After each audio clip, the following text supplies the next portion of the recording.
Oasis Audio presents the Edgar Rice Burroughs Authorized Library.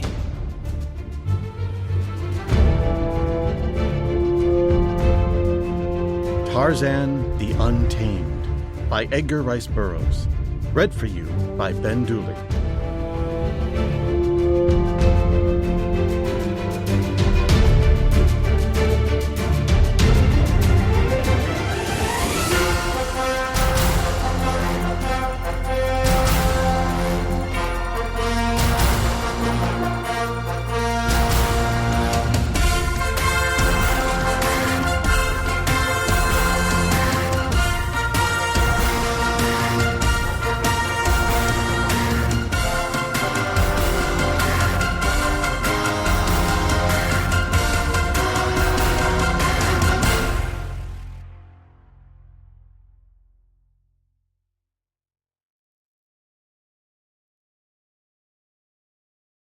Forward.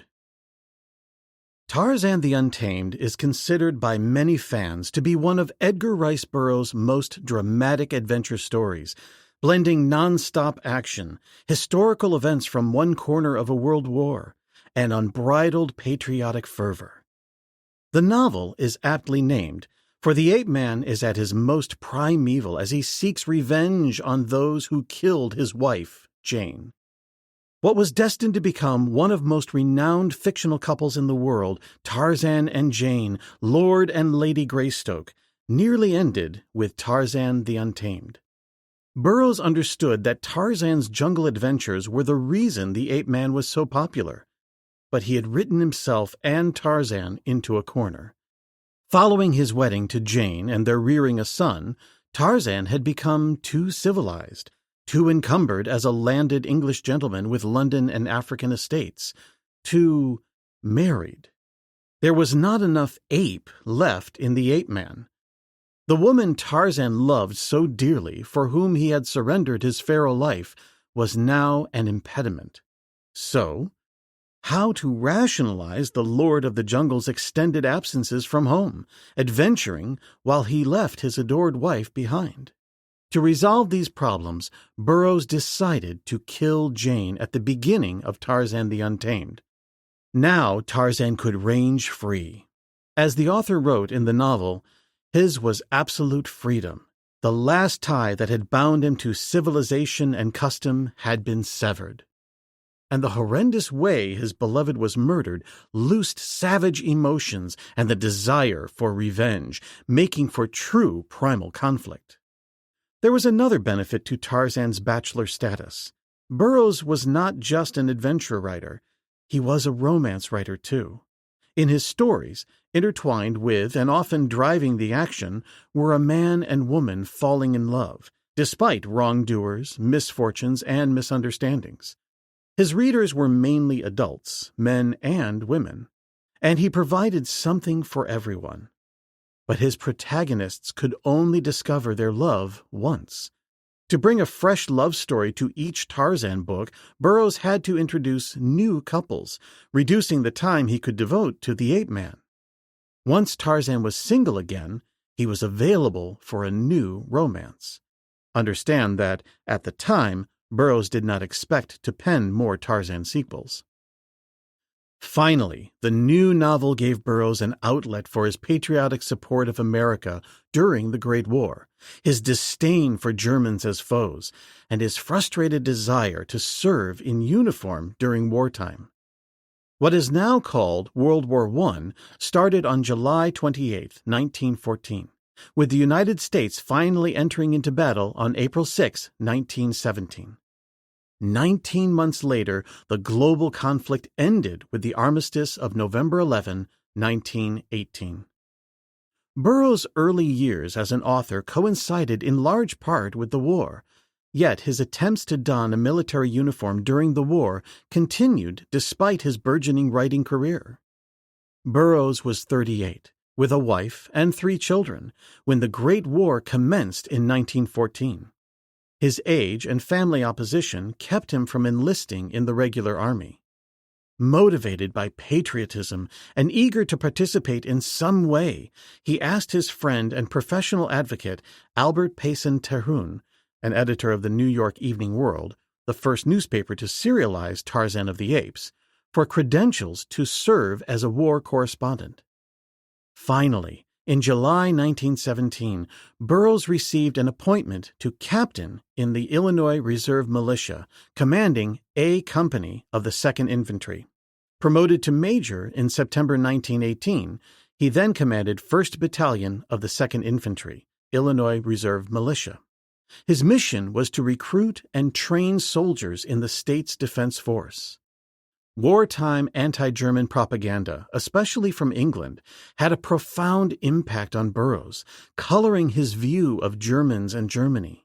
He was inspired to produce a steady stream of patriotic articles, poems, speeches, and letters in 1917 and 1918. Naturally, his fiction also became an outlet. In May 1918, Burroughs came up with the idea of a Tarzan novel based on the British campaign against the Germans on the African continent. He asked Joseph Bray, his editor at A.C. McClurg and Company, for available works describing the war in Africa. Bray recommended Marching on Tanga, with General Smuts in East Africa, by Francis Brett Young, which he then sent to Burroughs. This memoir chronicles Young's service as a member of the Royal Army Medical Corps in the first 2 years of the war. Burroughs would refer to actual locations and military commanders from the book in Tarzan the Untamed. Bray recommended that Burroughs take a moderate approach in dealing with Germans as antagonists, using the war simply as a background to a bigger narrative. The author would not be dissuaded, hence the novel's working title, Tarzan and the Huns. Burroughs' previous Tarzan book, Jungle Tales of Tarzan, was made up of 12 short stories, first printed in The Blue Book magazine and overseen by Ray Long. They were well received by readers and earned Burroughs an increased income because he commanded a separate price for each story. He decided to write his war tales in a similar format, again proposing 12, which would constitute a full-length novel when combined in book form. Long agreed in principle in October 1918, but suggested that the war background be dropped. Burroughs stood firm. In fact, he had already written the first short story, An Eye for an Eye. Long then reduced the number of stories he wanted to 10, and Burroughs completed 6 of them by January 1919 before he permanently relocated to the Los Angeles area, purchasing the Tarzana Ranch. An Eye for an Eye starts in September 1914, then skips several months before Tarzan is involved in more battles with the Germans. Burroughs incorporated the technology of modern warfare into his fiction. The airplane figures prominently in Tarzan the Untamed, a realistic plot device based on evidence in Marching on Tanga. The author's interest in airplanes continued, and he earned a pilot's license in 1934. How could a lone ape-man wreak havoc on the German war machine equipped with such destructive weapons as machine guns, artillery, and aircraft-dropping bombs? Tarzan employed guerrilla warfare in the way that Burroughs learned the Apaches had during his army stint in Arizona many years before. Burroughs' attention was diverted to other projects with the move to California in early 1919. He didn't revisit his Tarzan tale until August and September 1919, with the much longer novella Tarzan and the Valley of Luna, in which he abandoned the short story format. Valley of Luna differs in tone and focus from his earlier work, featuring a lost city while minimizing the war elements. Apparently, this extended closing chapter was such a departure from the first part of the story that Long rejected it. Valley of Luna would appear instead in All Story Weekly from another publisher in early 1920. But what of Jane? Protests from Bray and Long, and especially from his wife Emma, forced Burroughs to change his mind about her demise. Undoubtedly, the reaction of pulp readers bolstered their argument to spare Lady Greystoke. As Burroughs wrote, "My publisher and my magazine editor rose up. They said the public would not stand for it, as I was having Tarzan fall in love with Bertha, so I had to resurrect the dear old lady. For the hardcover edition published in April 1920, he rewrote the passage describing Jane's death to make the identity of the victim ambiguous. Jane would indeed live on. Tarzan would rescue her in the next novel, Tarzan the Terrible, with Burroughs at his most imaginative. Perhaps Burroughs should have listened to Bray and Long concerning his wartime anti-German sentiment. He assumed that there would be little interest in his books selling overseas, but it turned out that the Tarzan novels sold quite well in Germany as soon as they began appearing there in 1924.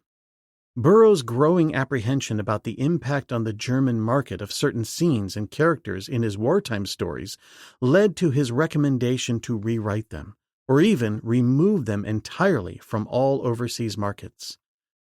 It was too late. Burroughs and Tarzan the Untamed were denunciated in a review, Tarzan the German Devourer, in 1925, followed by scathing attacks in the German press. He responded in an open letter to his German readers, explaining his wartime emotions. To further placate the German market, he added positive German characters to succeeding storylines. Despite his efforts, it took years for sales to recover. With Tarzan as surrogate for Burroughs' patriotic zeal and the author plumbing the feral depths of the ape-man, Tarzan the Untamed is just as much Edgar Rice Burroughs' Untamed. The reader is rewarded with one of Burroughs' best novels. Henry G. Frank III. Henry G. Frank III is the editor of The Burroughs Bulletin, the journal of the Burroughs Bibliophiles, the nonprofit literary society devoted to the life and works of Edgar Rice Burroughs. He was the contributing editor and penned the introductions for IDW Publishing's Library of American Comics archival series, reprinting Russ Manning's Tarzan newspaper comic strips. Volume 1 won the 2014 Eisner Award for Best Archival Collection, Strips. He also wrote book introductions for IDW's Tarzan, 1929 daily strip reprints, and for Tarzan and the Adventurers, the 5th volume in Titan Books' complete Byrne Hogarth comic strip library. Specializing in art inspired by Burroughs' stories, Frank is currently working on an illustrated biography of Russ Manning. He served in the U.S. Army from 1977 to 2009 and is now with the Army as a government civilian. Chapter 1. Murder and Pillage. Hauptmann Fritz Schneider trudged wearily through the somber aisles of the dark forest. Sweat rolled down his bullet head and stood upon his heavy jowls and bull neck. His lieutenant marched beside him, while Under-Lieutenant von Goss brought up the rear. Following with a handful of askaris, the tired and all but exhausted porters whom the black soldiers, following the examples of their white officer, encouraged with the sharp points of bayonets and the metal-shod butts of rifles. There were no porters within reach of Hauptmann Schneider, so he vented his Prussian spleen upon the askaris nearest at hand, yet with greater circumspection since these men bore loaded rifles, and the 3 white men were alone with them in the heart of Africa. Ahead of the Hauptmann marched half his company, behind him the other half. Thus were the dangers of the savage jungle minimized for the German captain. At the forefront of the column staggered 2 naked villagers fastened to each other by a neck chain. These were the native guides impressed into the service of Kultur, and upon their poor, bruised bodies Kultur's brand was revealed in diverse cruel wounds and bruises. Thus, even in darkest Africa was the light of German civilization commencing to reflect itself upon the undeserving natives, just as at the same period, the fall of 1914, it was shedding its glorious effulgence upon benighted Belgium. It is true that the guides had led the party astray, but this is the way of most African guides. Nor did it matter that ignorance rather than evil intent had been the cause of their failure. It was enough for Hauptmann Fritz Schneider to know that he was lost in the African wilderness, and that he had at hand human beings less powerful than he who could be made to suffer by torture. That he did not kill them outright was partially due to a faint hope that they might eventually prove the means of extricating him from his difficulties, and partially so that long as they lived, they might still be made to suffer. The poor creatures, hoping that chance might lead them at last upon the right trail, insisted that they knew the way, and so led on through a dismal forest along a winding game trail trodden deep by the feet of countless generations of the savage denizens of the jungle. Here Tantor the elephant took his long way from dust wallow to water.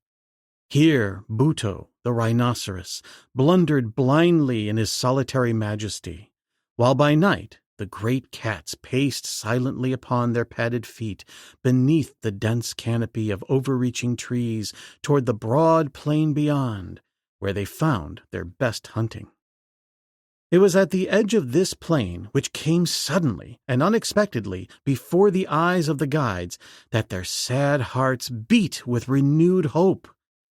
Here the Hauptmann drew a deep sigh of relief, for after days of hopeless wandering through almost impenetrable jungle, the broad vista of waving grasses dotted here and there with open park-like woods, and in the far distance the winding line of green shrubbery that denoted a river appeared to the European a veritable heaven.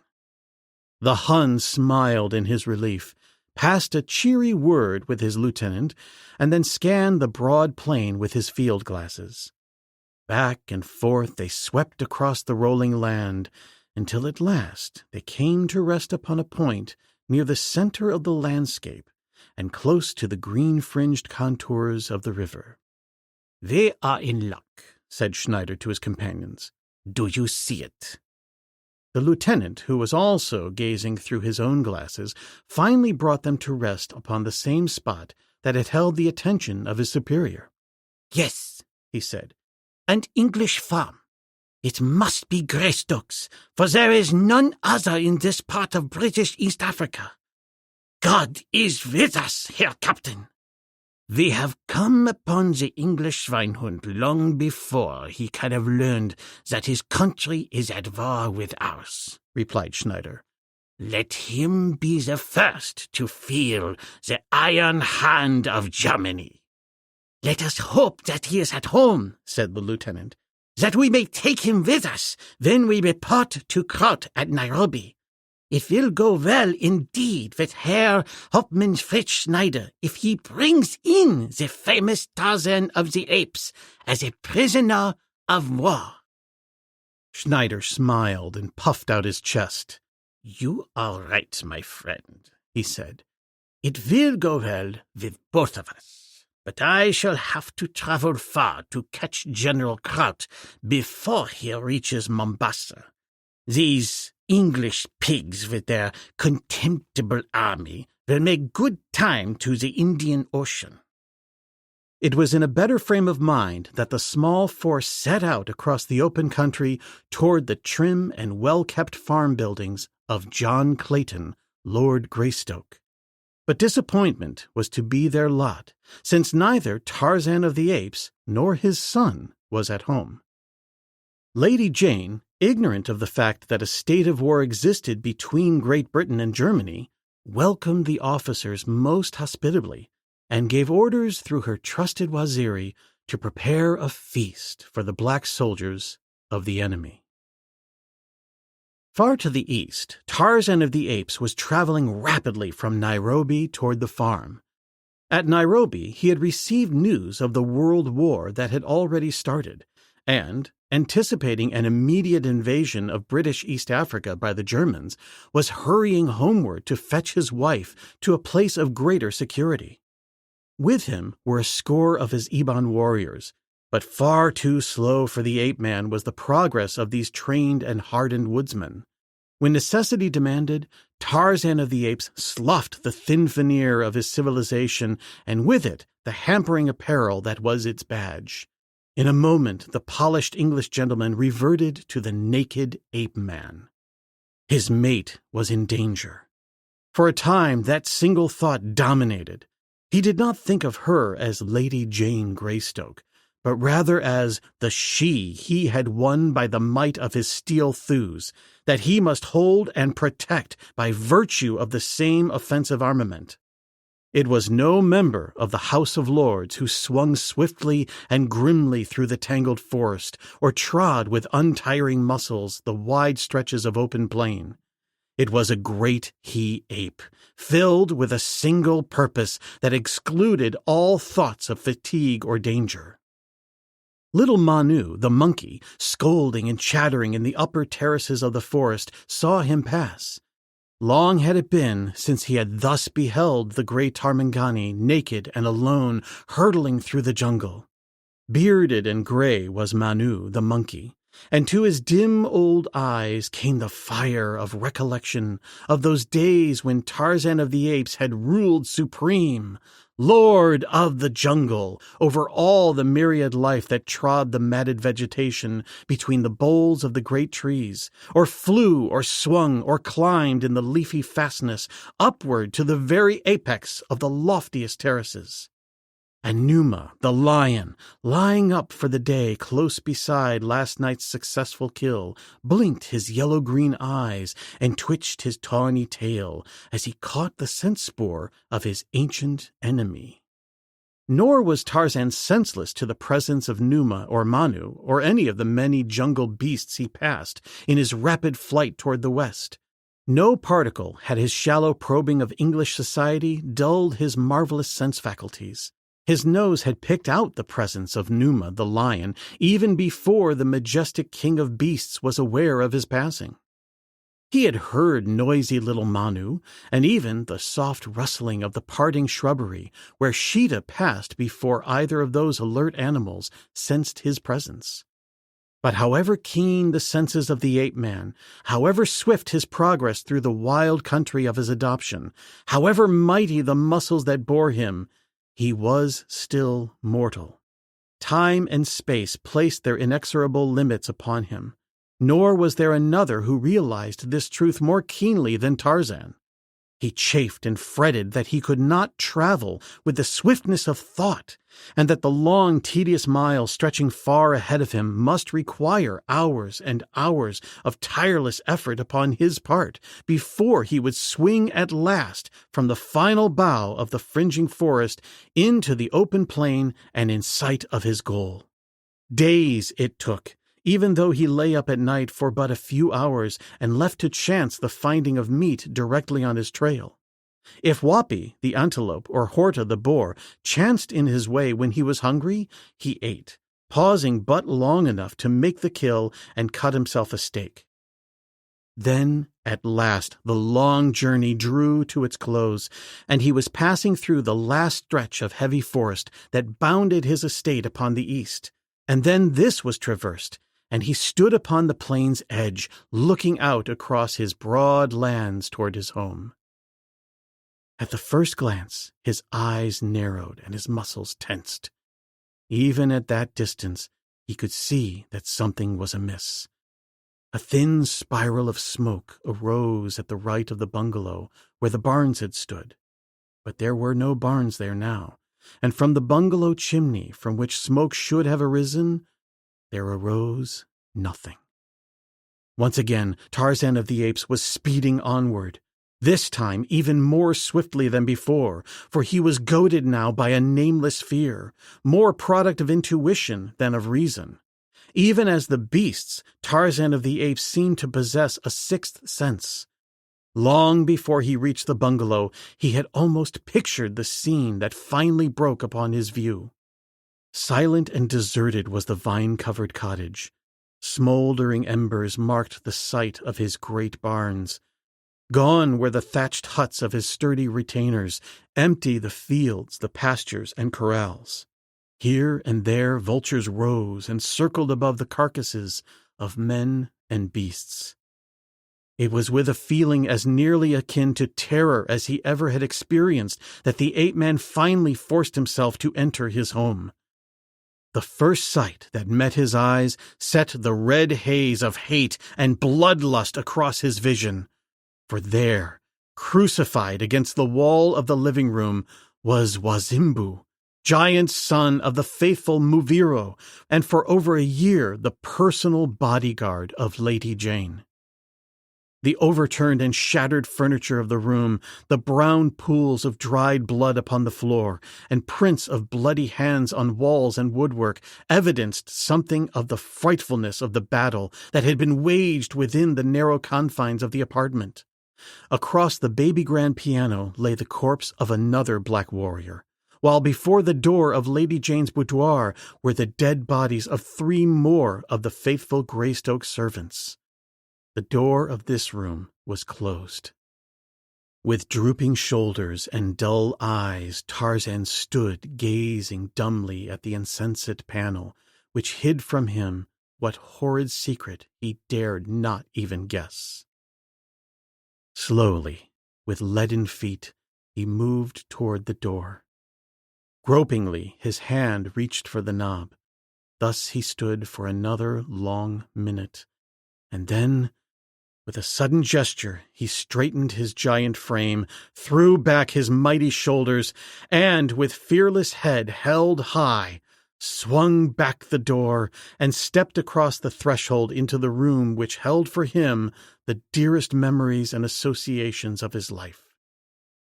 No change of expression crossed his grim and stern-set features as he strode across the room and stood beside the little couch and the inanimate form which lay face downward upon it, the still, silent thing that had pulsed with life and youth and love.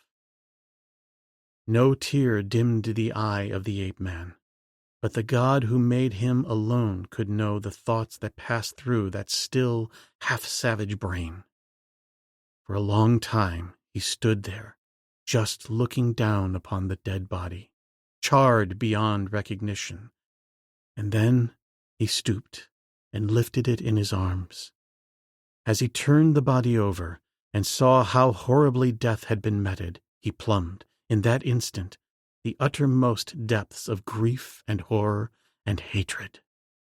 Nor did he require the evidence of the broken German rifle in the outer room, or the torn and blood-stained service cap upon the floor, to tell him who had been the perpetrators of this horrid and useless crime.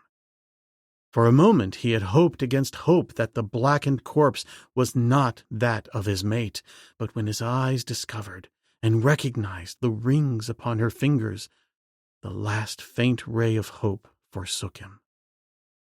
In silence, in love, and in reverence he buried, in the little rose garden that had been Jane Clayton's pride and love, the poor, charred form, and beside it the great black warriors who had given their lives so futilely in their mistress's protection. At one side of the house, Tarzan found other newly made graves, and in these he sought final evidence of the identity of the real perpetrators of the atrocities that had been committed there in his absence. Here he disinterred the bodies of a dozen German askaris, and found upon their uniforms the insignia of the company and regiment to which they had belonged. This was enough for the ape-man. White officers had commanded these men, nor would it be a difficult task to discover who they were. Returning to the rose garden, he stood among the hun-trampled blooms and bushes above the grave of his dead. With bowed head, he stood there in a last mute farewell. As the sun sank slowly behind the towering forests of the west, he turned slowly away upon the still distinct trail of Hauptmann Fritz Schneider and his blood-stained company. His was the suffering of the dumb brute, mute, but though voiceless, no less poignant. At first his vast sorrow numbed his other faculties of thought. His brain was overwhelmed by the calamity to such an extent that it reacted to but a single objective suggestion. She is dead. She is dead. She is dead. Again and again this phrase beat monotonously upon his brain, a dull, throbbing pain. Yet, mechanically, his feet followed the trail of her slayer while, subconsciously, his every sense was upon the alert for the ever-present perils of the jungle. Gradually, the labor of his great grief brought forth another emotion so real, so tangible, that it seemed a companion walking at his side. It was hate, and it brought to him a measure of solace and comfort, for it was a sublime hate that ennobled him as it has ennobled countless thousands since, hatred for Germany and Germans. It centered about the slayer of his mate, of course, but it included everything German, animate or inanimate, and the thought took firm hold upon him as he paused and, raising his face to Goro the moon, cursed with upraised hand the authors of this hideous crime that had been perpetrated in that once peaceful bungalow behind him. And he cursed their progenitors, their progeny, and all their kind, the while he took silent oath to war upon them relentlessly until death overtook him. There followed almost immediately a feeling of content, for where before his future at best seemed but a void, now it was filled with possibilities, the contemplation of which brought him, if not happiness, at least a surcease of absolute grief, for before him lay a great work that would occupy his time. Stripped not only of all the outward symbols of civilization, Tarzan had also reverted morally and mentally to the status of the savage beast he had been reared. Never had his civilization been more than a veneer put on for the sake of her he loved, because he thought it made her happier to see him thus. In reality, he had always held the outward evidences of so-called culture in deep contempt. Civilization meant to Tarzan of the apes a curtailed freedom in all its aspects, freedom of action, freedom of thought, freedom of love, freedom of hate. Clothes he abhorred, uncomfortable, hideous, confining things that reminded him somehow of bonds securing him to the life that he had seen the poor creatures of London and Paris living. Clothes were the emblems of that hypocrisy for which civilization stood, a pretense that the wearers were ashamed of what the clothes covered, of the human form made in the semblance of God. Tarzan knew how silly and pathetic the lower orders of animals appeared in the clothing of civilization, for he had seen several poor creatures thus apparelled in various traveling shows in Europe, and he knew, too, how silly and pathetic man appears in them, since the only men he had seen in the first 20 years of his life had been, like himself, naked savages. The ape-man had a keen admiration for a well-muscled, well-proportioned body, whether lion or antelope or man, and it had ever been beyond him to understand how clothes could be considered more beautiful than a clear, firm, healthy skin, or coat and trousers more graceful than the giant curves of rounded muscles playing beneath a flexible hide.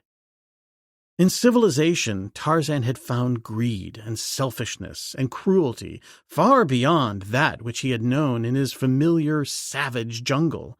And though civilization had given him his mate and several friends whom he loved and admired, he never had come to accept it as you and I who have known little or nothing else. So it was with a sense of relief that he now definitely abandoned it and all that it stood for, and went forth into the jungle once again, stripped to his loincloth and weapons. The hunting knife of his father hung at his left hip. His bow and his quiver of arrows were slung across his shoulders, while around his chest, over one shoulder, and beneath the opposite arm, was coiled the long grass rope, without which Tarzan would have felt quite as naked as would you should you be suddenly thrust upon a busy highway clad only in a Union suit. a heavy war spear which he sometimes carried in one hand and again slung by a thong about his neck so that it hung down his back, completed his armament and his apparel. The diamond-studded locket with the pictures of his mother and father that he had worn always until he had given it as a token of his highest devotion to Jane Clayton before their marriage was missing. She always had worn it since, but it had not been upon her body when he found her slain in her boudoir, so that now his quest for vengeance included also a quest for the stolen trinket. Toward midnight, Tarzan commenced to feel the physical strain of his long hours of travel, and to realize that even muscles such as his had their limitations. His pursuit of the murderers had not been characterized by excessive speed, but rather more in keeping with his mental attitude, which was marked by a dogged determination to require from the Germans more than an eye for an eye, and more than a tooth for a tooth, the element of time entering but slightly into his calculations. Inwardly, as well as outwardly, Tarzan had reverted to beast, and in the lives of beasts, time, as a measurable aspect of duration, has no meaning. The beast is actively interested only in now, and as it is always now and always shall be, there is an eternity of time for the accomplishment of objects. The ape-man, naturally, had a slightly more comprehensive realization of the limitations of time, but, like the beasts, he moved with majestic deliberation when no emergency prompted him to swift action. Having dedicated his life to vengeance, vengeance became his natural state, and, therefore, no emergency, so he took his time in pursuit. That he had not rested earlier was due to the fact that he had felt no fatigue, his mind being occupied by thoughts of sorrow and revenge. But now he realized that he was tired, and so he sought a jungle giant that had harbored him upon more than a single other jungle night. Dark clouds moving swiftly across the heavens now and again eclipsed the bright face of Goro, the moon, and forewarned the ape-man of impending storm. In the depth of the jungle, the cloud shadows produced a thick blackness that might almost be felt, a blackness that to you and me might have proven terrifying with its accompaniment of rustling leaves and cracking twigs, and its even more suggestive intervals of utter silence in which the crudest of imaginations might have conjured crouching beasts of prey tensed for the fatal charge. But through it Tarzan passed unconcerned, yet always alert. Now he swung lightly to the lower terraces of the overarching trees, when some subtle sense warned him that Numa lay upon a kill directly in his path.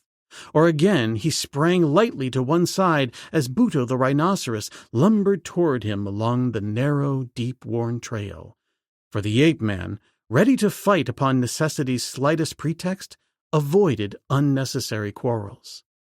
When he swung himself at last into the tree he sought, the moon was obscured by a heavy cloud, and the treetops were waving wildly in a steadily increasing wind whose soughing drowned the lesser noises of the jungle. Upward went Tarzan toward a sturdy crotch across which he long since had laid and secured a little platform of branches. It was very dark now, darker even than it had been before, for almost the entire sky was overcast by thick, black clouds. Presently the man-beast paused, his sensitive nostrils dilating as he sniffed the air about him. Then, with the swiftness and agility of a cat, he leaped far outward upon a swaying branch, sprang upward through the darkness, caught another, swung himself upon it, and then to one still higher. What could have so suddenly transformed his matter-of-fact ascent of the giant bole to the swift and wary action of his detour among the branches? You or I could have seen nothing, not even the little platform that an instant before had been just above him, and which now was immediately below. But as he swung above it, we should have heard an ominous growl, And then, as the moon was momentarily uncovered, we should have seen both the platform, dimly, and a dark mass that lay stretched upon it. A dark mass that presently, as our eyes became accustomed to the lesser darkness, would take the form of Sheeta the panther. In answer to the cat's growl, a low and equally ferocious growl rumbled upward from the ape-man's deep chest. A growl of warning that told the panther he was trespassing upon the other's lair. But Sheeta was in no mood to be dispossessed. With upturned, snarling face, he glared at the brown-skinned Tarmangani above him. Very slowly, the ape-man moved inward along the branch until he was directly above the panther. In the man's hand was the hunting knife of his long-dead father, the weapon that had first given him his real ascendancy over the beasts of the jungle. But he hoped not to be forced to use it, knowing as he did that more jungle battles were settled by hideous growling than by actual combat, the law of bluff holding quite as good in the jungle as elsewhere. Only in matters of love and food did the great beasts ordinarily close with fangs and talons. Tarzan braced himself against the bole of the tree and leaned closer toward Sheeta. "Stealer of Balus!" he cried. The panther rose to a sitting position, his bared fangs but a few feet from the ape-man's taunting face. Tarzan growled hideously and struck at the cat's face with his knife. "I am Tarzan of the Apes," he roared. "This is Tarzan's lair. Go, or I will kill you."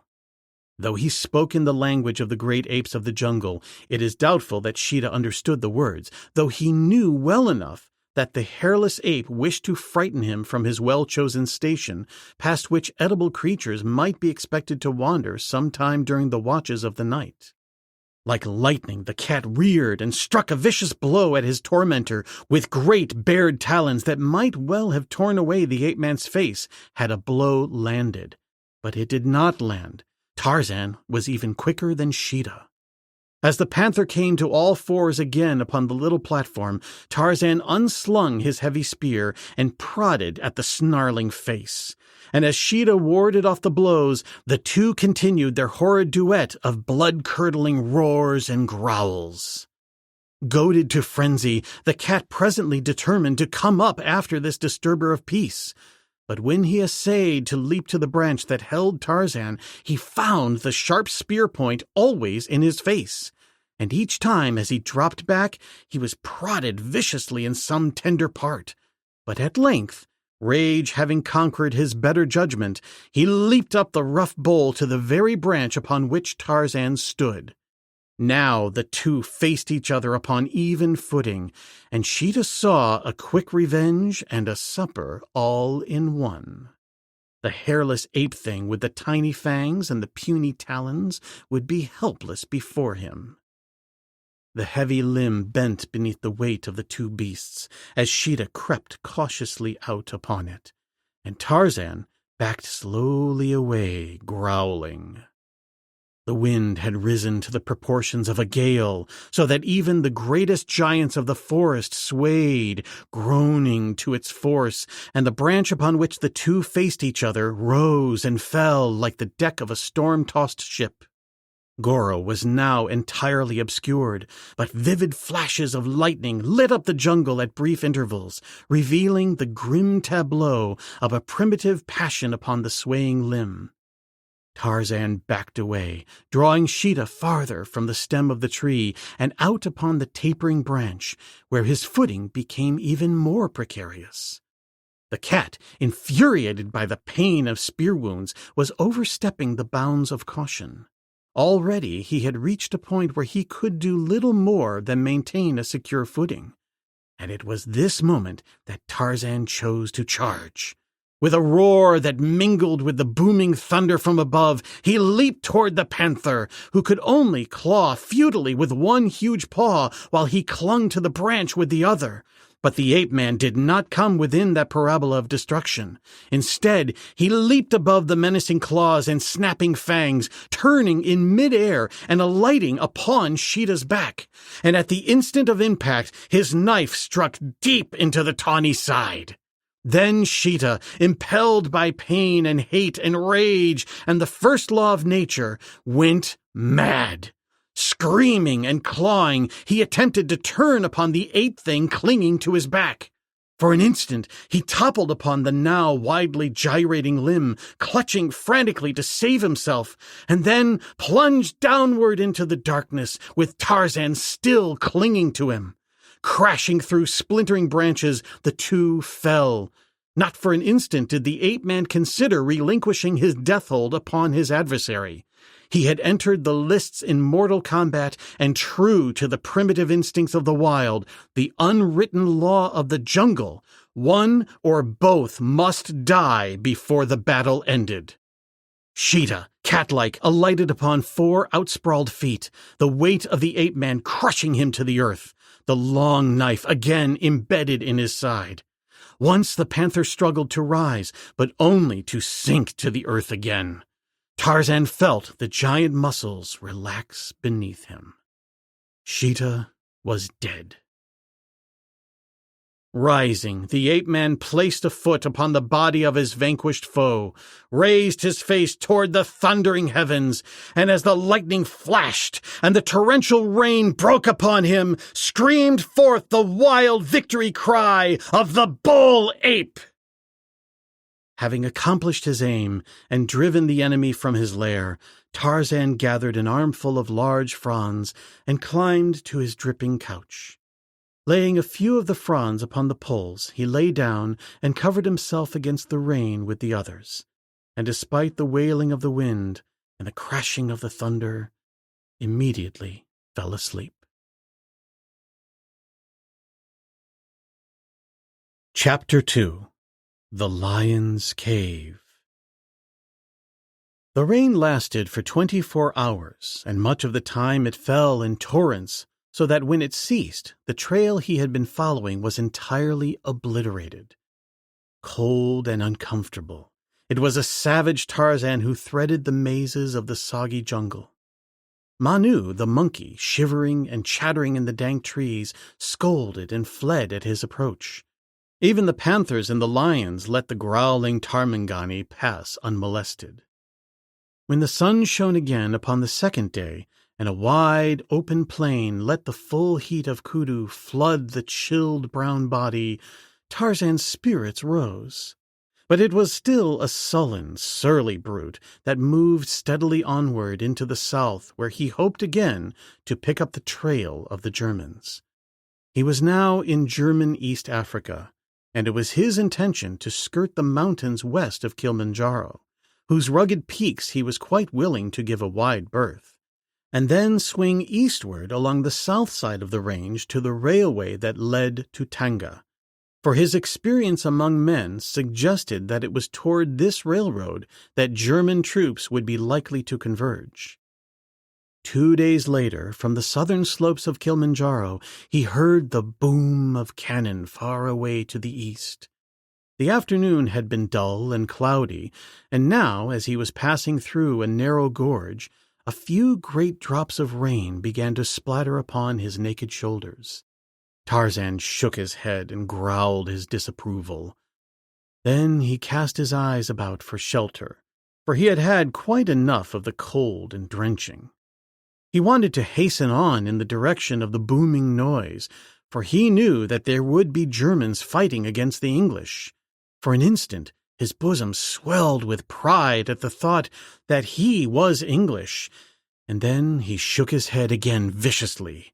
"No," he muttered, "Tarzan of the Apes is not English, for the English are men, and Tarzan is Tarmangani." But he could not hide even from his sorrow or from his sullen hatred of mankind in general that his hatred warmed at the thought it was Englishmen who fought the Germans. His regret was that the English were human and not great white apes, as he again considered himself. Tomorrow, he thought, I will travel that way and find the Germans. And then he set himself to the immediate task of discovering some shelter from the storm. Presently he espied the low and narrow entrance to what appeared to be a cave at the base of the cliffs, which formed the northern side of the gorge. With drawn knife he approached the spot warily, for he knew that if it were a cave, it was doubtless the lair of some other beast. Before the entrance lay many large fragments of rock of different sizes, similar to others scattered along the entire base of the cliff, and it was in Tarzan's mind that if he found the cave unoccupied, he would barricade the door and ensure himself a quiet and peaceful night's repose within the sheltered interior. Let the storm rage without. Tarzan would remain within until it ceased, comfortable and dry. A tiny rivulet of cold water trickled outward from the opening. Close to the cave, Tarzan kneeled and sniffed the ground. A low growl escaped him, and his upper lip curved to expose his fighting fangs. "Numa," he muttered, but he did not stop. Numa might not be at home. He would investigate. The entrance was so low that the ape-man was compelled to drop to all fours before he could poke his head within the aperture. But first he looked, listened, and sniffed in each direction at his rear. He would not be taken by surprise from that quarter. His first glance within the cave revealed a narrow tunnel with daylight at its farther end. The interior of the tunnel was not so dark but that the ape-man could readily see that it was untenanted at present. Advancing cautiously, he crawled toward the opposite end, imbued with a full realization of what it would mean if Numa should suddenly enter the tunnel in front of him. But Numa did not appear, and the ape-man emerged at length into the open and stood erect, finding himself in a rocky cleft whose precipitous walls rose almost sheer on every hand, the tunnel from the gorge passing through the cliff and forming a passageway from the outer world into a large pocket or gulch entirely enclosed by steep walls of rock. Except for the small passageway from the gorge, there was no other entrance to the gulch, which was some 100 feet in length and about 50 in width, and appeared to have been worn from the rocky cliff by the falling of water during long ages. A tiny stream from Kilimanjaro's eternal snowcap still trickled over the edge of the rocky wall at the upper end of the gulch, forming a little pool at the bottom of the cliff, from which a small rivulet wound downward to the tunnel through which it passed to the gorge beyond. A single great tree flourished in the center of the gulch, while tufts of wiry grass were scattered here and there among the rocks of the gravelly floor. The bones of many large animals lay about, and among them were several human skulls. Tarzan raised his eyebrows. "A man-eater," he murmured.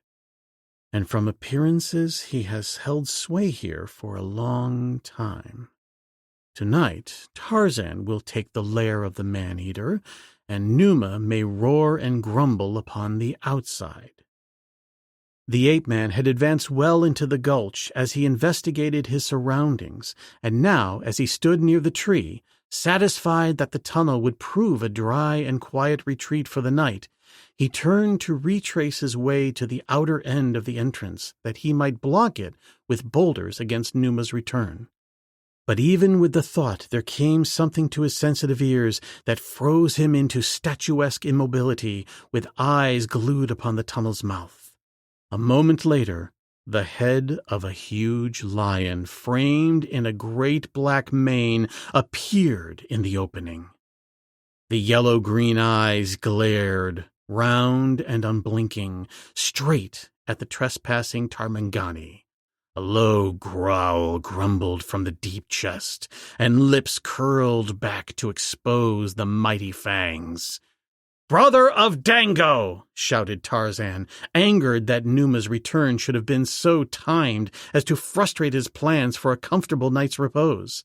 "I am Tarzan of the Apes, Lord of the Jungle. Tonight I lair here. Go!" But Numa did not go. Instead, he rumbled forth a menacing roar and took a few steps in Tarzan's direction. The ape-man picked up a rock and hurled it at the snarling face. One can never be sure of a lion. This one might turn tail and run at the first intimation of attack. Tarzan had bluffed many in his time.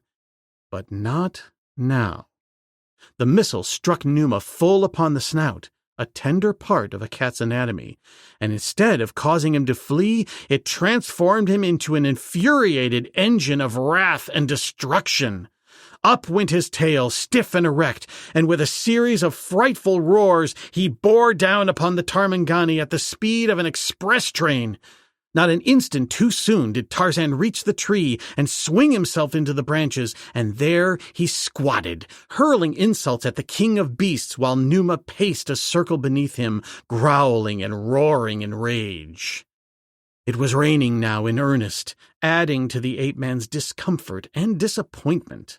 He was very angry, but as only direct necessity had ever led him to close in mortal combat with a lion, knowing as he did that he had only luck and agility to pit against the frightful odds of muscle, weight, fangs, and talons, he did not now even consider descending and engaging in so unequal and useless a duel for a mere reward of a little added creature comfort. And so he sat, perched in the tree, while the rain fell steadily, and the lion padded round and round beneath, casting a baleful eye upward after every few steps. Tarzan scanned the precipitous walls for an avenue of escape. They would have baffled an ordinary man, but the ape-man, accustomed to climbing, saw several places where he might gain a foothold, precarious possibly, but enough to give him reasonable assurance of escape if Numa would but betake himself to the far end of the gulch for a moment. Numa, however, notwithstanding the rain, gave no evidence of quitting his post, so that at last Tarzan really began to consider seriously if it might not be as well to take the chance of a battle with him rather than remain longer cold and wet and humiliated in the tree. But even as he turned the matter over in his mind, Numa turned suddenly and walked majestically toward the tunnel without even a backward glance. The instant that he disappeared, Tarzan dropped lightly to the ground upon the far side of the tree and was away at top speed for the cliff. The lion had no sooner entered the tunnel than he backed immediately out again, and pivoting like a flash, was off across the gulch in full charge after the flying ape-man. But Tarzan's lead was too great. If he could find finger or foothold upon the sheer rock wall, he would be safe. But should he slip from the wet rocks, his doom was already sealed, as he would fall directly into Numa's clutches, where even the great Tarmangani would be helpless. With the agility of a cat, Tarzan ran up the cliff for 30 feet before he paused, and there, finding a secure foothold, he stopped and looked down upon Numa, who was leaping upward in a wild and futile attempt to scale the rocky wall to his prey. 15 or 20 feet from the ground, the lion would scramble only to fall backward again, defeated. Tarzan eyed him for a moment, and then commenced a slow and cautious ascent toward the summit. Several times he had difficulty in finding holds, but at last he drew himself over the edge, rose, picked up a bit of loose rock, hurled it at Numa, and strode away. Finding an easy descent to the gorge, he was about to pursue his journey in the direction of the still booming guns when a sudden thought caused him to halt and a half-smile to play about his lips. Turning, he trotted quickly back to the outer opening of Numa's tunnel. Close beside it, he listened for a moment, and then rapidly began to gather large rocks and pile them within the entrance. He had almost closed the aperture when the lion appeared upon the inside, a very ferocious and angry lion that pawed and clawed at the rocks and uttered mighty roars that caused the earth to tremble. But roars did not frighten Tarzan of the Apes. At Kala's shaggy breast he had closed his infant eyes in sleep upon countless nights in years gone by to the savage chorus of similar roars. Scarcely a day or night of his jungle life, and practically all his life, had been spent in the jungle, had he not heard the roaring of hungry lions, or angry lions, or lovesick lions. Such sounds affected Tarzan as the tooting of an automobile horn may affect you. If you are in front of the automobile, it warns you out of the way. If you are not in front of it, you scarcely notice it. Figuratively, Tarzan was not in front of the automobile. Numa could not reach him, and Tarzan knew it. So he continued deliberately to choke the entrance until there was no possibility of Numa's getting out again. When he was quite through, he made a grimace at the hidden lion beyond the barrier and resumed his way toward the east. "A man-eater who will eat no more men," he soliloquized. That night, Tarzan lay up under an overhanging shelf of rock. The next morning, he resumed his journey, stopping only long enough to make a kill and satisfy his hunger. The other beasts of the wild eat and lie up, but Tarzan never let his belly interfere with his plans. In this lay one of the greatest differences between the ape-man and his fellows of the jungles and forests. The firing ahead rose and fell during the day. He had noticed that it was highest at dawn and immediately after dusk, and that during the night it almost ceased. In the middle of the afternoon of the second day, he came upon troops moving up toward the front. They appeared to be raiding parties, for they drove goats and cows along with them, and there were native porters laden with grain and other foodstuffs. He saw that these natives were all secured by neck chains, and he also saw that the troops were composed of native soldiers in German uniforms. The officers were white men. No one saw Tarzan, yet he was here and there, about and among them for 2 hours. He inspected the insignia upon their uniforms and saw that they were not the same as that which he had taken from one of the dead soldiers at the bungalow, and then he passed on ahead of them, unseen in the dense bush. He had come upon Germans and had not killed them. But it was because the killing of Germans at large was not yet the prime motive of his existence. Now it was to discover the individual who slew his mate. After he had accounted for him, he would take up the little matter of slaying all Germans who crossed his path, and he meant that many should cross it, for he would hunt them precisely as professional hunters hunt the man-eaters. As he neared the front lines, the troops became more numerous. There were motor trucks and ox teams and all the impedimenta of a small army, and always there were wounded men walking or being carried toward the rear. He had crossed the railroad some distance back, and judged that the wounded were being taken to it for transportation to a base hospital, and possibly as far away as Tanga on the coast. It was dusk when he reached a large camp hidden in the foothills of the Pear Mountains.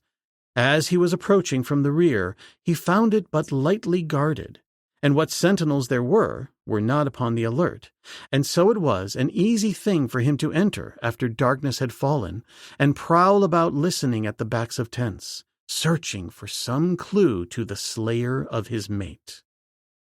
As he paused at the side of a tent before which sat a number of native soldiers, he caught a few words spoken in native dialect that riveted his attention instantly. "The Waziri fought like devils, but we are greater fighters, and we killed them all. When we were through, the captain came and killed the woman. He stayed outside and yelled in a very loud voice until all the men were killed. Under-Lieutenant von Goss is braver. He came in and stood beside the door, shouting at us, also in a very loud voice, and bade us nail one of the Waziri, who was wounded, to the wall. And then he laughed loudly because the man suffered. We all laughed. It was very funny." Like a beast of prey, grim and terrible, Tarzan crouched in the shadows beside the tent. What thoughts passed through that savage mind? Who may say? No outward sign of passion was revealed by the expression of the handsome face. The cold gray eyes denoted only intense watchfulness. Presently, the soldier Tarzan had heard first rose and with a parting word turned away. He passed within 10 feet of the ape-man and continued on toward the rear of the camp. Tarzan followed, and in the shadows of a clump of bushes overtook his quarry. There was no sound as the man-beast sprung upon the back of his prey and bore it to the ground, for steel fingers closed simultaneously upon the soldier's throat, effectually stifling any outcry. By the neck, Tarzan dragged his victim well into the concealment of the bushes. "Make no sound," he cautioned in the man's own tribal dialect, as he released his hold upon the other's throat. The fellow gasped for breath, rolling frightened eyes upward to see what manner of creature it might be in whose power he was. In the darkness he saw only a naked brown body bending above him, but he still remembered the terrific strength of the mighty muscles that had closed upon his windpipe and dragged him into the bushes as though he had been but a little child. If any thought of resistance had crossed his mind, he must have discarded it at once, as he made no move to escape. "What is the name of the officer who killed the woman at the bungalow where you fought with the Waziri?" asked Tarzan. "Hauptmann Schneider," replied the black when he could again command his voice. "Where is he?" demanded the ape-man. "He is here. It may be that he is at headquarters. Many of the officers go there in the evening to receive orders." "Lead me there," commanded Tarzan. "And if I am discovered, I will kill you immediately. Get up." The black rose and led the way by a roundabout route back through the camp. Several times they were forced to hide while soldiers passed, but at last they reached a great pile of baled hay, from about the corner of which the black pointed out a 2-story building in the distance. "Headquarters," he said. "You can go no farther unseen. There are many soldiers about." Tarzan realized that he could not proceed farther in company with the black. He turned and looked at the fellow for a moment, as though pondering what disposition to make of him. "You helped to crucify Wazimbu the Waziri," he accused in a low yet none the less terrible tone. The black trembled, his knees giving beneath him. "He ordered us to do it," he pleaded. "Who ordered it done?" demanded Tarzan. "Under Lieutenant von Goss," replied the soldier. "He too is here." "I shall find him," returned Tarzan grimly. "You helped to crucify Wasimbu, the Waziri, and, while he suffered, you laughed." The fellow reeled. It was as though in the accusation he read also his death sentence. With no other word, Tarzan seized the man again by the neck. As before, there was no outcry. The giant muscles tensed. His arms swung quickly upward, and with them the body of the black soldier who had helped to crucify Wazimbu the Waziri described a circle in the air, once, twice, 3 times, and then it was flung aside, and the ape-man turned in the direction of General Kraut's headquarters. A single sentinel in the rear of the building barred the way. Tarzan crawled, belly to the ground, toward him, taking advantage of cover as only the jungle-bred beast of prey can do. When the sentinel's eyes were toward him, Tarzan hugged the ground, motionless as stone. When they were turned away, he moved swiftly forward. Presently, he was within charging distance. He waited until the man had turned his back once more, and then he rose and sped noiselessly down upon him. Again there was no sound as he carried the dead body with him toward the building. The lower floor was lighted, the upper dark. Through the windows Tarzan saw a large front room and a smaller room in rear of it. In the former were many officers. Some moved about, talking to one another. Others sat at field tables writing. The windows were open, and Tarzan could hear much of the conversation, but nothing that interested him. It was mostly about the German successes in Africa and conjectures as to when the German army in Europe would reach Paris. Some said the Kaiser was doubtlessly already there, and there was a great deal of damning Belgium. In the smaller back room, a large, red-faced man sat behind a table. Some other officers were also sitting a little in rear of him, while two stood at attention before the general, who was questioning them. As he talked, the general toyed with an oil lamp that stood upon the table before him. Presently there came a knock upon the door, and an aide entered the room. He saluted and reported, "Fräulein Xuja has arrived, sir." "Bid her enter," commanded the general, and then nodded to the two officers before him in sign of dismissal. The Fräulein, entering, passed them at the door. The officers in the little room rose and saluted, the Fräulein acknowledging the courtesy with a bow and a slight smile. She was a very pretty girl. Even the rough, soiled riding habit and the caked dust upon her face could not conceal the fact, and she was young. She could not have been over 19. She advanced to the table behind which the general stood and, taking a folded paper from an inside pocket of her coat, handed it to him. "Be seated, Fräulein," he said, and another officer brought her a chair. No one spoke while the general read the contents of the paper. Tarzan appraised the various people in the room. He wondered if one might not be Hauptmann Schneider, for two of them were captains. The girl he judged to be of the intelligence department, a spy. Her beauty held no appeal for him. Without a glimmer of compunction he could have wrung that fair young neck. She was German, and that was enough. But he had other and more important work before him. He wanted Hauptmann Schneider. Finally, the general looked up from the paper. "Gut," he said to the girl, and then to one of his aides, "Send for Major Schneider." "Major Schneider!" Tarzan felt the short hairs at his back of his neck rise. Already they had promoted the beast who had murdered his mate. Doubtless they had promoted him for that very crime. The aide left the room, and the others fell into a general conversation from which it became apparent to Tarzan that the German East African forces greatly outnumbered the British, and that the latter were suffering heavily.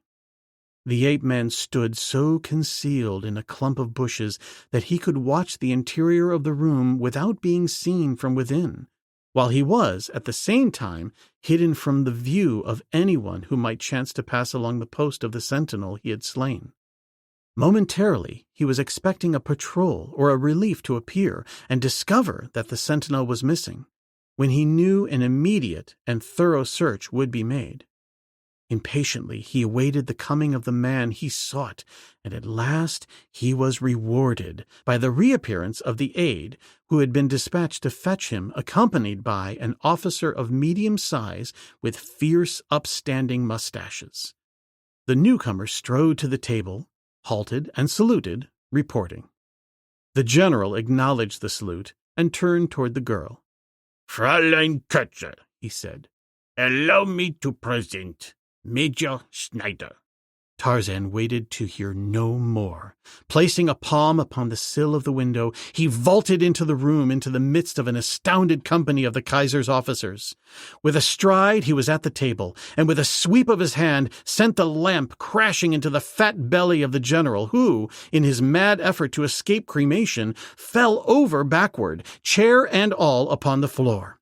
Two of the aides sprang for the ape-man, who picked up the first and flung him in the face of the other. The girl had leaped from her chair and stood flattened against the wall. The other officers were calling aloud for the guard and for help.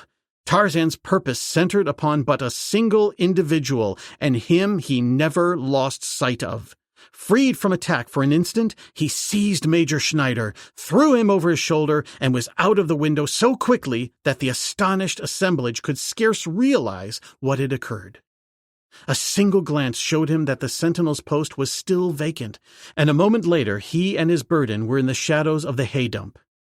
Major Schneider had made no outcry for the very excellent reason that his wind was shut off. Now Tarzan released his grasp enough to permit the man to breathe. "If you make a sound, you will be choked again," he said. Cautiously, and after infinite patience, Tarzan passed the final outpost.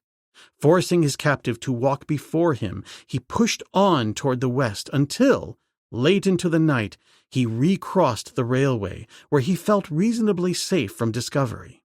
The German had cursed and grumbled and threatened, and asked questions, but his only reply was another prod from Tarzan's sharp war spear. The ape-man herded him along as he would have driven a hog, with the difference that he would have had more respect and therefore more consideration for a hog. Until now, Tarzan had given little thought to the details of revenge. Now he pondered what form the punishment should take. Of only one thing was he certain: it must end in death. Like all brave men and courageous beasts, Tarzan had little natural inclination to torture. None, in fact, but this case was unique in his experience. An inherent sense of justice called for an eye, and his recent oath demanded even more. Yes, the creature must suffer, even as he had caused Jane Clayton to suffer. Tarzan could not hope to make the man suffer as he had suffered, since physical pain may never approach the exquisiteness of mental torture.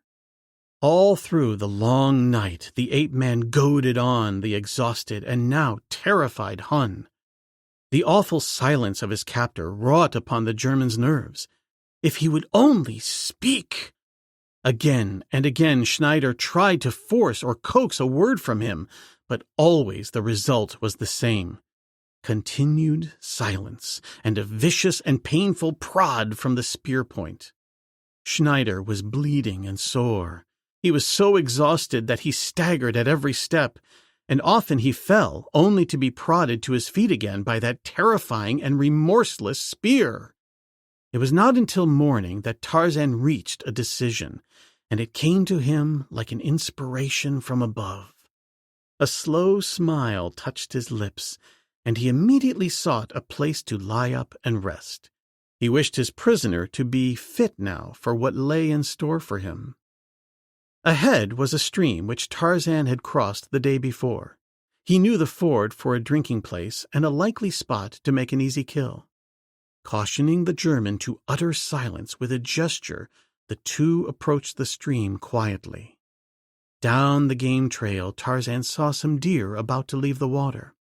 He shoved Schneider into the brush at one side and, squatting next to him, waited. The German watched the silent giant with puzzled, frightened eyes. In the new dawn he, for the first time, was able to obtain a good look at his captor, and, if he had been puzzled and frightened before, those sensations were nothing to what he experienced now. Who and what could this almost naked white savage be? He had heard him speak but once, when he had cautioned him to silence, and then in excellent German, and the well-modulated tones of culture. He watched him now as the fascinated toad watches the snake that is about to devour it. He saw the graceful limbs and symmetrical body motionless as a marble statue, as the creature crouched in the concealment of the leafy foliage. Not a muscle, not a nerve moved. He saw the deer coming slowly along the trail, downwind and unsuspecting. He saw a buck pass, an old buck, and then a young and plump one came opposite the giant in ambush, and Schneider's eyes went wide and a scream of terror almost broke from his lips as he saw the agile beast at his side spring straight for the throat of the young buck and heard from those human lips the hunting roar of a wild beast. Down went the buck, and Tarzan and his captive had meat. The ape-man ate his raw, but he permitted the German to build a fire and cook his portion. The two lay up until late in the afternoon, and then took up the journey once again, a journey that was so frightful to Schneider because of his ignorance of its destination that he at times groveled at Tarzan's feet, begging for an explanation and for mercy. But on and on in silence the ape-man went, prodding the failing Hun whenever the latter faltered. It was noon of the third day before they reached their destination. After a steep climb and a short walk, they halted at the edge of a precipitous cliff, and Schneider looked down into a narrow gulch where a single tree grew beside a tiny rivulet and sparse grass broke from a rock-strewn soil. Tarzan motioned him over the edge, but the German drew back in terror. The ape-man seized him and pushed him roughly toward the brink. "Descend," he said. It was the second time he had spoken in 3 days, and perhaps his very silence, ominous in itself, had done more to arouse the terror in the breast of the Boche than even the spear-point, ever ready as it always was. Schneider looked fearfully over the edge, but was about to essay the attempt when Tarzan halted him. "I am Lord Greystoke," he said. "It was my wife you murdered in the Waziri country. You understand now why I came for you. Descend." The German fell upon his knees. "I did not murder your wife," he cried. "Have mercy! I did not murder your wife. I do not know anything about—" "Descend," snapped Tarzan, raising the point of his spear. He knew that the man lied, and was not surprised that he did. A man who would murder for no cause would lie for less. Schneider still hesitated and pled. The ape-man jabbed him with the spear, and Schneider slid fearfully over the top and began the perilous descent. Tarzan accompanied and assisted him over the worst places, until at last they were within a few feet of the bottom. "Be quiet now," cautioned the ape-man. He pointed at the entrance to what appeared to be a cave at the far end of the gulch. "There is a hungry lion in there. If you can reach that tree before he discovers you, you will have several days longer in which to enjoy life. And then, when you are too weak to cling longer to the branches of the tree, Numa, the man-eater, will feed again for the last time." He pushed Schneider from his foothold to the ground below. "Now run," he said. The German, trembling in terror, started for the tree. He had almost reached it when a horrid roar broke from the mouth of the cave, and almost simultaneously a gaunt, hunger-mad lion leaped into the daylight of the gulch. Schneider had but a few yards to cover, but the lion flew over the ground to circumvent him, while Tarzan watched the race with a slight smile upon his lips. Schneider won by a slender margin, and as Tarzan scaled the cliff to the summit, he heard behind him, mingled with the roaring of the baffled cat, the gibbering of a human voice that was at the same time more bestial than the beasts. Upon the brink of the cliff, the ape-man turned and looked back into the gulch. High in the tree, the German clung frantically to the branch across which his body lay. Beneath him was Numa, waiting. The ape-man raised his face to Kudu the sun, and from his mighty chest rose the savage victory cry of the bull ape. Chapter 3. In the German Lines. Tarzan was not yet fully revenged. There were many millions of Germans yet alive, enough to keep Tarzan pleasantly occupied the balance of his life, and yet not enough, should he kill them all, to recompense him for the great loss he had suffered. Nor could the death of all those million Germans bring back his loved one. While in the German camp in the Pear Mountains, which lie just east of the boundary line between German and British East Africa, Tarzan had overheard enough to suggest that the British were getting the worst of the fighting in Africa. At first he had given the matter but little thought, since, after the death of his wife, the one strong tie that had held him to civilization, he had renounced all mankind, considering himself no longer man, but ape. After accounting for Schneider as satisfactorily as lay within his power, he circled Kilimanjaro and hunted in the foothills to the north of that mightiest of mountains, as he had discovered that in the neighborhood of the armies there was no hunting at all. Some pleasure he derived through conjuring mental pictures from time to time of the German he had left in the branches of the lone tree at the bottom of the high-walled gulch, in which was penned the starving lion. He could imagine the man's mental anguish as he became weakened from hunger and maddened by thirst, knowing that sooner or later he must slip exhausted to the ground where waited the gaunt man-eater. Tarzan wondered if Schneider would have the courage to descend to the little rivulet for water should Numa leave the gulch and enter the cave. And then he pictured the mad race for the tree again when the lion charged out to seize his prey, as he was certain to do, since the clumsy German could not descend to the rivulet without making at least some slight noise that would attract Numa's attention. But even this pleasure palled, and more the ape-man found himself thinking of the English soldiers fighting against heavy odds, and especially of the fact that it was Germans who were beating them. The thought made him lower his head and growl, and it worried him not a little, a bit, perhaps, because he was finding it difficult to forget that he was an Englishman when he wanted only to be an ape. And at last the time came when he could no longer endure the thought of Germans killing Englishmen while he hunted in safety a bare march away. His decision made, he set out in the direction of the German camp. No well-defined plan formulated, but with the general idea that once near the field of operations, he might find an opportunity to harass the German command as he so well knew how to do. His way took him along the gorge close to the gulch in which he had left Schneider, and, yielding to a natural curiosity, he scaled the cliffs and made his way to the edge of the gulch. The tree was empty. Nor was there sign of Numa the lion. Picking up a rock, he hurled it into the gulch, where it rolled to the very entrance to the cave. Instantly, the lion appeared in the aperture, but such a different-looking lion from the great sleek brute that Tarzan had trapped there 2 weeks before. Now he was gaunt and emaciated, and when he walked, he staggered. "Where is the German?" shouted Tarzan.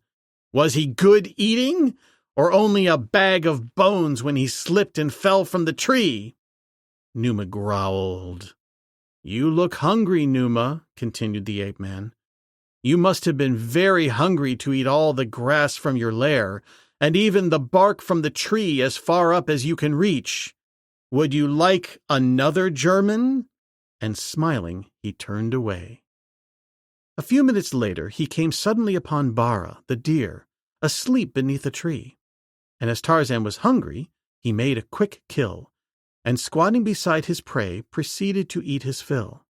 As he was gnawing the last morsel from a bone, his quick ears caught the padding of stealthy feet behind him, and turning, he confronted Dango, the hyena, sneaking up on him. With a growl, the ape-man picked up a fallen branch and hurled it at the skulking brute. "Go away, eater of carrion!" he cried. But Dango was hungry, and being large and powerful, he only snarled and circled slowly about, as though watching for an opportunity to charge. Tarzan of the Apes knew Dango even better than Dango knew himself. He knew that the brute, made savage by hunger, was mustering its courage for an attack, that it was probably accustomed to man and therefore more or less fearless of him, and so he unslung his heavy spear and laid it ready at his side while he continued his meal, all the time keeping a watchful eye upon the hyena. He felt no fear, for long familiarity with the dangers of his wild world had so accustomed him to them that he took whatever came as a part of each day's existence, as you accept the homely, though no less real dangers of the farm, the range, or the crowded metropolis. Being jungle-bred, he was ready to protect his kill from all comers within ordinary limitations of caution. Under favorable conditions, Tarzan would face even Numa himself, and, If forced to seek safety by flight, he could do so without any feeling of shame. There was no braver creature roamed those savage wilds, and at the same time there was none more wise. The two factors that had permitted him to survive. Dango might have charged sooner but for the savage growls of the ape-man, growls which, coming from human lips, raised a question and a fear in the hyena's heart. He had attacked women and children in the native fields, and he had frightened their men about their fires at night. But he never had seen a man-thing who made this sound that reminded him more of Numa angry than of a man afraid. When Tarzan had completed his repast, he was about to rise and hurl a clean-picked bone at the beast before he went his way, leaving the remains of his kill to Dango. But a sudden thought stayed him, and instead he picked up the carcass of the deer, threw it over his shoulder, and set off in the direction of the gulch. For a few yards Dango followed, growling, and then realizing that he was being robbed of even a taste of the luscious flesh, he cast discretion to the winds and charged. Instantly, as though nature had given him eyes in the back of his head, Tarzan sensed the impending danger and, dropping Bara to the ground, turned with a raised spear. Far back went the brown right hand, and then forward, lightning-like, backed by the power of giant muscles and the weight of his brawn and bone. The spear, released at the right instant, drove straight for Dango, caught him in the neck where it joined the shoulders, and passed through the body. When he had withdrawn the shaft from the hyena, Tarzan shouldered both carcasses and continued on toward the gulch. Below lay Numa, beneath the shade of the lone tree, and at the ape-man's call he staggered slowly to his feet. Yet weak as he was, he still growled savagely, even essaying a roar at the sight of his enemy. Tarzan let the two bodies slide over the rim of the cliff. "Eat, Numa," he cried. "It may be that I shall need you again." He saw the lion, quickened to new life at the sight of food, sprang upon the body of the deer, and then he left him rending and tearing the flesh as he bolted great pieces into his empty maw. The following day, Tarzan came within sight of the German lines. From a wooded spur of the hills, he looked down upon the enemy's left flank and beyond to the British lines. His position gave him a bird's-eye view of the field of battle, and his keen eyesight picked out many details that would not have been apparent to a man whose every sense was not trained to the highest point of perfection, as were the ape-man's. He noted machine-gun emplacements cunningly hidden from the view of the British, and listening posts placed well out in no-man's land.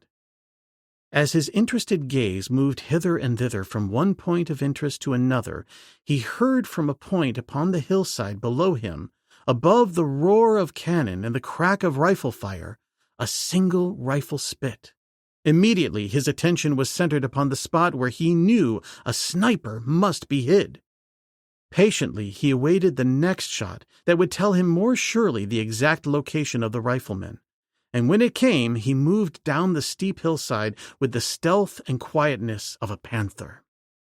Apparently, he took no cognizance of where he stepped, yet never a loose stone was disturbed, nor a twig broken. It was as though his feet saw. Presently, as he passed through a clump of bushes, he came to the edge of a low cliff, and saw upon a ledge some 15 feet below him a German soldier prone behind an embankment of loose rock and leafy boughs that hid him from the view of the British lines. The man must have been an excellent shot, for he was well back of the German lines, firing over the heads of his fellows. His high-powered rifle was equipped with telescope sights, and he also carried binoculars, which he was in the act of using as Tarzan discovered him, either to note the effect of his last shot or to discover a new target. Tarzan let his eye move quickly toward that part of the British line the Germans seemed to be scanning, his keen sight revealing many excellent targets for a rifle placed so high above the trenches. The Hun, evidently satisfied with his observations, lay aside his binoculars and again took up his rifle. placed its butt in the hollow of his shoulder, and took careful aim. At the same instant, a brown body sprang outward from the cliff above him. There was no sound, and it is doubtful that the German ever knew what manner of creature it was that alighted heavily upon his back. For at the instant of impact, the sinewy fingers of the ape-man circled the hairy throat of the Boche.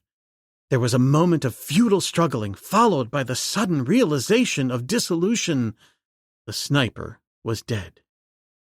Lying behind the rampart of rocks and boughs, Tarzan looked down upon the scene below. Near at hand were the trenches of the Germans. He could see officers and men moving about them, and almost in front of him, a well-hidden machine gun was traversing no man's land in an oblique direction, striking the British at such an angle as to make it difficult for them to locate it. Tarzan watched, toying idly with the rifle of the dead German. Presently, he fell to examining the mechanism of the piece. He glanced again toward the German trenches and changed the adjustment of the sights. Then he placed the rifle to his shoulder and took aim. Tarzan was an excellent shot. With his civilized friends, he had hunted big game with the weapons of civilization, and though he never had killed except for food or in self-defense, he had amused himself firing at inanimate targets thrown into the air, and had perfected himself in the use of firearms without realizing that he had done so. Now, indeed, would he hunt big game. A slow smile touched his lips as his finger closed gradually upon the trigger. The rifle spoke, and a German machine gunner collapsed behind his weapon. In 3 minutes, Tarzan picked off the crew of that gun.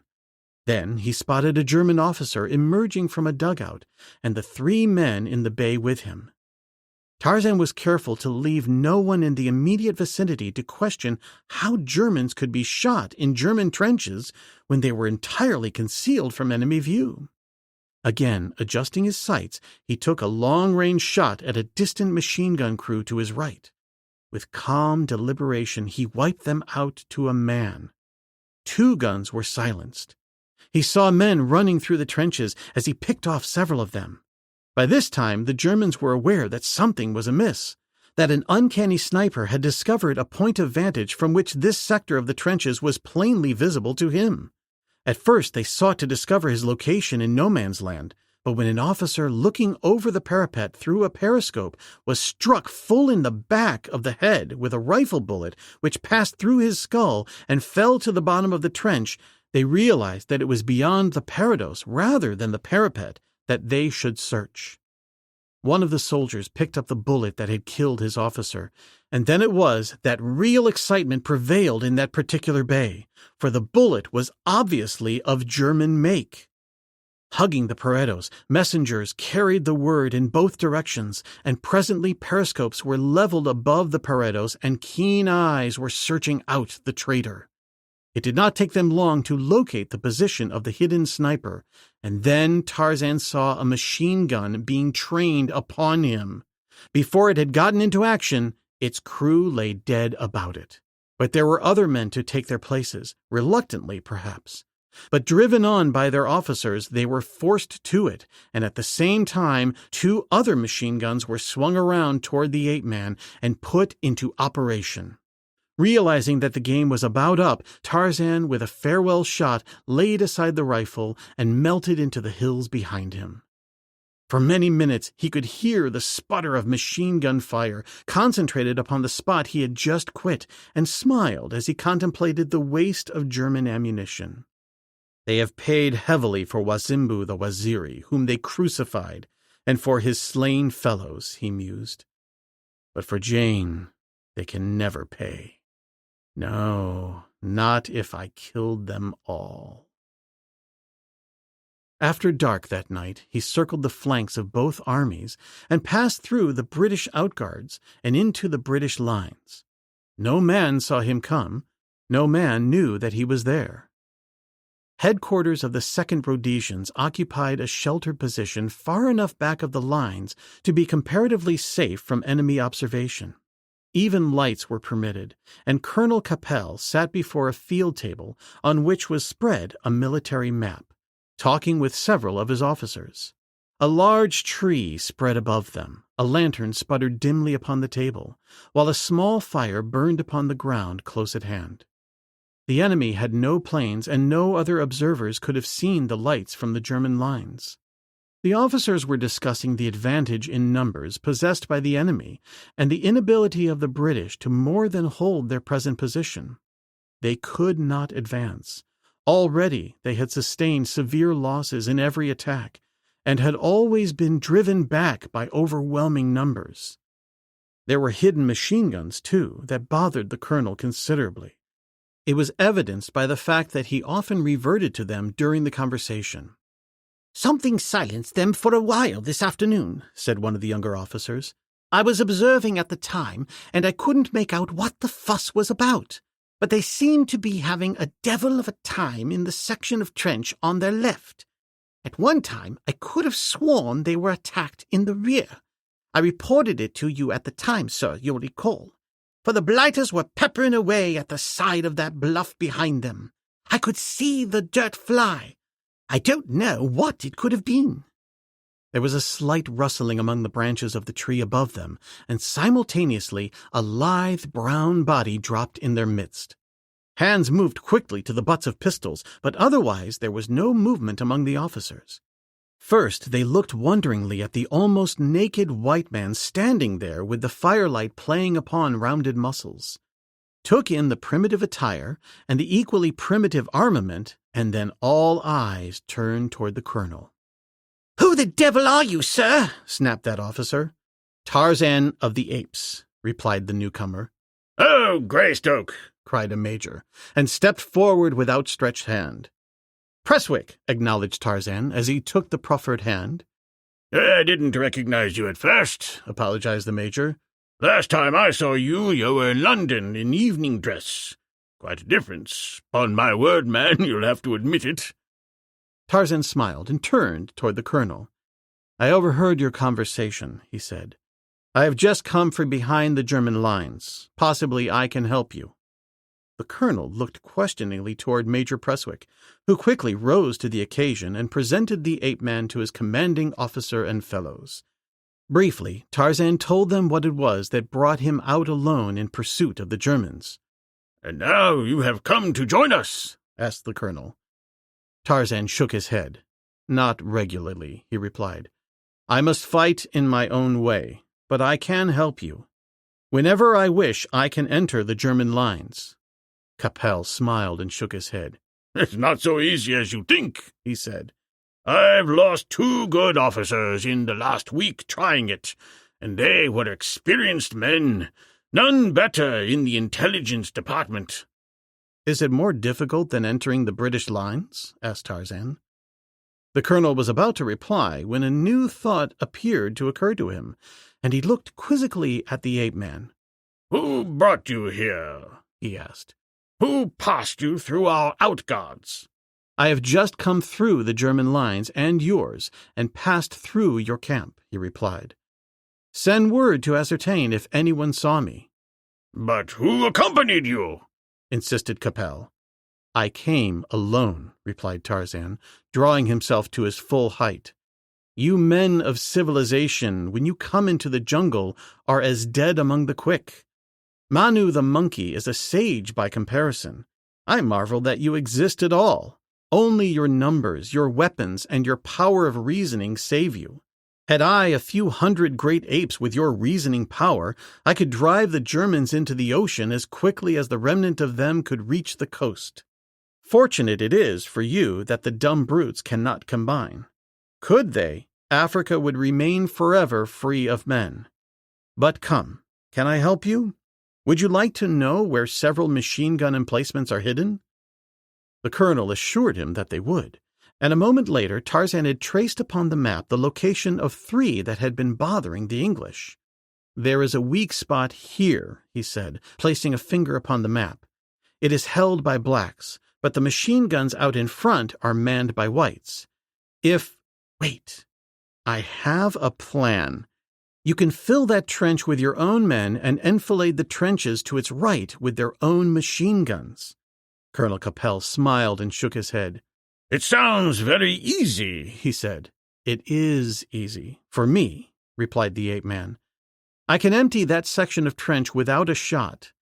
I was raised in the jungle. I know the jungle folk, the Gomangani as well as the others. Look for me again on the second night." And he turned to leave. "Wait," said the colonel. "I will send an officer to pass you through the lines." Tarzan smiled and moved away. As he was leaving the little group, about headquarters he passed a small figure wrapped in an officer's heavy overcoat. The collar was turned up and the visor of the military cap pulled well down over the eyes. But as the ape-man passed, the light from the fire illuminated the features of the newcomer for an instant, revealing to Tarzan a vaguely familiar face.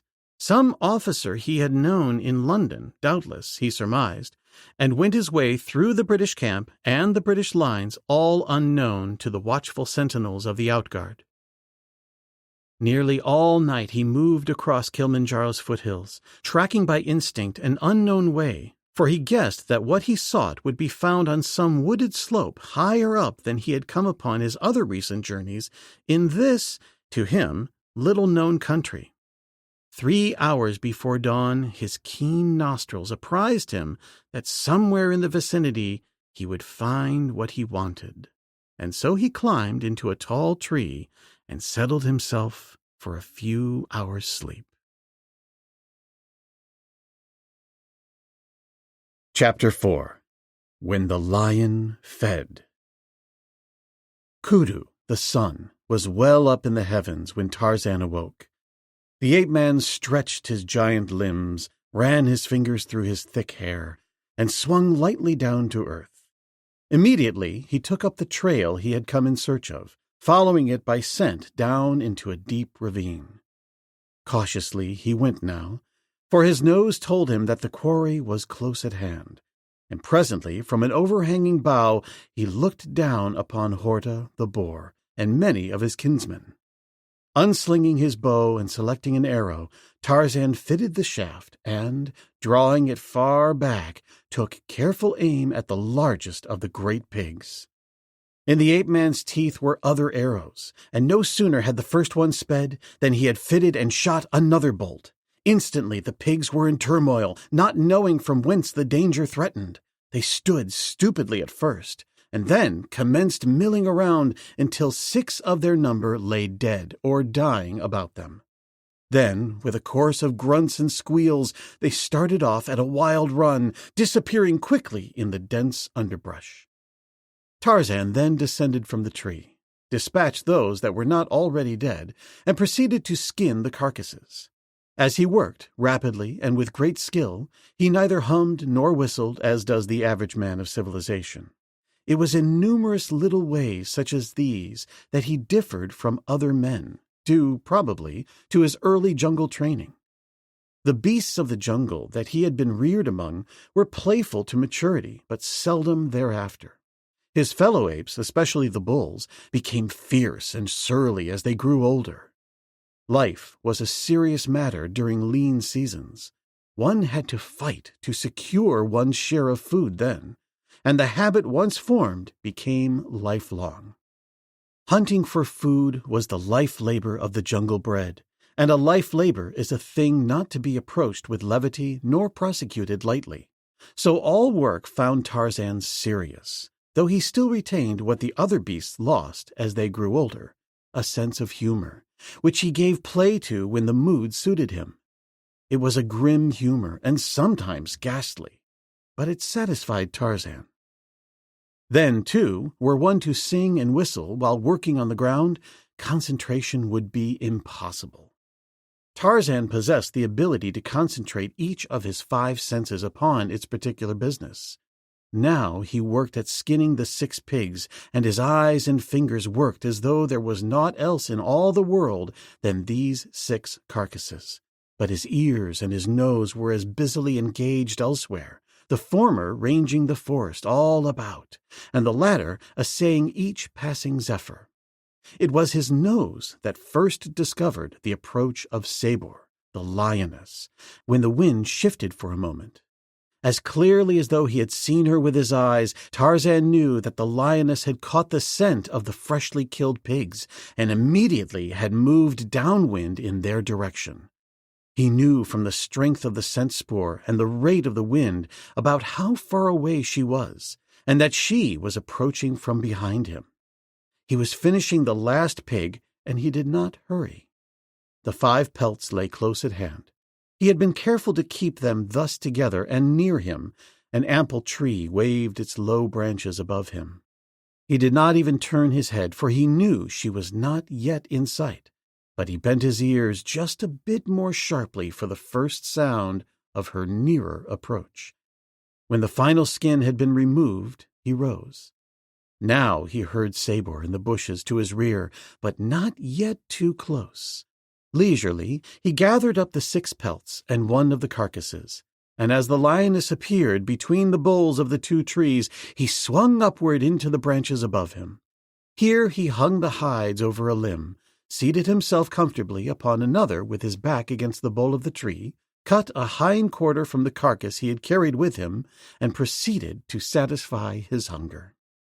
Sabor slunk, growling, from the brush, cast a wary eye upward toward the ape-man, and then fell upon the nearest carcass. Tarzan looked down upon her and grinned, recalling an argument he had once had with a famous big-game hunter who had declared that the king of beasts ate only what he himself had killed. Tarzan knew better, for he had seen Numa and Sabor stoop even to carrion. Having filled his belly, the ape-man fell to work upon the hides, all large and strong. First he cut strips from them about 1/2 inch wide. When he had sufficient number of these strips, he sewed 2 of the hides together, afterward piercing holes every 3 or 4 inches around the edges. Running another strip through these holes gave him a large bag with a drawstring. In similar fashion he produced 4 other like bags, but smaller, from the 4 remaining hides, and had several strips left over. All this done, he threw a large, juicy fruit at Sabor, catched the remainder of the pig in a crotch of the tree, and swung off toward the southwest through the middle terraces of the forest, carrying his 5 bags with him. Straight he went to the rim of the gulch where he had imprisoned Numa the lion. Very stealthily he approached the edge and peered over. Numa was not in sight. Tarzan sniffed and listened. He could hear nothing. Yet he knew that Numa must be within the cave. He hoped that he slept. Much depended upon Numa not discovering him. Cautiously he lowered himself over the edge of the cliff, and with utter noiselessness commenced the descent toward the bottom of the gulch. He stopped often and turned his keen eyes and ears in the direction of the cave's mouth at the far end of the gulch, some 100 feet away. As he neared the foot of the cliff, his danger increased greatly. If he could reach the bottom and cover half the distance to the tree that stood in the center of the gulch, he would feel comparatively safe, for then, even if Numa appeared, he felt that he could beat him either to the cliff or to the tree. But to scale the first 30 feet of the cliff rapidly enough to elude the leaping beast would require a running start of at least 20 feet, as there were no very good hand or footholds close to the bottom. He had had to run up the first 20 feet like a squirrel running up a tree. That other time he had beaten an infuriated Numa to it. He had no desire to attempt it again unless the conditions were equally favorable at least, for he had escaped Numa's raking talons by only a matter of inches on the former occasion. At last he stood upon the floor of the gulch. Silent as a disembodied spirit, he advanced toward the tree. He was halfway there, and no sign of Numa. He reached the scarred bole from which the famished lion had devoured the bark and even torn pieces of the wood itself, and yet Numa had not appeared. As he drew himself up to the lower branches, he commenced to wonder if Numa were in the cave after all.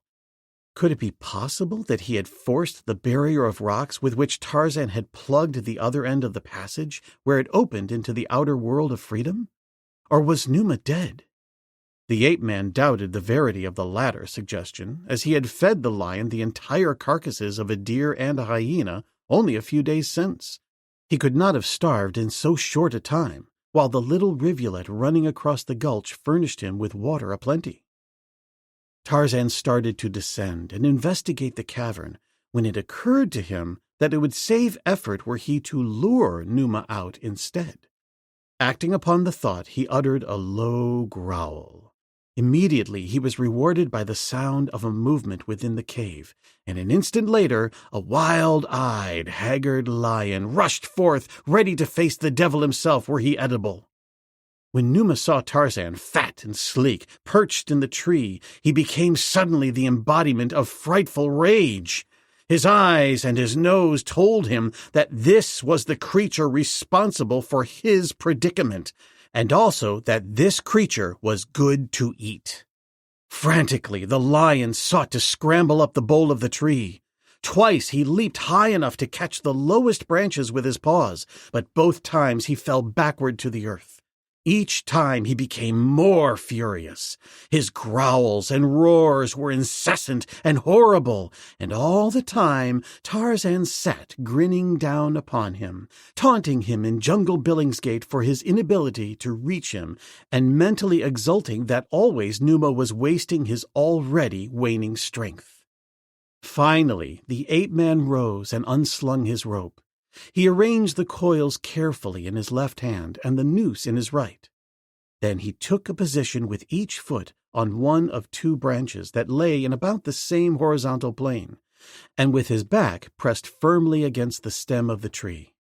There he stood, hurling insults at Numa, until the beast was again goaded into leaping upward at him, and as Numa rose, the noose dropped quickly over his head and about his neck. A quick movement of Tarzan's rope hand tightened the coil, and when Numa slipped backward to the ground, only his hind feet touched, for the ape-man held him swinging by the neck. Moving slowly outward upon the two branches, Tarzan swung Numa out so that he could not reach the bole of the tree with his raking talons. Then he made the rope fast after drawing the lion clear of the ground, dropped his 5 pigskin sacks to earth, and leaped down himself. Numa was striking frantically at the grass rope with his forepaws.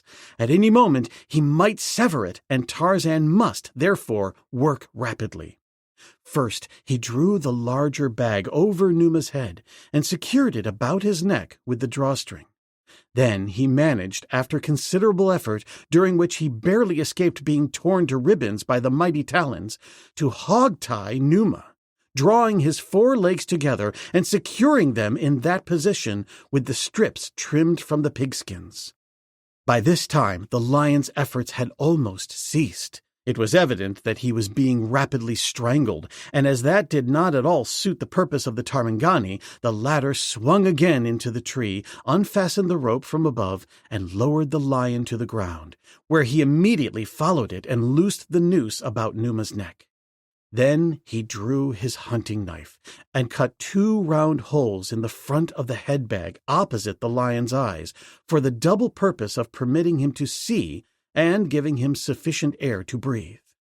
This done, Tarzan busied himself fitting the other bags, one over each of Numa's formidably armed paws. Those on the hind feet he secured not only by tightening the drawstrings, but also rigged garters that fastened tightly around the legs above the hocks. He secured the front feet bags in place similarly above the great knees. Now, indeed, was Numa, the lion, reduced to the harmlessness of Bara, the deer. By now, Numa was showing signs of returning life. He gasped for breath and struggled, but the strips of pigskin that held his 4 legs together were numerous and tough. Tarzan watched and was sure that they would hold, yet Numa is mightily muscled, and there was the chance always that he might struggle free of his bonds, after which all would depend upon the efficacy of Tarzan's bags and drawstrings. After Numa had again breathed normally, and was about to roar out his protest and his rage, his struggles increased to titanic proportions for a short time. But as a lion's powers of endurance are in no way proportionate to his size and strength, he soon tired and lay quietly. Amid renewed growling and another futile attempt to free himself, Numa was finally forced to submit to the further indignity of having a rope secured about his neck. But this time it was no noose that might tighten and strangle him, but a bowline knot which does not tighten or slip under strain. The other end of the rope Tarzan fastened to the stem of the tree. Then he quickly cut the bond securing Numa's legs and leaped aside as the beast sprang to his feet. For a moment the lion stood with legs far outstretched. Then he raised first one paw and then another, shaking them energetically in an effort to dislodge the strange footgear that Tarzan had fastened upon them. Finally he began to paw at the bag upon his head. The ape-man, standing with ready spear, watched Numa's efforts intently. Would the bags hold? He sincerely hoped so, or would all his labor prove fruitless? As the clinging things upon his feet and face resisted his every effort to dislodge them, Numa became frantic. He rolled upon the ground, fighting, biting, scratching, and roaring. He leaped to his feet and sprang into the air. He charged Tarzan, only to be brought to a sudden stop as the rope securing him to the tree tautened. Then Tarzan stepped in and rapped him smartly on the head with the shaft of his spear. Numa reared upon his hind feet and struck at the ape-man, and in return received a cuff on one ear that sent him reeling sideways. When he returned to the attack, he was again sent sprawling. After the fourth effort, it appeared to dawn upon the king of beasts that he had met his master. His head and tail dropped, and when Tarzan advanced upon him, he backed away, though still growling.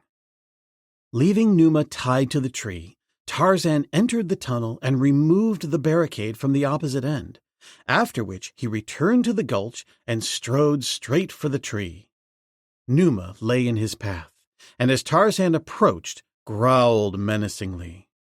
The ape-man cuffed him aside and unfastened the rope from the tree. Then ensued a half-hour of stubbornly fought battle while Tarzan endeavored to drive Numa through the tunnel ahead of him, and Numa persistently refused to be driven. At last, however, by dint of the unrestricted use of his spear point, the ape-man succeeded in forcing the lion to move ahead of him and eventually guided him into the passageway. Once inside, the problem became simpler, since Tarzan followed closely in the rear with his sharp spear point, an unremitting incentive to forward movement on the part of the lion. If Numa hesitated, he was prodded. If he backed up, the result was extremely painful, and so, being a wise lion who was learning rapidly, he decided to keep on going, and at the end of the tunnel, emerging into the outer world, he sensed freedom, raised his head and tail, and started off at a run. Tarzan, still on his hands and knees just inside the entrance, was taken unaware with the result that he was sprawled forward upon his face and dragged 100 yards across the rocky ground before Numa was brought to a stand. It was a scratched and angry Tarzan who scrambled to his feet. At first, he was tempted to chastise Numa, but as the ape-man seldom permitted his temper to guide him in any direction not countenanced by reason, he quickly abandoned the idea. Having taught Numa the rudiments of being driven, he now urged him forward, and there commenced as strange a journey as the unrecorded history of the jungle contains. The balance of that day was eventful both for Tarzan and for Numa. From open rebellion at first, the lion passed through the stages of stubborn resistance and grudging obedience to final surrender. He was a very tired, hungry, and thirsty lion when night overtook them. But there was to be no food for him that day or the next. Tarzan did not dare risk removing the headbag, though he did cut another hole which permitted Numa to quench his thirst shortly after dark. Then he tied him to a tree, sought food for himself, and stretched out among the branches above his captive for a few hours' sleep. Early the following morning they resumed their journey, winding over the low foothills south of Kilimanjaro toward the east. The beasts of the jungle who saw them took one look and fled. The scent spoor of Numa alone might have been enough to have provoked flight in many of the lesser animals, but the sight of this strange apparition that smelled like a lion but looked like nothing they had ever seen before, being led through the jungles by a giant Tarmangani, was too much for even the more formidable denizens of the wild. Sabor, the lioness, recognizing from a distance the scent of her lord and master, intermingled with that of a Tarmangani and the hide of Horta the boar, trotted through the aisles of the forest to investigate. Tarzan and Numa heard her coming, for she voiced a plaintive and questioning whine as the baffling mixture of odors aroused her curiosity and her fears. For lions, however terrible they may appear, are often timid animals, and Sabor, being of the gentler sex, was, naturally, habitually inquisitive as well. Tarzan unslung his spear, for he knew that he might now easily have to fight to retain his prize. Numa halted and turned his outraged head in the direction of the coming she. He voiced a throaty growl that was almost a purr. Tarzan was upon the point of prodding him on again when Sabor broke into view, and behind her the ape-man saw that which gave him instant pause: 4 full-grown lions trailing the lioness. To have goaded Numa then into active resistance might have brought the whole herd down upon him, and so Tarzan waited to learn first what their attitude would be. He had no idea of relinquishing his lion without a battle, but knowing lions as he did, he knew that there was no assurance as to just what the newcomers would do. The lioness was young and sleek, and the 4 males were in their prime, as handsome lions as he ever had seen. 3 of the males were scantily maned, but one, the foremost, carried a splendid black mane that rippled in the breeze as he trotted majestically forward. The lioness halted 100 feet from Tarzan, while the lions came on past her and stopped a few feet nearer. Their ears were upstanding and their eyes filled with curiosity. Tarzan could not even guess what they might do. The lion at his side faced them fully, standing silent now and watchful. Suddenly, the lioness gave vent to another little whine, at which Tarzan's lion voiced a terrific roar and leaped forward straight toward the beast of the black mane. The sight of this awesome creature with the strange face was too much for the lion toward which he leaped, dragging Tarzan after him, and with a growl the lion turned and fled, followed by his companions and the she. Numa attempted to follow them.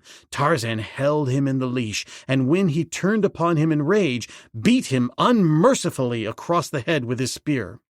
Shaking his head and growling, the lion at last moved off again in the direction they had been traveling. But it was an hour before he ceased to sulk. He was very hungry, half-famished in fact, and consequently of an ugly temper, yet so thoroughly subdued by Tarzan's heroic methods of lion taming that he was presently pacing along at the ape-man's side like some huge Saint Bernard. It was dark when the two approached the British right, after a slight delay farther back because of a German patrol it had been necessary to elude. A short distance from the British line of outguard sentinels, Tarzan tied Numa to a tree and continued on alone. He evaded a sentinel, passed the outguard and support, and by devious ways came again to Colonel Capel's headquarters, where he appeared before the officers gathering there as a disembodied spirit materializing out of thin air. When they saw who it was that came thus unannounced, they smiled, and the colonel scratched his head in perplexity. "Someone should be shot for this," he said. "I might just as well not establish an outpost if a man can filter through whenever he pleases." Tarzan smiled. "Do not blame them," he said, "for I am not a man. I am Tarmangani. Any Mangani who wished to could enter your camp almost at will. But if you have them for sentinels, no one could enter without their knowledge." "What are the Mangani?" asked the colonel. "Perhaps we might enlist a bunch of the beggars." Tarzan shook his head. "They are the great apes," he explained, "my people, but you could not use them. They cannot concentrate long enough upon a single idea. If I told them of this, they would be much interested for a short time. I might even hold the interest of a few long enough to get them here and explain their duties to them. But soon they would lose interest, and when you needed them most, they might be off in the forest searching for beetles instead of watching their posts. They have the minds of little children. That is why they remain what they are." "You call them Mangani and yourself Tarmangani. What is the difference?" asked Major Presswick. "Tar means white," replied Tarzan, "and Mangani, great ape. My name, the name they gave me in the tribe of Kerchak, means white skin. When I was a little Balu, my skin, I presume, looked very white indeed against the beautiful black coat of Kala, my foster mother, and so they called me Tarzan, the Tarmangani. They call you, too, Tarmangani," he concluded, smiling. Capel smiled. "It is no reproach, Greystoke," he said, "and by Jove, it would be a mark of distinction if a fellow could act the part. And now, how about your plan? Do you still think you can empty the trench opposite our sector?" "Is it still held by Gomangani?" asked Tarzan. "What are Gomangani?" inquired the colonel. "It is still held by native troops, if that is what you mean." "Yes," replied the ape-man. "What do you intend doing, and what do you want us to do?" asked Capel. Tarzan approached the table and placed a finger on the map. "Here is a listening post," he said. "They have a machine gun in it. A tunnel connects it with this trench at this point." His finger moved from place to place on the map as he talked. "Give me a bomb, and when you hear it burst in this listening post, let your men start across no man's land slowly. Presently they will hear a commotion in the enemy trench, but they need not hurry, and, whatever they do, have them come quietly. You might also warn them that I may be in the trench, and that I do not care to be shot or bayoneted." "And that is all?" queried Capel, after directing an officer to give Tarzan a hand grenade. "You will empty the trench alone?" "Not exactly alone," replied Tarzan with a grim smile, "but I shall empty it. And, by the way, your men may come in through the tunnel, from the listening post, if you prefer. In about half an hour, Colonel." And he turned and left them. As he passed through the camp, there flashed suddenly upon the screen of recollection, conjured there by some reminder of his previous visit to headquarters, doubtless the image of the officer he had passed as he quit the colonel that other time, and simultaneously recognition of the face that had been revealed by the light from the fire. He shook his head dubiously. No, it could not be. And yet the features of the young officer were identical with those of Fräulein Kircher, the German spy he had seen at German headquarters the night he took Major Schneider from under the nose of the Hun general and his staff. Beyond the last line of sentinels, Tarzan moved quickly in the direction of Numa the lion. The beast was lying down as Tarzan approached, but he rose as the ape-man reached his side. A low whine escaped his muzzled lips. Tarzan smiled, for he recognized in the new note almost a supplication. It was more like the whine of a hungry dog begging for food than the voice of the proud king of beasts. "Soon you will kill and feed," he murmured in the vernacular of the great apes. He unfastened the rope from about the tree and, with Numa close at his side, slunk into no man's land. There was little rifle fire, and only an occasional shell vouched for the presence of artillery behind the opposing lines. As the shells from both sides were falling well back of the trenches, they constituted no menace to Tarzan. But the noise of them and that of the rifle fire had a marked effect upon Numa, who crouched, trembling, close to the Tarmangani as though seeking protection. Cautiously, the two beasts moved forward toward the listening post of the Germans. In one hand, Tarzan carried the bomb the English had given him. In the other was the coiled rope attached to the lion.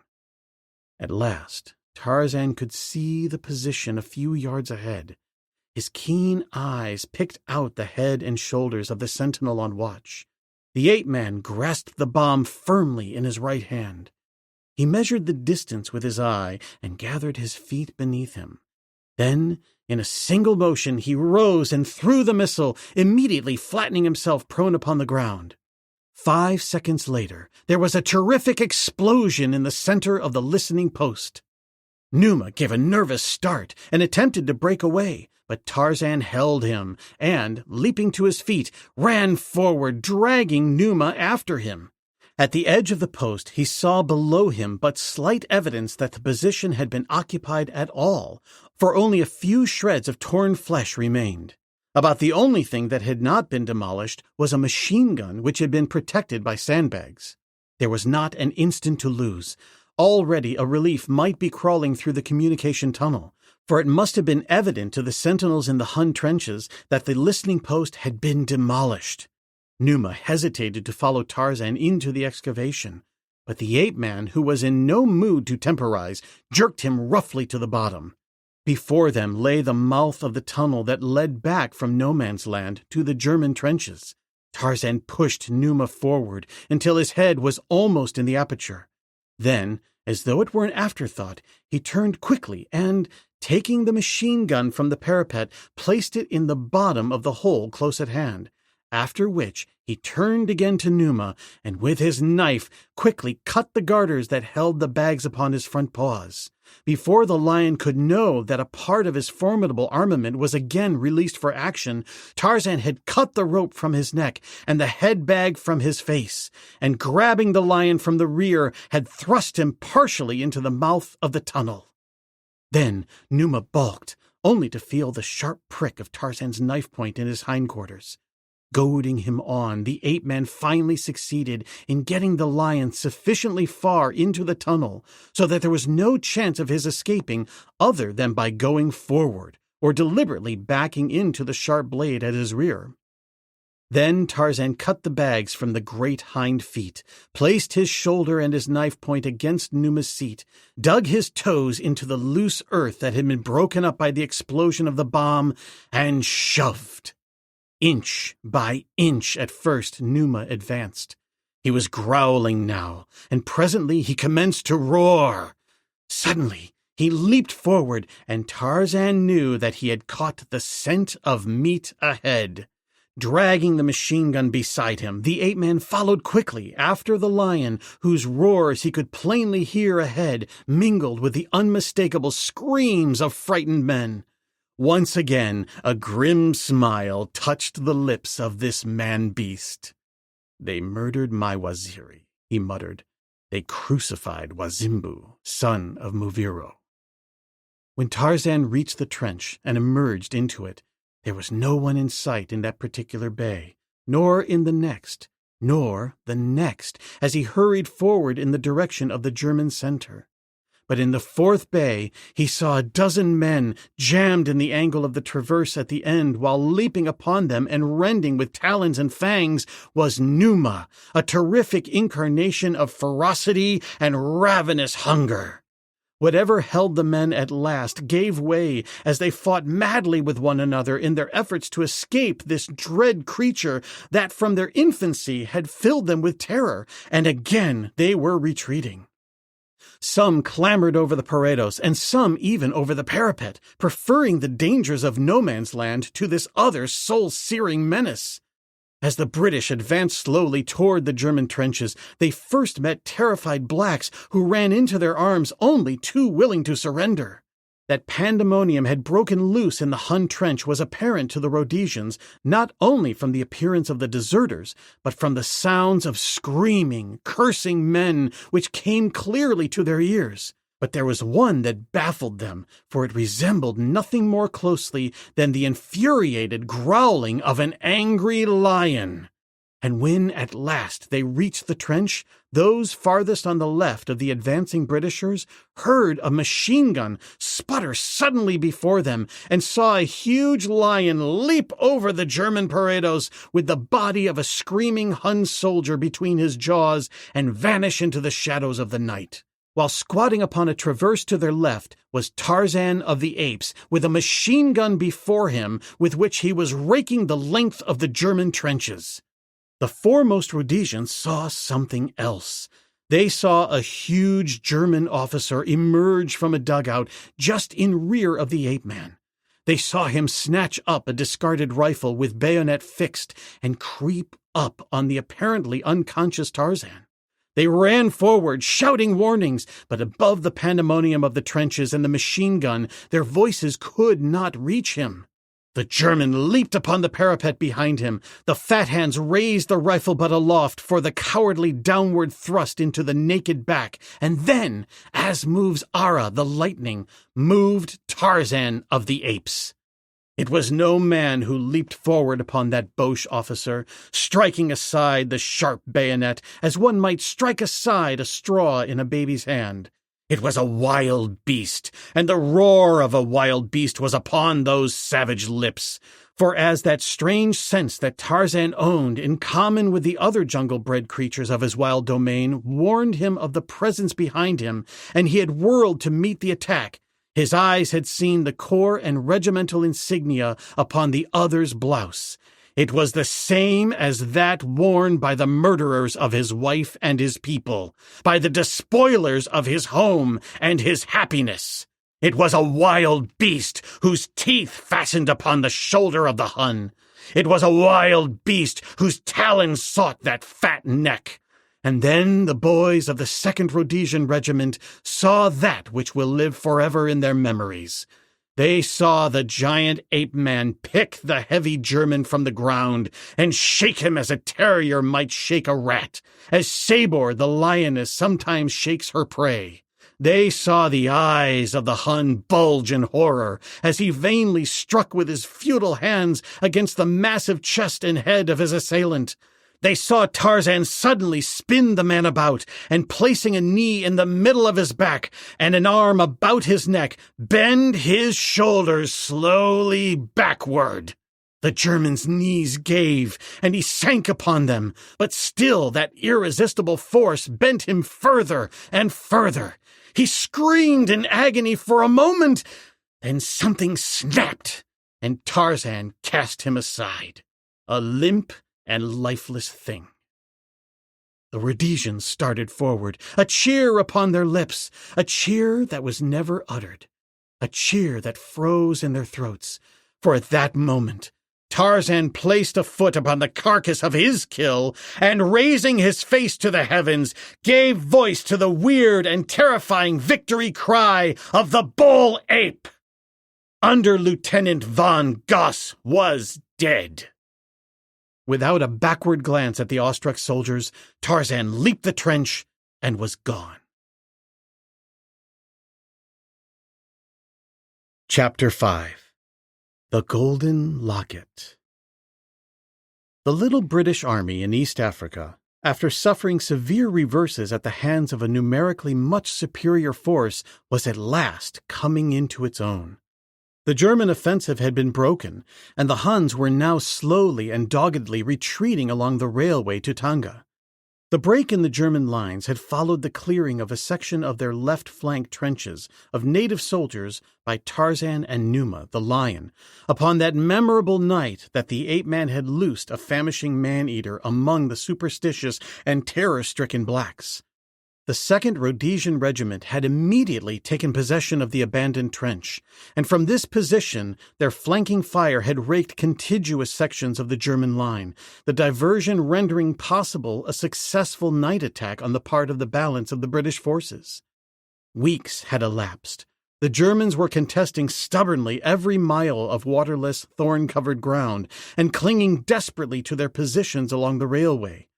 The officers of the 2nd Rhodesians had seen nothing more of Tarzan of the Apes since he had slain under Lieutenant von Goss and disappeared toward the very heart of the German position, and there were those among them who believed that he had been killed within the enemy lines. "They may have killed him," assented Colonel Capel, "but I fancy they never captured the beggar alive." Nor had they, nor killed him either. Tarzan had spent those intervening weeks pleasantly and profitably.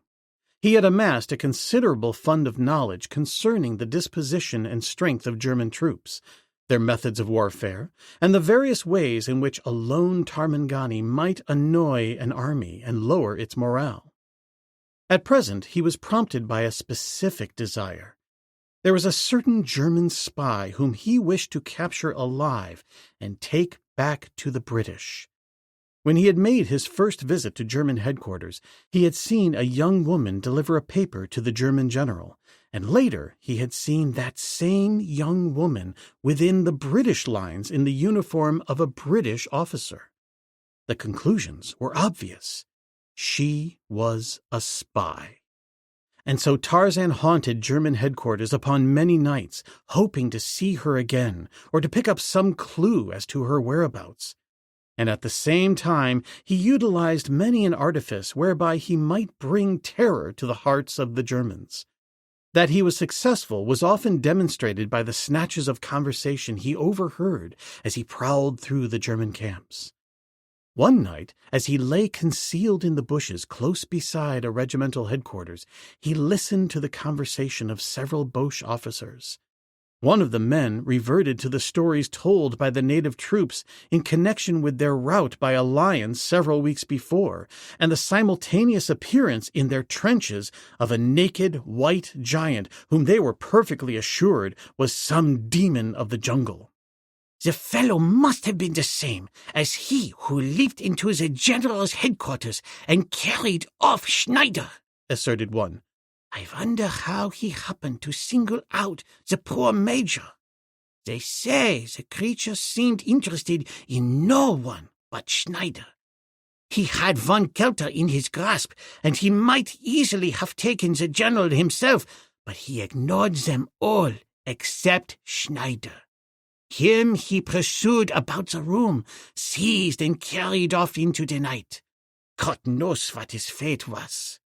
"Captain Schwitz-Schneider has some sort of theory," said another. "He told me only a week ago that he thinks he knows why his brother was taken, that it was a case of mistaken identity. He was not so sure about it until von Goss was killed, apparently by the same creature, the night the lion entered the trenches. Von Goss was attached to Schneider's company. One of Schneider's men was found with his neck wrung the same night that the major was carried off, and Schneider thinks that this devil is after him and his command, that he came for him that night and got his brother by mistake. He says Krat told him that in presenting the major to Fräulein Kircher, the former's name was no sooner spoken that this wild man leaped through the window and made for him." Suddenly the little group became rigid, listening. "What was that?" snapped one, eyeing the bushes from which a smothered snarl had issued as Tarzan of the Apes realized that through his mistake the perpetrator of the horrid crime at his bungalow still lived, that the murderer of his wife went yet unpunished. For a long minute the officers stood with tensed nerves, every eye riveted upon the bushes from whence the ominous sound had issued. Each recalled recent mysterious disappearances from the heart of camps, as well as from lonely outguards. Each thought of the silent dead he had seen, slain almost within sight of their fellows by some unseen creature. They thought of the marks upon dead throats, made by talons or by giant fingers, they could not tell which, and those upon shoulders and jugulars where powerful teeth had fastened as they waited with drawn pistols. Once the bushes moved almost imperceptibly, and an instant later one of the officers, without warning, fired into them. But Tarzan of the Apes was not there. In the interval between the moving of the bushes and the firing of the shot, he had melted into the night. 10 minutes later, he was hovering on the outskirts of that part of camp where were bivouacked for the night the black soldiers of a native company commanded by one Hauptmann Fritz Schneider. The men were stretched upon the ground without tents, but there were tents pitched for the officers. Toward these Tarzan crept. It was slow and perilous work, as the Germans were now upon the alert for the uncanny foe that crept into their camps to take his toll by night. Yet the ape-man passed their sentinels, eluded the vigilance of the interior guard, and crept at last to the rear of the officers' line. Here he flattened himself against the ground close behind the nearest tent and listened. From within came the regular breathing of a sleeping man. One only. Tarzan was satisfied. With his knife, he cut the tie strings of the rear flap and entered. He made no noise. The shadow of a falling leaf, floating gently to earth upon a still day, could have been no more soundless. He moved to the side of the sleeping man and bent low over him. He could not know, of course, whether it was Schneider or another, as he had never seen Schneider. But he meant to know, and to know even more. Gently, he shook the man by the shoulder. The fellow turned heavily and grunted in a thick guttural. "Silence!" admonished the ape-man in a low whisper. "Silence! I kill." The Hun opened his eyes. In the dim light he saw a giant figure bending over him. Now a mighty hand grasped his shoulder, and another closed tightly about his throat. "Make no outcry," commanded Tarzan, "but answer in a whisper my questions. What is your name?" "Liberate," replied the officer. He was trembling. The weird presence of this naked giant filled him with dread. He, too, recalled the men mysteriously murdered in the still watches of the night camps. "What do you want?" "Where is Hauptmann Fritz Schneider?" asked Tarzan. "Which is his tent?" "He is not here," replied Luberg. "He was sent to Wilhelmsthal yesterday." "I shall not kill you now," said the ape-man. "First I shall go and learn if you have lied to me, and if you have, your death shall be the more terrible. Do you know how Major Schneider died?" Luberg shook his head negatively. "I do," continued Tarzan, "and it was not a nice way to die, even for an accursed German. Turn over with your face down and cover your eyes. Do not move or make a sound." The man did as he was bid, and the instant that his eyes were turned away, Tarzan slipped from the tent. An hour later, he was outside the German camp and headed for the little town of Wilhelmsthal, the summer seat of government of German East Africa. Fräulein Bertha Kircher was lost. She was humiliated and angry. It was long before she would admit it that she, who prided herself upon her woodcraft, was lost in this little patch of country between the Pangani and the Tanga Railway. She knew that Wilhelmsthal lay southeast of her about 50 miles, but, through a combination of untoward circumstances, she found herself unable to determine which was southeast. In the first place, she had set out from German headquarters on a well-marked road that was being traveled by troops, and with every reason to believe that she would follow that road to Wilhelmsthal. Later, she had been warned from this road by word that a strong British patrol had come down from the west bank of the Pangani, effected a crossing south of her, and was even then marching on the railway at Tanda. After leaving the road, she found herself in thick bush, and as the sky was heavily overcast, she presently had recourse to her compass, and it was not until then that she discovered to her dismay that she did not have it with her. So sure was she of her woodcraft, however, that she continued on in the direction she thought west, until she had covered sufficient distance to warrant her in feeling assured that, by now turning south, she could pass safely in rear of the British patrol. Nor did she commence to feel any doubts until long after she had again turned toward the east well south as she thought of the patrol. It was late afternoon. She should long since have struck the road again south of Tanda, but she had found no road, and now she began to feel real anxiety. Her horse had traveled all day without food or water. Night was approaching, and with it a realization that she was hopelessly lost in a wild and trackless country, notorious principally for its tsetse flies and savage beasts. It was maddening to know that she had absolutely no knowledge of the direction she was traveling, that she might be forging steadily farther from the railway, deeper into the gloomy and forbidding country toward the Pangani. Yet it was impossible to stop. She must go on. Bertha Kircher was no coward, whatever else she may have been. But as night began to close down around her, she could not shut out from her mind entirely contemplation of the terrors of the long hours ahead before the rising sun should dissipate the Stygian gloom, the horrid jungle night that lures forth all the prowling, preying creatures of destruction. She found, just before dark, an open meadow-like break in the almost interminable bush. There was a small clump of trees near the center, and here she decided to camp. The grass was high and thick, affording feed for her horse and a bed for herself, and there was more than enough dead wood lying about the trees to furnish a good fire well through the night. Removing the saddle and bridle from her mount, she placed them at the foot of a tree, and then picketed the animal close by. Then she busied herself collecting firewood, and by the time darkness had fallen, she had a good fire and enough wood to last until morning.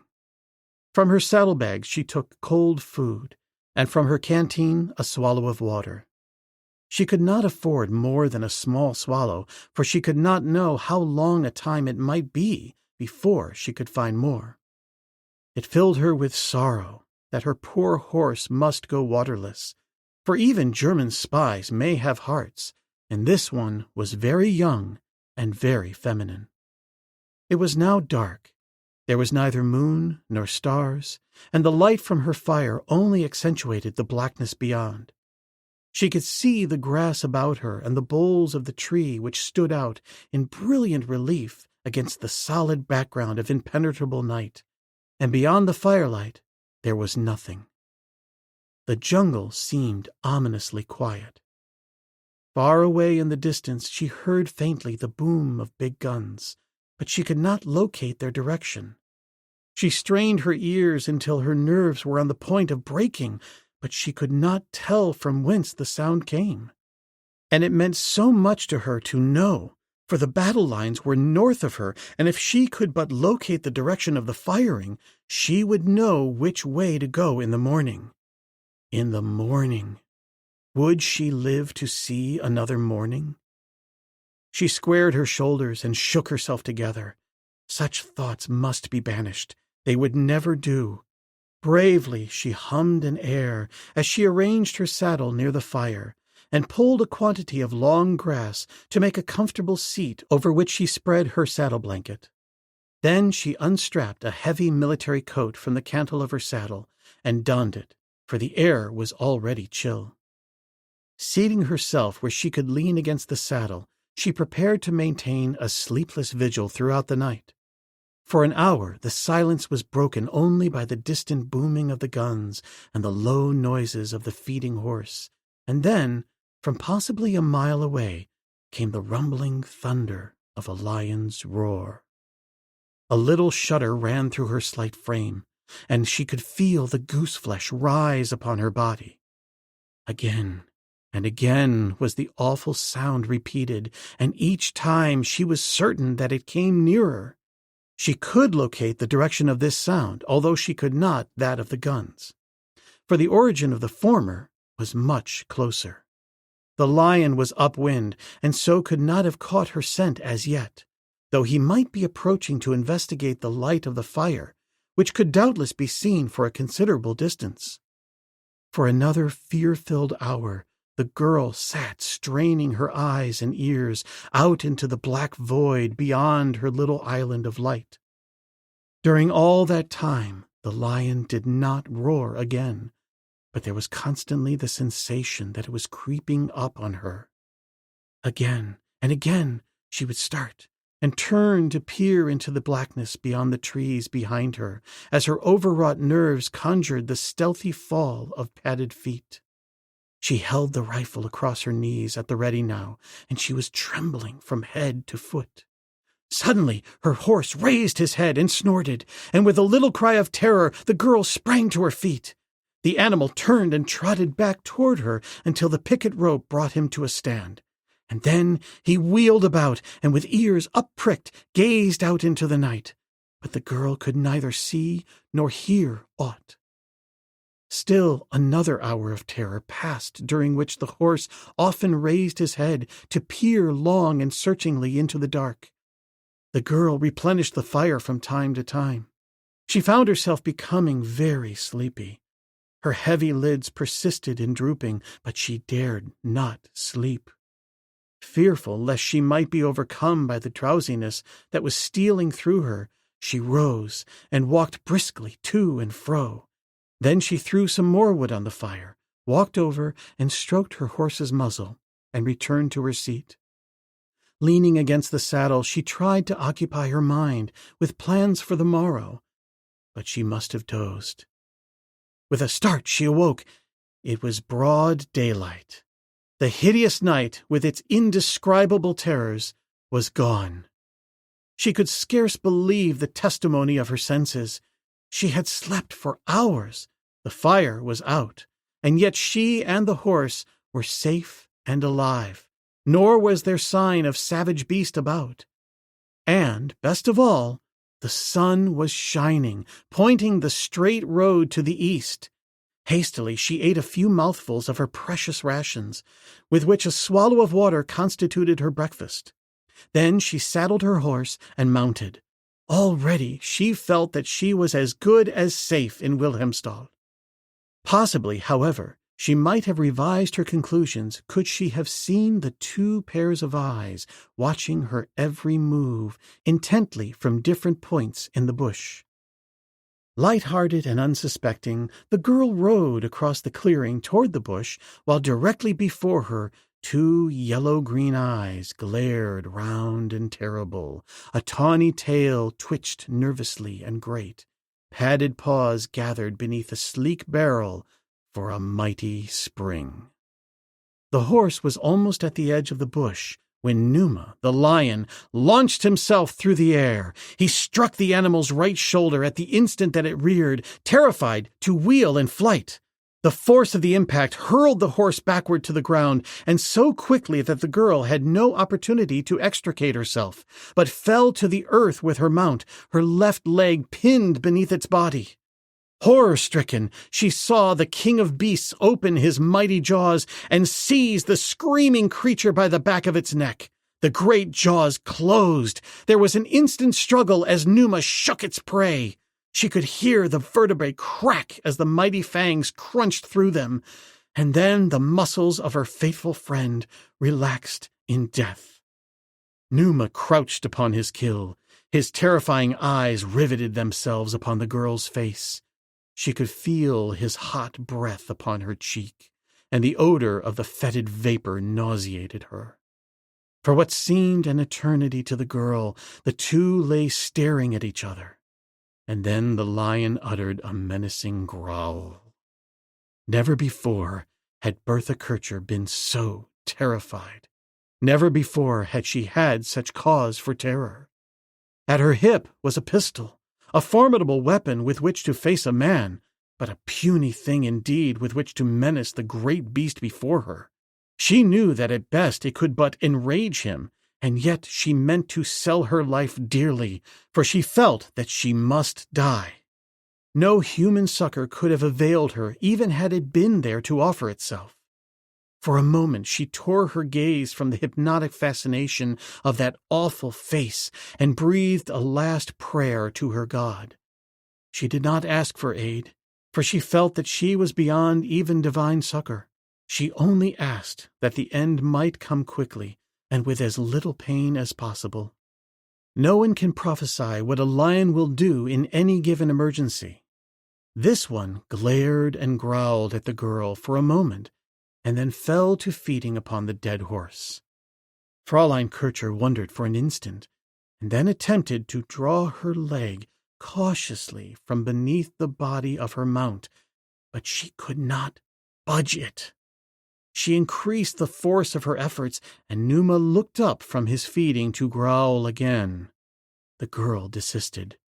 She hoped that he might satisfy his hunger and then depart to lie up, but she could not believe that he would leave her there alive.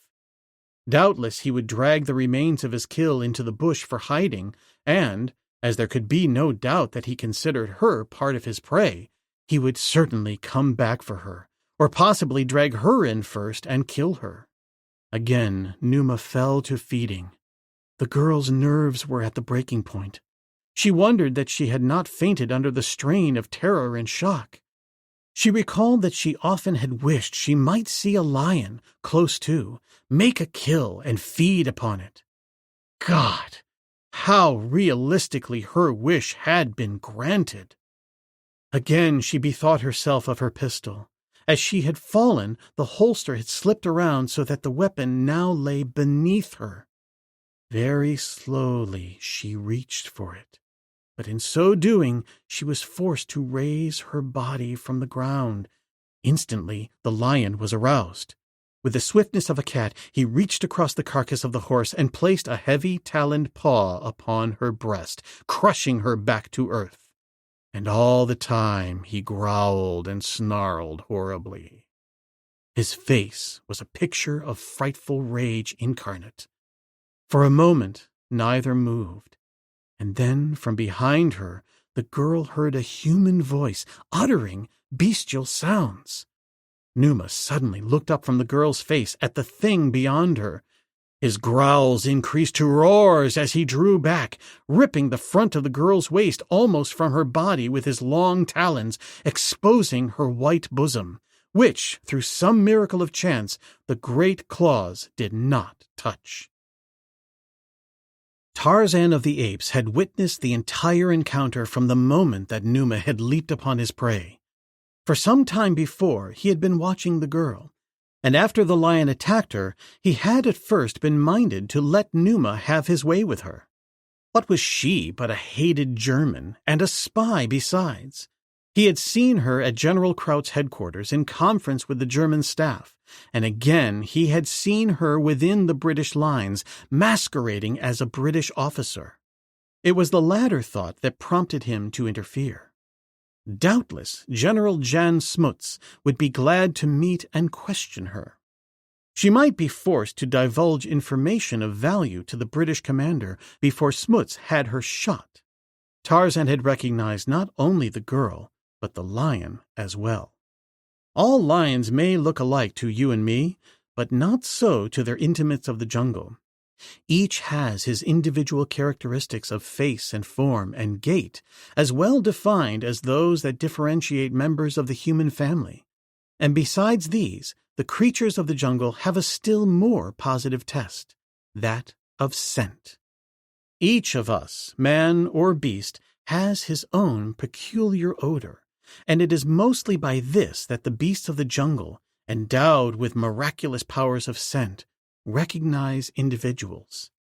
It is the final proof. You have seen it demonstrated 1,000 times. A dog recognizes your voice and looks at you. He knows your face and figure. Good. There can be no doubt in his mind but that it is you. But is he satisfied? No, sir. He must come up and smell of you. All his other senses may be fallible, but not his sense of smell. And so he makes assurance positive by the final test. Tarzan recognized Numa as he whom he had muzzled with the hide of Horta the boar, as he whom he handled by a rope for 2 days and finally loosed in a German front-line trench. And he knew that Numa would recognize him, that he would remember the sharp spear that had goaded him into submission and obedience, and Tarzan hoped that the lesson he had learned still remained with the lion. Now he came forward, calling to Numa in the language of the great apes, warning him away from the girl. It is open to question that Numa the lion understood him, but he did understand the menace of the heavy spear that the Tarmangani carried so readily in his brown right hand, and so he drew back, growling, trying to decide in his little brain whether to charge or flee. On came the ape-man with never a pause, straight for the lion. "Go away, Numa," he cried. or Tarzan will tie you up again and lead you through the jungle without food. See, Arad, my spear. Do you recall how his point stuck into you, and how with his haft I beat you over the head? Go, Numa. I am Tarzan of the Apes. Numa wrinkled the skin of his face into great folds, until his eyes almost disappeared, and he growled and roared and snarled and growled again. And when the spear point came at last quite close to him, he struck at it viciously with his armed paw. But he drew back. Tarzan stepped over the dead horse, and the girl lying behind him gazed in wide-eyed astonishment at the handsome figure driving an angry lion deliberately from its kill. When Numa had retreated a few yards, the ape-man called back to the girl in perfect German, "Are you badly hurt?" "I think not," she replied, "but I cannot extricate my foot from beneath my horse." "Try again," commanded Tarzan. "I do not know how long I can hold Numa thus." The girl struggled frantically, but at last she sank back upon an elbow. "It is impossible," she called to him. He backed slowly until he was again beside the horse, when he reached down and grasped the cinch, which was still intact. Then, with one hand, he raised the carcass from the ground. The girl freed herself and rose to her feet. "You can walk?" asked Tarzan. "Yes," she said. "My leg is numb, but it does not seem to be injured." "Good," commented the ape-man. "Back slowly away behind me. Make no sudden movements. I think he will not charge." With utmost deliberation, the two backed toward the bush. Numa stood for a moment, growling. Then he followed them slowly. Tarzan wondered if he would come beyond his kill, or if he would stop there. If he followed them beyond, then they could look for a charge, and if Numa charged, it was very likely that he would get one of them. When the lion reached the carcass of the horse, Tarzan stopped, and so did Numa, as Tarzan had thought that he would, and the ape-man waited to see what the lion would do next. He eyed them for a moment, snarling angrily, and then looked down at the tempting meat. Presently, he crouched upon his kill and resumed feeding. The girl breathed a deep sigh of relief as she and the ape-man resumed their slow retreat with only an occasional glance from the lion. And when at last they reached the bush and had turned and entered it, she felt a sudden giddiness overwhelm her so that she staggered and would have fallen had Tarzan not caught her. It was only a moment before she regained control of herself. "I could not help it," she said in half apology. "I was so close to death, such a horrible death. It unnerved me for an instant, but I am all right now. How can I ever thank you? It was so wonderful. You did not seem to fear the frightful creature in the least, yet he was afraid of you. Who are you?" "He knows me," replied Tarzan grimly. "That is why he fears me." He was standing facing the girl now, and for the first time he had a chance to look at her squarely and closely. She was very beautiful. That was undeniable. But Tarzan realized her beauty only in a subconscious way. It was superficial. It did not color her soul, which must be black as sin. She was German, a German spy. He hated her and desired only to compass her destruction. But he would choose the manner so that it would work most grievously against the enemy cause. He saw her naked breast where Numa had torn her clothing from her, and dangling there against the soft white flesh, he saw that which brought a sudden scowl of surprise and anger to his face. The diamond-studded golden locket of his youth, the love token that had been stolen from the breast of his mate by Schneider the Hun. The girl saw the scowl, but did not interpret it correctly. Tarzan grasped her roughly by the arm. "Where did you get this?" he demanded, as he tore the bauble from her. The girl drew herself to her full height, Take your hand from me, she demanded. But the ape-man paid no attention to her words, only seizing her more forcibly. Answer me, he snapped. Where did you get this? What is it to you? She countered. It is mine, he replied. Tell me who gave it to you, or I will throw you back to Numa. You would do that? She asked. Why not? He queried. You are a spy, and spies must die if they are caught. You were going to kill me then. I was going to take you to headquarters. They would dispose of you there, but Numa can do it quite as effectively. Which do you prefer? Hauptmann Fritz Schneider gave it to me, she said. Headquarters it will be, then, said Tarzan. Come. The girl moved at his side through the bush, and all the time her mind worked quickly. They were moving east, which suited her, and as long as they continued to move east, she was glad to have the protection of the great white savage. She speculated much upon the fact that her pistol still swung at her hip. The man must be mad not to take it from her. What makes you think I am a spy? She asked after a long silence. I saw you at German headquarters, he replied, and then again inside the British lines. She could not let him take her back to them. She must reach Wilhelmstal at once, and she was determined to do so even if she must have recourse to her pistol. She cast a side glance at the tall figure. What a magnificent creature! But yet he was a brute who would kill her or have her killed if she did not slay him. And the locket! She must have that back. It must not fail to reach Wilhelmstal. Tarzan was now a foot or two ahead of her as the path was very narrow. Cautiously, she drew her pistol. A single shot would suffice, and he was so close that she could not miss. As she figured it all out, her eyes rested on the brown skin, with the graceful muscles rolling beneath it, and the perfect limbs and head and the carriage that a proud king of old might have envied. A wave of revulsion for her contemplated act surged through her. No, she could not do it. Yet she must be free, and she must regain possession of the locket. And then, almost blindly, she swung the weapon up and struck Tarzan heavily upon the back of the head with its butt.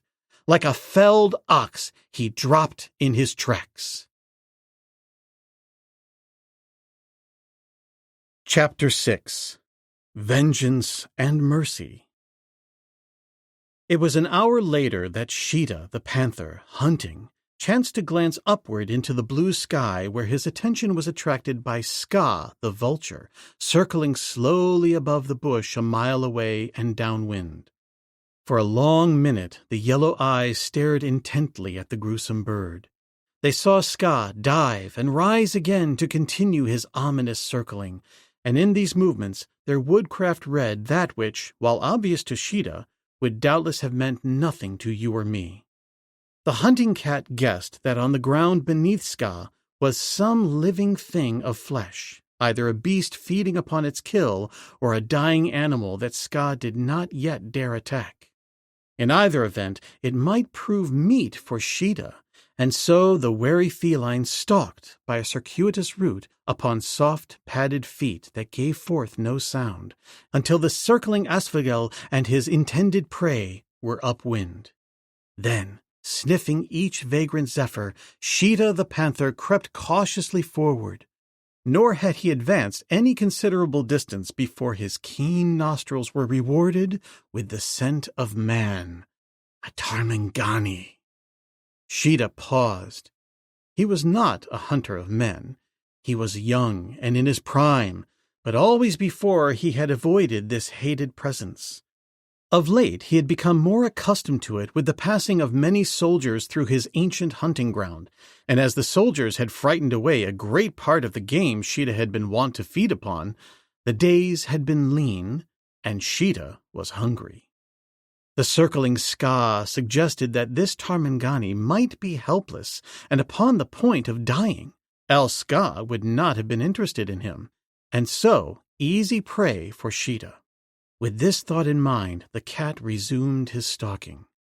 Presently he pressed through the thick bush, and his yellow-green eyes rested gloatingly upon the body of an almost naked Tarmangani lying face down in a narrow game trail. Numa, sated, rose from the carcass of Bertha Kircher's horse and seized the partially devoured body by the neck and dragged it into the bush. Then he started east toward the lair where he had left his mate. Being uncomfortably full, he was inclined to be sleepy and far from belligerent. He moved slowly and majestically, with no effort at silence or concealment. The king walked abroad, unafraid. With an occasional regal glance to right or left, he moved along a narrow game trail until at a turn he came to a sudden stop at what lay revealed before him. Sheeta, the panther, creeping stealthily upon the almost naked body of a Tarmangani lying face down in the deep dust of the pathway. Numa glared intently at the quiet body in the dust. Recognition came.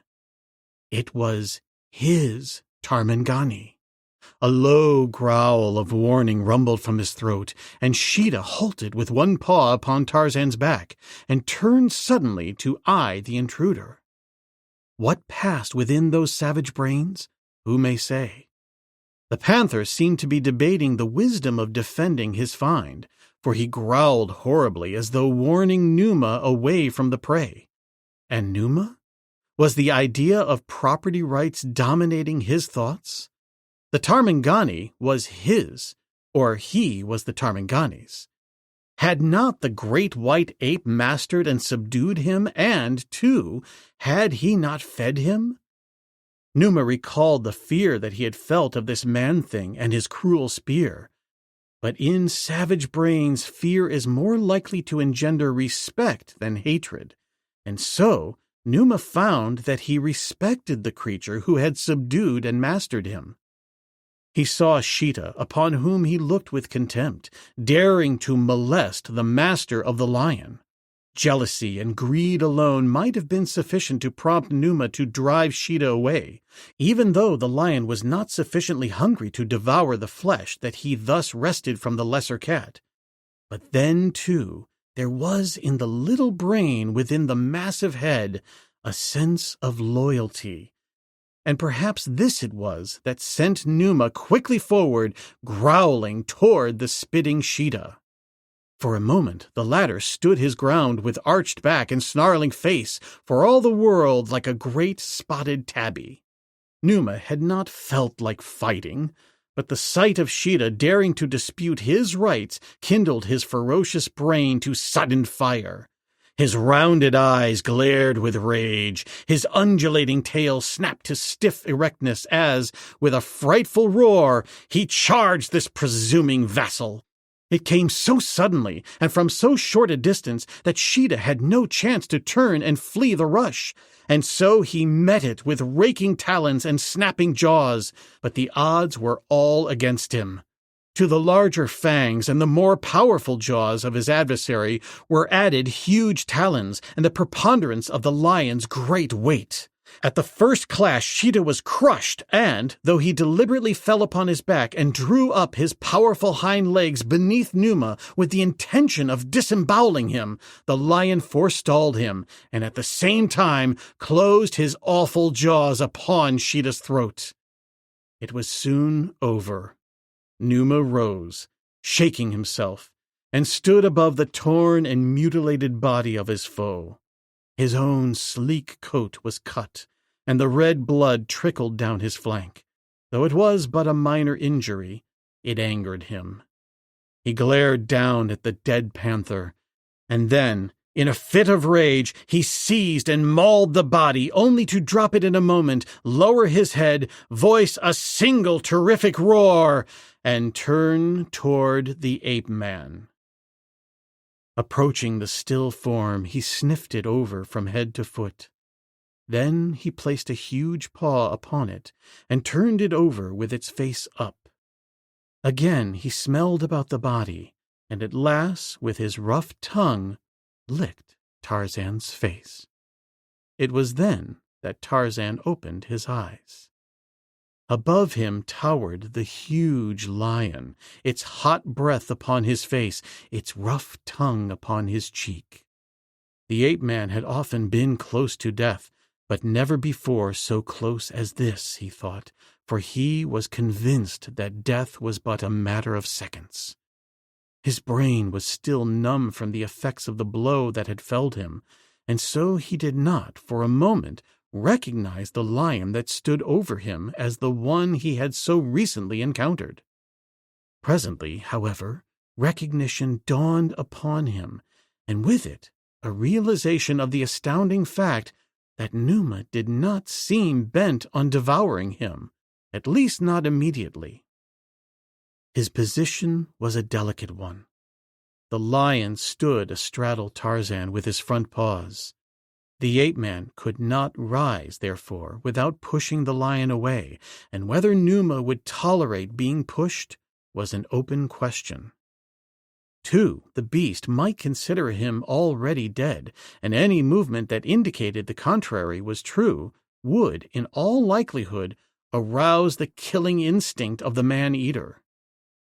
But Tarzan was tiring of the situation. He was in no mood to lie there forever, especially when he contemplated the fact that the girl spy who had tried to brain him was undoubtedly escaping as rapidly as possible. Numa was looking right into his eyes, now evidently aware that he was alive. Presently, the lion cocked his head on one side and whined. Tarzan knew the note, and he knew that it spelled neither rage nor hunger. Then he risked all on a single throw, encouraged by that low whine. "Move, Numa," he commanded, and placing a palm against the tawny shoulder, he pushed the lion aside. Then he rose, and with a hand on his hunting knife, awaited that which might follow. It was then that his eyes fell for the first time on the torn body of Sheeta. He looked from the dead cat to the live one, and saw the marks of conflict upon the latter too, and in an instant realized something of what had happened. Numa had saved him from the panther. It seemed incredible, and yet the evidence pointed clearly to the fact. He turned toward the lion and without fear approached and examined his wounds, which he found superficial, and as Tarzan knelt beside him, Numa rubbed an itching ear against the naked brown shoulder. Then the ape-man stroked the great head, picked up his spear, and looked about for the trail of the girl. This he soon found leading toward the east, and as he set out upon it, something prompted him to feel for the locket he had hung about his neck. It was gone. No trace of anger was apparent upon the ape-man's face, unless it was a slight tightening of the jaws. But he put his hand ruefully to the back of his head, where a bump marked the place where the girl had struck him, and a moment later a half-smile played across his lips. He could not help but admit that she had tricked him neatly, and that it must have taken nerve to do the thing she did, and to set out armed only with a pistol through the trackless waste that lay between them and the railway, and beyond into the hills where Wilhelmstal lies. Tarzan admired courage. He was big enough to admit it and admire it even in a German spy. But he saw that in this case it only added to her resourcefulness and made her all the more dangerous, and the necessity for putting her out of the way paramount. He hoped to overtake her before she reached Wilhelmstal, and so he set out at the swinging trot that he could hold for hours at a stretch without apparent fatigue. That the girl could hope to reach the town on foot in less than 2 days seemed improbable, for it was a good 30 miles, and part of it hilly. Even as the thought crossed his mind, he heard the whistle of a locomotive to the east, and knew that the railway was in operation again after a shutdown of several days. If the train was going south, the girl would signal it if she had reached the right-of-way.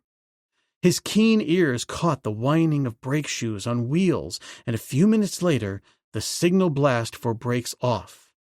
The train had stopped and started again, and, as it gained headway and greater distance, Tarzan could tell from the direction of the sound that it was moving south. The ape-man followed the trail to the railway, where it ended abruptly on the west side of the track, showing that the girl had boarded the train, just as he thought. There was nothing now but to follow on to Wilhelmstal, where he hoped to find Captain Fritz Schneider, as well as the girl, and to recover his diamond-studded locket. It was dark when Tarzan reached the little hill town of Wilhelmstal. He loitered on the outskirts, getting his bearings and trying to determine how an almost naked white man might explore the village without arousing suspicion. There were many soldiers about, and the town was under guard, for he could see a lone sentinel walking his post scarce 100 yards from him. To elude this one would not be difficult, but to enter the village and search it would be practically impossible, garbed or ungarbed as he was. Creeping forward, taking advantage of every cover, lying flat and motionless when the sentry's face was toward him, the ape-man at last reached the sheltering shadows of an outhouse just inside the lines. From there he moved stealthily from building to building until at last he was discovered by a large dog in the rear of one of the bungalows. The brute came slowly toward him, growling. Tarzan stood motionless beside a tree. He could see a light in the bungalow and uniformed men moving about, and he hoped that the dog would not bark. He did not, but he growled more savagely, and, just at the moment that the rear door of the bungalow opened and a man stepped out, the animal charged. He was a large dog, as large as Dango the hyena, and he charged with all the vicious impetuosity of Numa the lion. As he came, Tarzan knelt, and the dog shot through the air for his throat. But he was dealing with no man now, and he found his quickness more than matched by the quickness of the Tarmangani. His teeth never reached the soft flesh. Strong fingers of steel, seized his neck. He voiced a single startled yelp and clawed at the naked breast before him with his talons. But he was powerless. The mighty fingers closed upon his throat. The man rose, snapped the clawing body once, and cast it aside. At the same time, a voice from the open bungalow door called, "Simpa!" There was no response. Repeating the call, the man descended the steps and advanced toward the tree. In the light from the doorway, Tarzan could see that he was a tall, broad-shouldered man in the uniform of a German officer. The ape-man withdrew into the shadow of the tree's stem. The man came closer, still calling the dog. He did not see the savage beast, crouching now in the shadow, awaiting him. When he had approached within 10 feet of the Tarmangani, Tarzan leaped upon him as Sabor springs to the kill. So sprang the ape-man. The momentum and weight of his body hurled the German to the ground. Powerful fingers prevented an outcry, and, though the officer struggled, he had no chance, and a moment later lay dead beside the body of the dog. As Tarzan stood for a moment looking down upon his kill, and regretting that he could not risk voicing his beloved victory cry, the sight of the uniform suggested a means whereby he might pass to and fro through Wilhelmstal with a minimum chance of detection. 10 minutes later, a tall, broad-shouldered officer stepped from the yard of the bungalow, leaving behind him the corpses of a dog and a naked man. He walked boldly along the little street, and those who passed him could not guess that beneath Imperial Germany's uniform beat a savage heart that pulsed with implacable hatred for the Hun. Tarzan's first concern was to locate the hotel, for here, he guessed, he would find the girl, and where the girl was, doubtless would be Hauptmann Fritz Schneider, who was either her confederate, her sweetheart, or both. And there, too, would be Tarzan's precious locket. He found the hotel at last, a low, 2-storied building with a veranda. There were lights on both floors, and people, mostly officers, could be seen within. The ape-man considered entering and inquiring for those he sought, but his better judgment finally prompted him to reconnoiter first. Passing around the building, he looked into all the lighted rooms on the first floor, and, seeing neither of those for whom he had come, he swung lightly to the roof of the veranda and continued his investigations through the windows of the second story. At one corner of the hotel, in a rear room, the blinds were drawn, but he heard voices within, and once he saw a figure silhouetted momentarily against the blind. It appeared to be the figure of a woman, but it was gone so quickly that he could not be sure. Tarzan crept close to the window and listened. Yes, there was a woman there, and a man. He heard distinctly the tones of their voices, although he could overhear no words, as they seemed to be whispering. The adjoining room was dark. Tarzan tried the window and found it unlatched. All was quiet within. He raised the sash and listened again. Still silence. Placing a leg over the sill, he slipped within and hurriedly glanced about. The room was vacant. Crossing to the door, he opened it and looked out into the hall. There was no one there either, and he stepped out and approached the door of the adjoining room where the man and woman were. Pressing close to the door, he listened. Now he distinguished words, for the two had raised their voices as though in argument. The woman was speaking. "I have brought the locket," she said, "as was agreed upon between you and General Crott, as my identification. I carry no other credentials.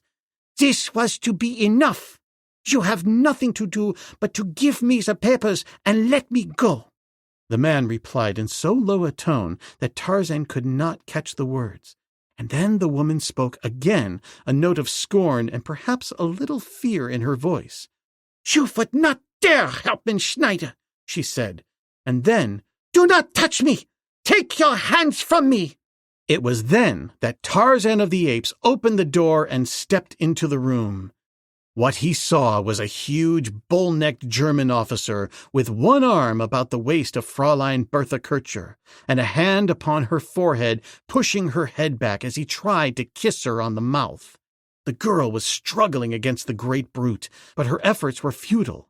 Slowly the man's lips were coming closer to hers, and slowly, step by step, she was being carried backward. Schneider heard the noise of the opening and closing door behind him and turned. At the sight of this strange officer, he dropped the girl and straightened up. "What is the meaning of this intrusion, Lieutenant?" he demanded, noting the other's epaulets. "Leave the room at once." Tarzan made no articulate reply, but the two there with him heard a low growl break from those firm lips, a growl that sent a shudder through the frame of the girl and brought a pallor to the red face of the Hun and his hand to his pistol. But even as he drew his weapon, it was wrested from him and hurled through the blind and window to the yard beyond. Then Tarzan backed against the door and slowly removed the uniform coat. "You are Hauptmann Schneider," he said to the German. "What of it?" growled the latter. "I am Tarzan of the Apes," replied the ape-man. "Now you know why I intrude." The two before him saw that he was naked beneath the coat, which he threw upon the floor, and then slipped quickly from the trousers and stood there clothed only in his loincloth. The girl had recognized him by this time, too. "Take your hand off that pistol," Tarzan admonished her. Her hand dropped at her side. "Now come here." She approached, and Tarzan removed the weapon and hurled it after the other. At the mention of his name, Tarzan had noted the sickly pallor that overspread the features of the Hun. At last, he had found the right man. At last his mate would be partially avenged. Never could she be entirely avenged. Life was too short, and there were too many Germans. "What do you want of me?" demanded Schneider. "You are going to pay the price for the thing you did at the little bungalow in the Waziri country," replied the ape-man. Schneider commenced to bluster and threaten. Tarzan turned the key in the lock of the door and hurled the former through the window after the pistols.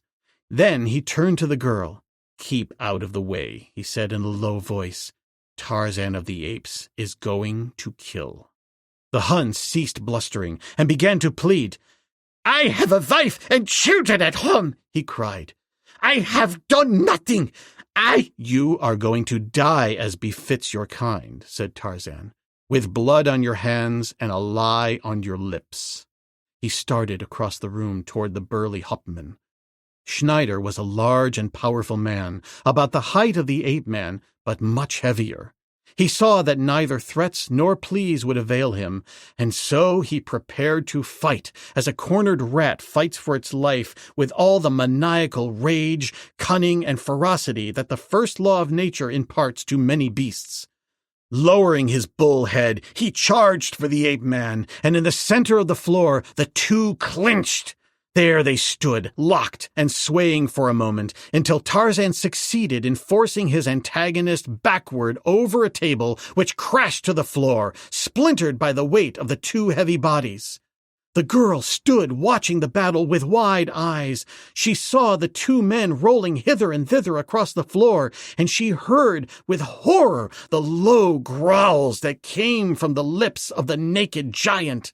Schneider was trying to reach his foe's throat with his fingers, while, horror of horrors, Bertha Kircher could see that the other was searching for the German's jugular with his teeth.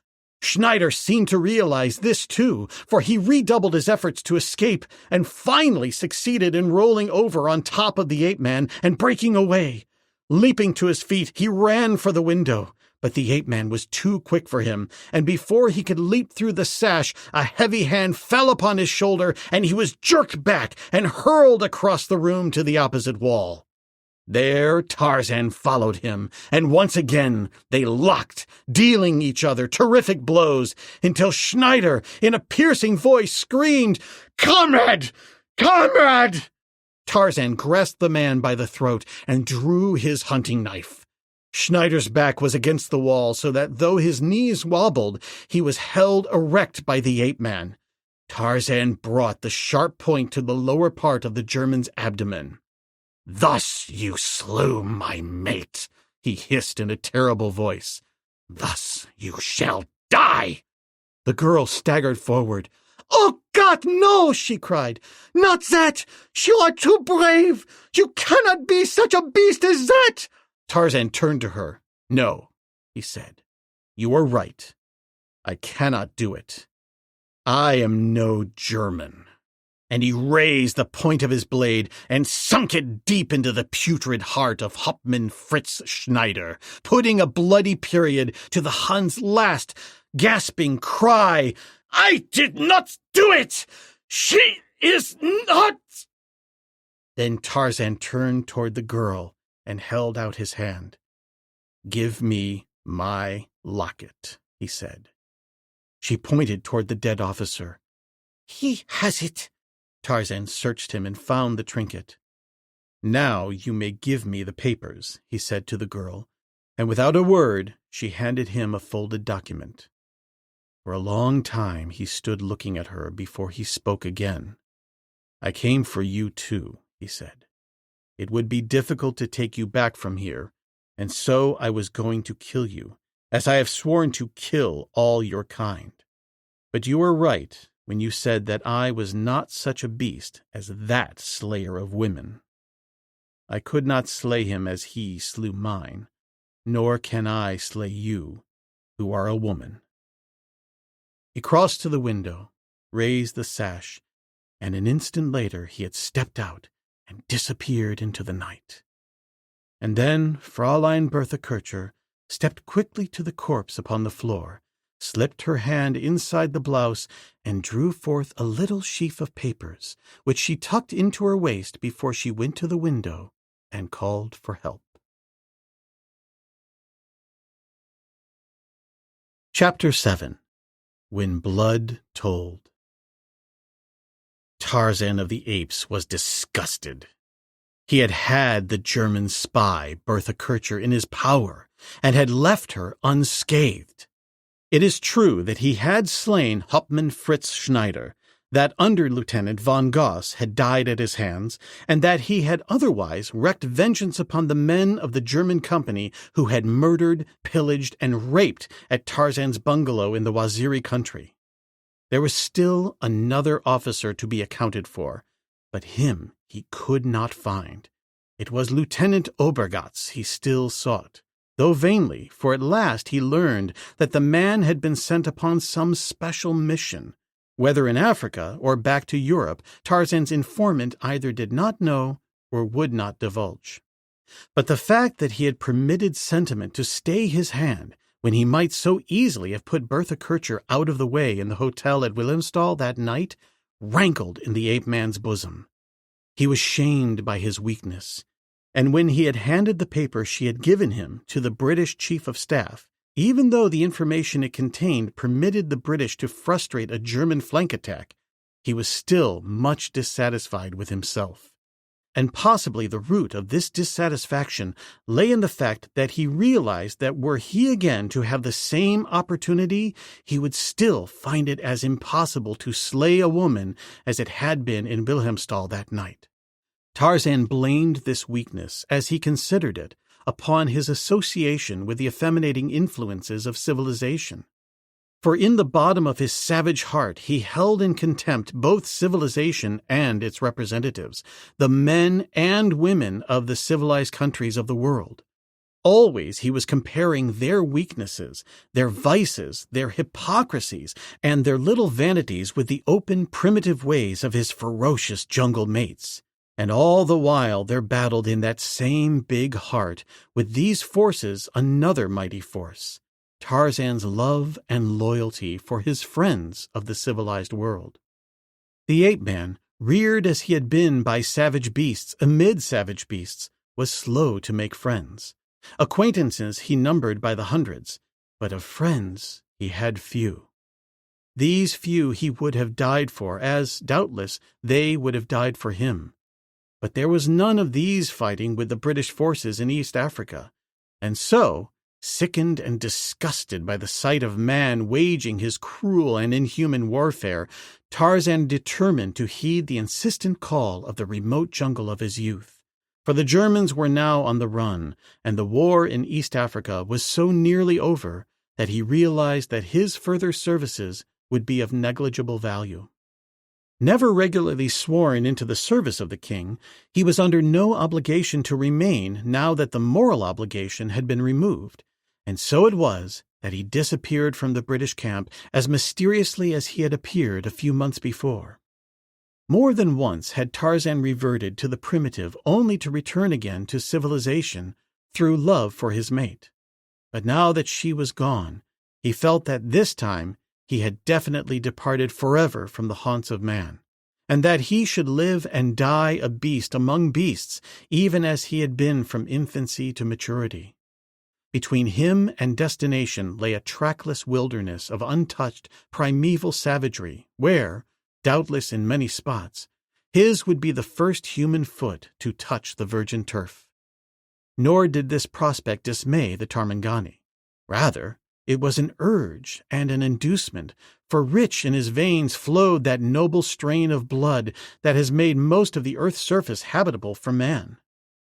The question of food and water that would have risen paramount in the mind of an ordinary man contemplating such an excursion gave Tarzan little concern. The wilderness was his natural habitat, and woodcraft as inherent to him as breathing. Like other jungle animals, he could scent water from a great distance. Where you or I might die of thirst, the ape-man would unerringly select the exact spot at which to dig and find water. For several days, Tarzan traversed a country rich in game and watercourses.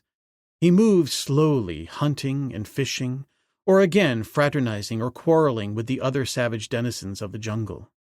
Now it was little Manu, the monkey, who chattered and scolded at the mighty Tarmangani, and in the next breath warned him that Hista, the snake, lay coiled in the long grass just ahead. Of Manu, Tarzan inquired concerning the great apes, the Mangani, and was told that few inhabited this part of the jungle, and that even these were hunting farther to the north this season of the year. "But there is Bolgani," said Manu. "Would you like to see Bolgani?" Manu's tone was sneering, and Tarzan knew that it was because little Manu thought all creatures feared mighty Bolgani the gorilla. Tarzan arched his great chest and struck it with a clenched fist.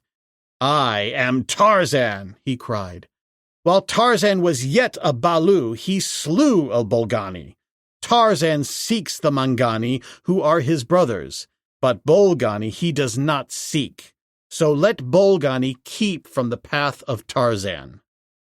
Little Manu the monkey was much impressed, for the way of the jungle is to boast and to believe. It was then that he condescended to tell Tarzan more of the Mangani. "They go there, and there, and there," he said, making a wide sweep with a brown hand first toward the north, then west, and then south again.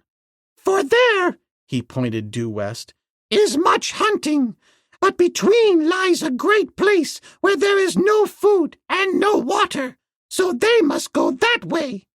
And again he swung his hand through the half-circle that explained to Tarzan the great detour the apes made to come to their hunting ground to the west. That was all right for the Mangani, who are lazy and do not care to move rapidly. But for Tarzan, the straight road would be the best. He would cross the dry country and come to the good hunting in a third of the time that it would take to go far to the north and circle back again. And so it was that he continued on toward the west, and crossing a range of low mountains, came in sight of a broad plateau, rock-strewn and desolate. Far in the distance he saw another range of mountains, beyond which he felt must lie the hunting ground of the Mangani. There he would join them, and remain for a while before continuing on toward the coast and the little cabin that his father had built beside the landlocked harbor at the jungle's edge. Tarzan was full of plans. He would rebuild and enlarge the cabin of his birth, constructing storage houses where he would make the apes lay away food when it was plenty against the times that were lean, a thing no ape ever had dreamed of doing. And the tribe would remain always in the locality, and he would be king again, as he had in the past. He would try to teach them some of the better things that he had learned from man, yet knowing the ape mind as only Tarzan could, he feared that his labors would be for naught. The ape-man found the country he was crossing rough in the extreme, the roughest he had ever encountered. The plateau was cut by frequent canyons, the passage of which often entailed hours of wearing effort. The vegetation was sparse and of a faded brown color that lent to the whole landscape a most depressing aspect. Great rocks were strewn in every direction, as far as the eye could see, lying partially embedded in an impalpable dust that rose in clouds about him at every step. The sun beat down mercilessly out of a cloudless sky. For a day, Tarzan toiled across this now hateful land, and at the going down of the sun the distant mountains to the west seemed no nearer than at morn. Never a sign of living thing had the ape-man seen, other than Ska, that bird of ill omen, that had followed him tirelessly since he had entered this parched waste. No littlest beetle that he might eat had given evidence that life of any sort existed here, and it was a hungry and thirsty Tarzan who lay down to rest in the evening. He decided now to push on during the cool of the night, for he realized that even mighty Tarzan had his limitations, and that where there was no food one could not eat, and where there was no water the greatest woodcraft in the world could find none.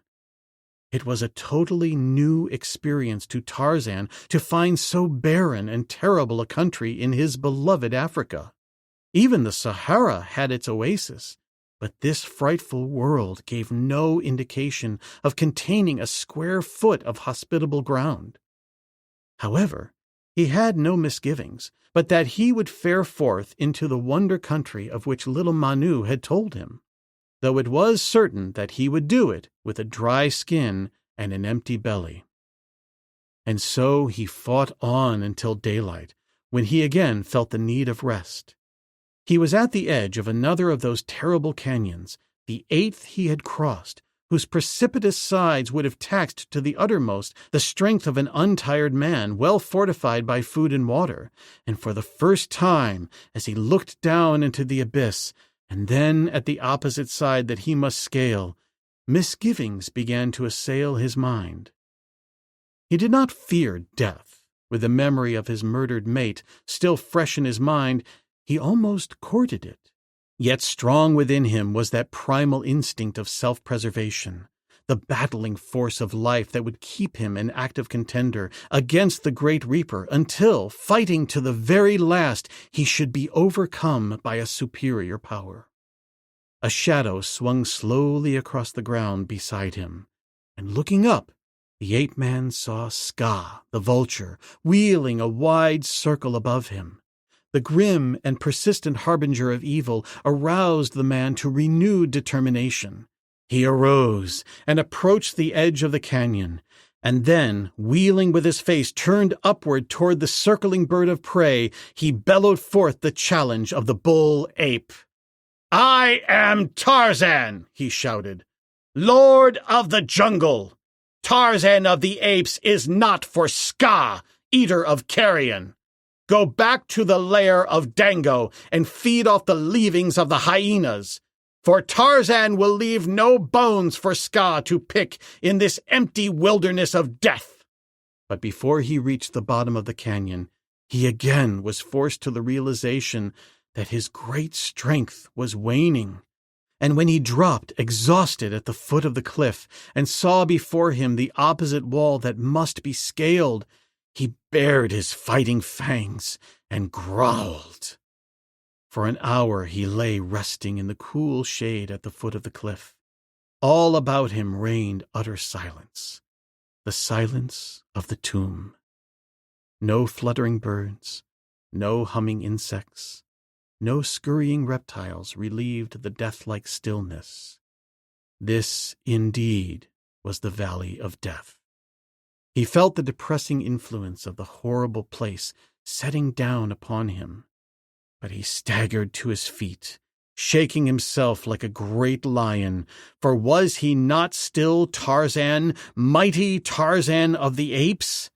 Yes, and Tarzan the mighty he would be until the last throb of that savage heart.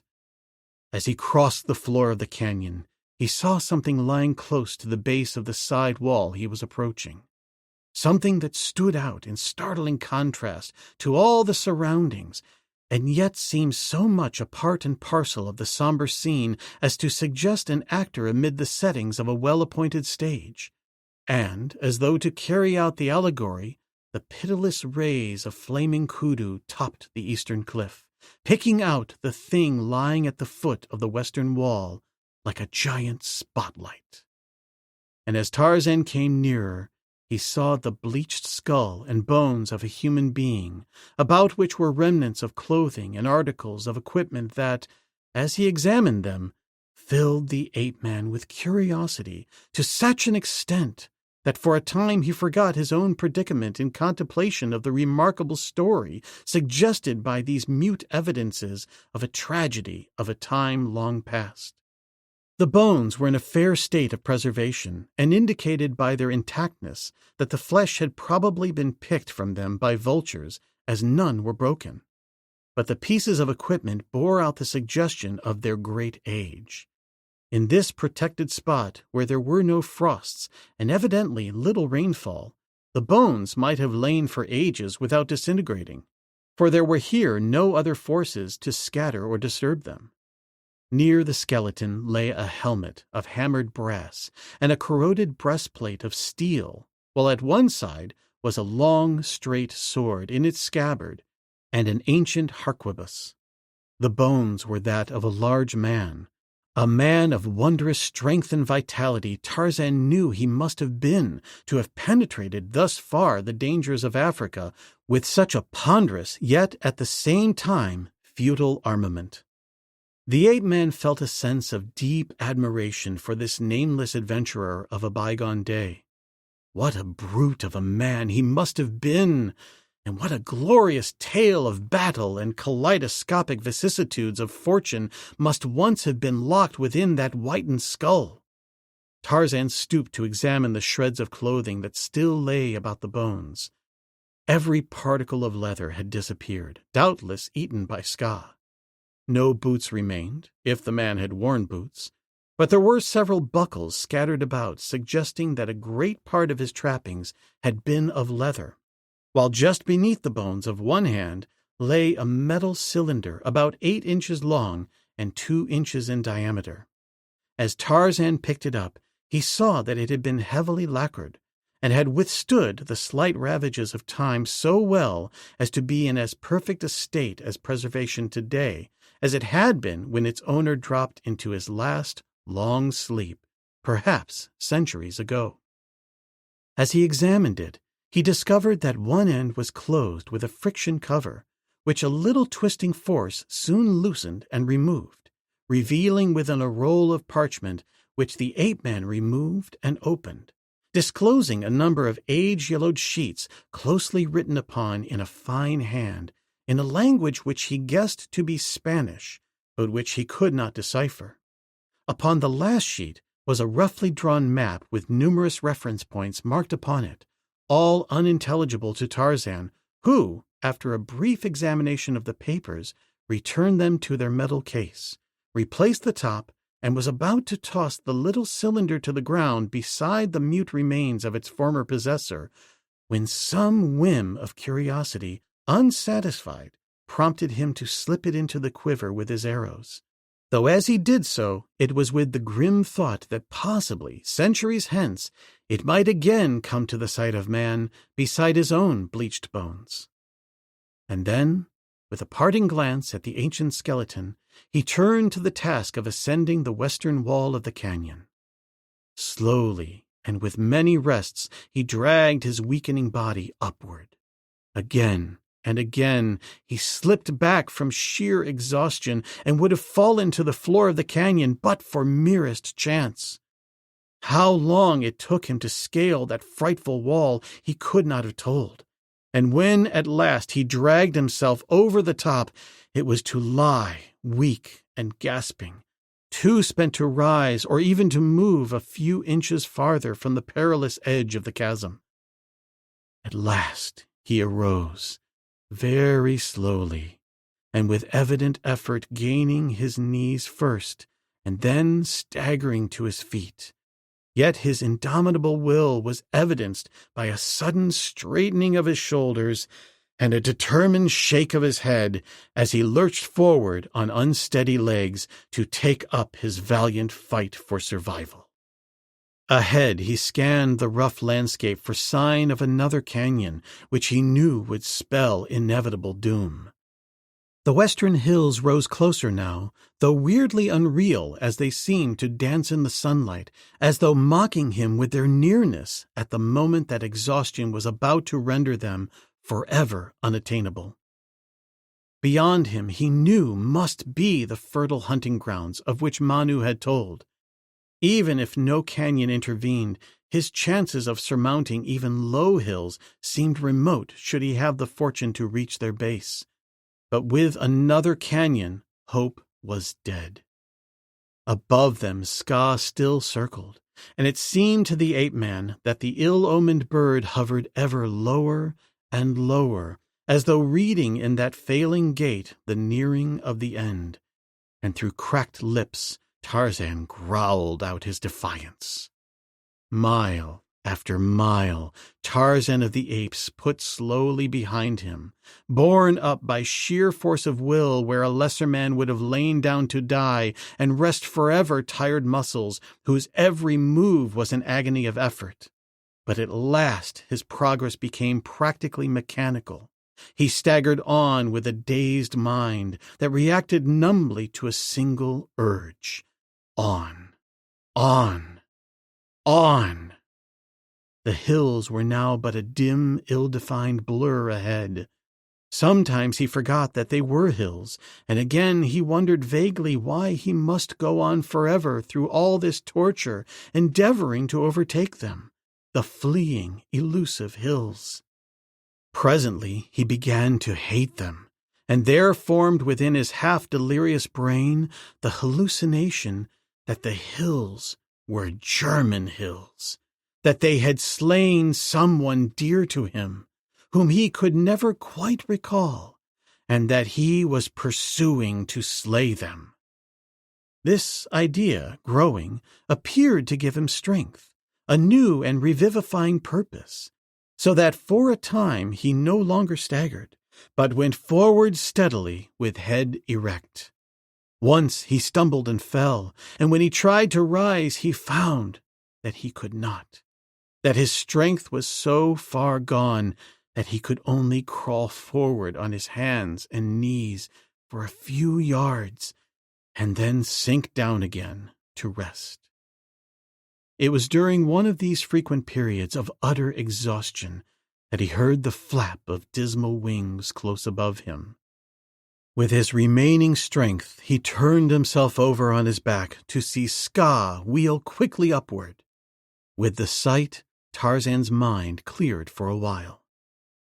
Is the end so near as that? He thought. Does Ska know that I am so near gone, that he dares come down and perch upon my carcass? And even then a grim smile touched those swollen lips, as into the savage mind came a sudden thought, the cunning of the wild beast at bay. Closing his eyes, he threw a forearm across them to protect them from Ska's powerful beak, and then he lay very still and waited. It was restful lying there, for the sun was now obscured by clouds, and Tarzan was very tired. He feared that he might sleep, and something told him that if he did, he would never awaken. And so he concentrated all his remaining powers upon the one thought of remaining awake. Not a muscle moved. To Ska, circling above, it became evident that the end had come, that at last he should be rewarded for his long vigil.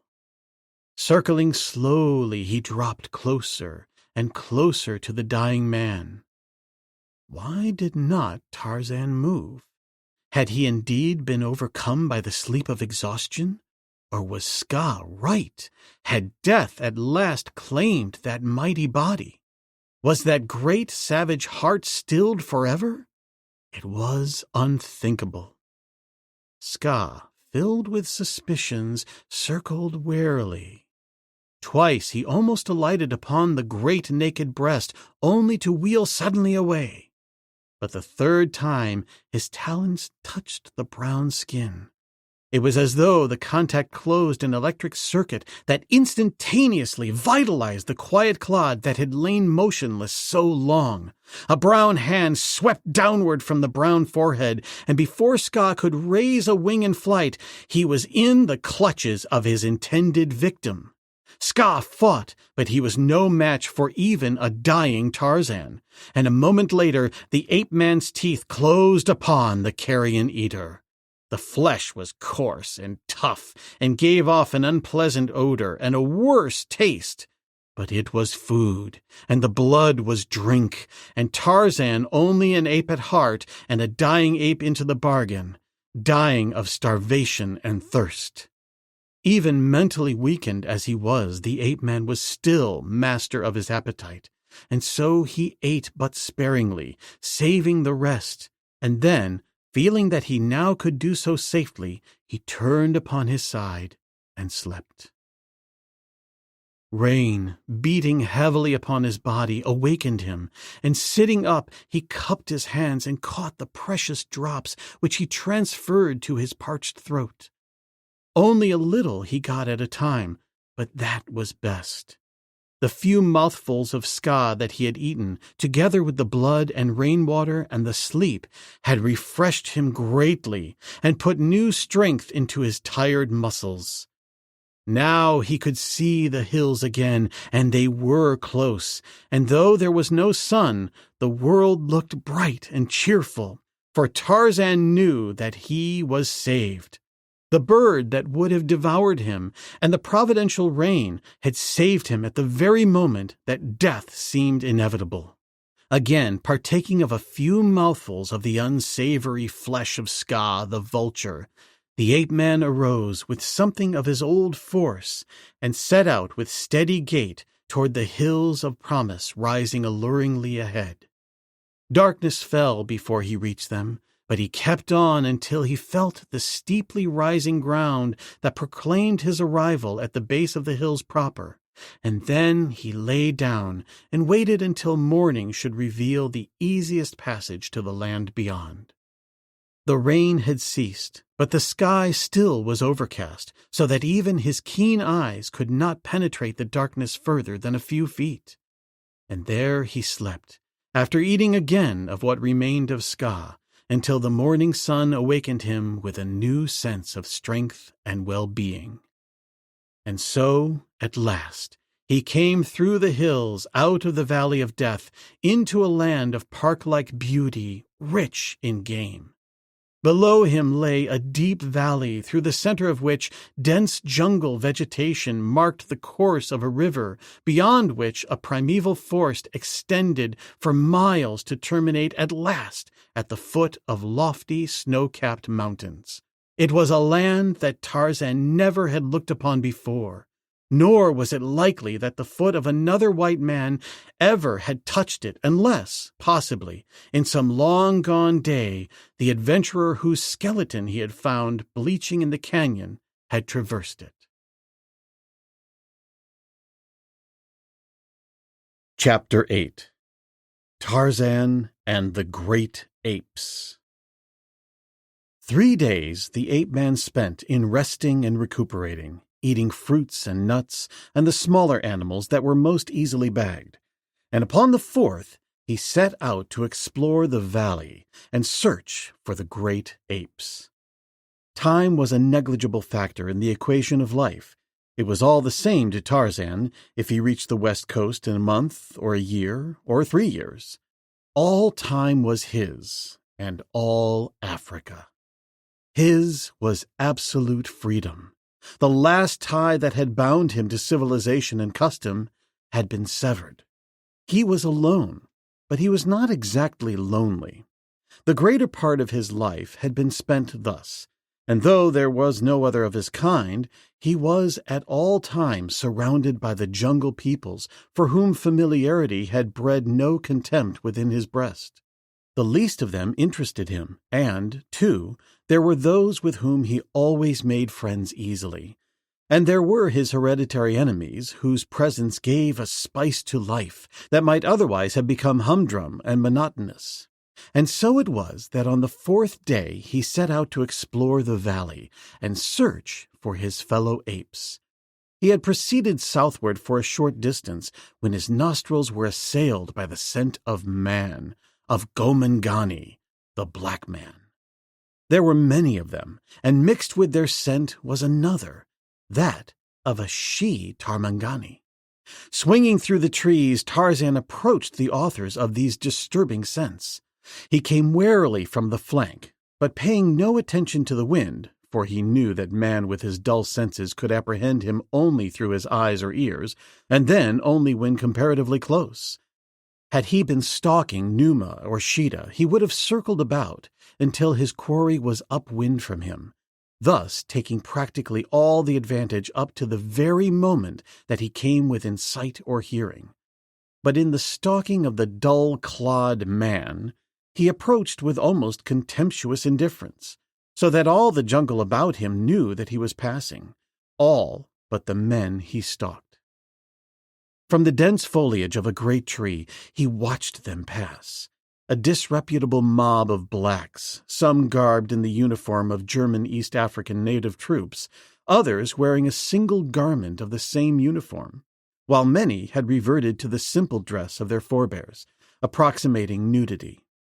There were many black women with them, laughing and talking as they kept pace with the men, all of whom were armed with German rifles and equipped with German belts and ammunition. There were no white officers there, but it was nonetheless apparent to Tarzan that these men were from some German native command, and he guessed that they had slain their officers and taken to the jungle with their women, or had stolen some from native villages through which they must have passed. It was evident that they were putting as much ground between themselves and the coast as possible, and doubtless were seeking some impenetrable fastness of the vast interior, where they might inaugurate a reign of terror among the primitively armed inhabitants, and by raiding, looting, and rape grow rich in goods and women at the expense of the district upon which they settled themselves. Between two of the black women marched a slender white girl.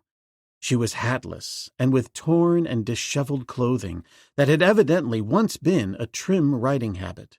Her coat was gone, and her waist half torn from her body.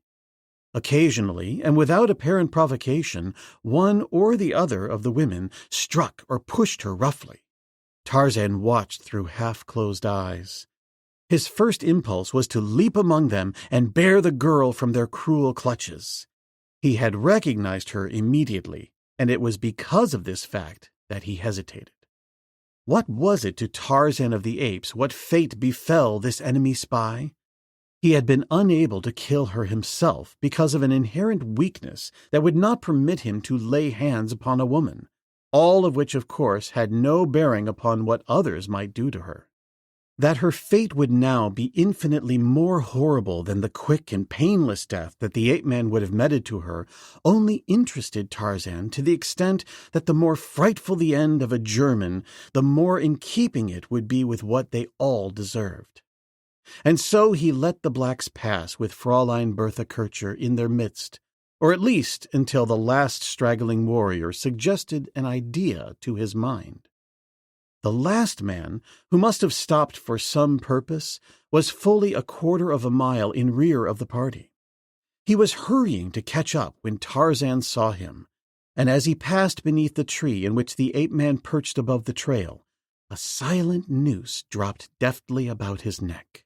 The main body still was in plain sight, and as the frightened man voiced a piercing shriek of terror, they looked back to see his body rise, as though by magic, straight into the air and disappear amidst the leafy foliage above. For a moment, the blacks stood paralyzed by astonishment and fear. But presently, the burly sergeant, Xuja, who led them, started back along the trail at a run, calling to the others to follow him. Loading their guns as they came, the blacks ran to succor their fellow, and at Xuja's command they spread into a thin line that presently entirely surrounded the tree into which their comrade had vanished. Xuja called, but received no reply. Then he advanced slowly with a rifle at the ready, peering up into the tree. He could see no one, nothing. The circle closed in until 50 blacks were searching among the branches with their keen eyes. What had become of their fellow? They had seen him rise into the tree, and since then many eyes had been fastened upon the spot, yet there was no sign of him. One, more venturesome than his fellows, volunteered to climb into the tree and investigate. He was gone but a minute or two, and when he dropped to the earth again, he swore that there was no sign of a creature there. Perplexed, and by this time a bit awed, the blacks drew slowly away from the spot, and with many backward glances and less laughing, continued upon their journey until, when about a mile beyond the spot at which their fellow had disappeared, those in the lead saw him peering from behind a tree at one side of the trail, just in front of them. With shouts to their companions that he had been found, they ran forward. But those who were first to reach the tree stopped suddenly and shrank back, their eyes rolling fearfully at first in one direction and then in another, as though they expected some nameless horror to leap out upon them. Nor was their terror without foundation. Impaled upon the end of a brown branch The head of their companion was propped behind the tree, so that it appeared to be looking out at them from the opposite side of the bowl. It was then that many wished to turn back, arguing that they had offended some demon of the wood upon whose preserve they had trespassed. But Usanga refused to listen to them, assuring them that inevitable torture and death awaited them should they return and fall again into the hands of their cruel German masters. At last his reasoning prevailed to the end that a much subdued and terrified band moved in a compact mass, like a drove of sheep, forward through the valley, and there were no stragglers. But the human spirit seldom remains depressed for a considerable length of time after the immediate cause of depression is removed, and so it was that in half an hour Usanga's band was again beginning to take on to some extent its former appearance of carefree lightheartedness. Thus were the heavy clouds of fear slowly dissipating when a turn in the trail brought them suddenly upon the headless body of their erstwhile companion, lying directly in their path, and they were again plunged into the depth of fear and gloomy forebodings. So utterly inexplicable and uncanny had the entire occurrence been that there was not a one of them who could find a ray of comfort penetrating the dead blackness of its ominous portent. What had happened to one of their number each conceived as being a wholly possible fate for himself, in fact, quite his probable fate.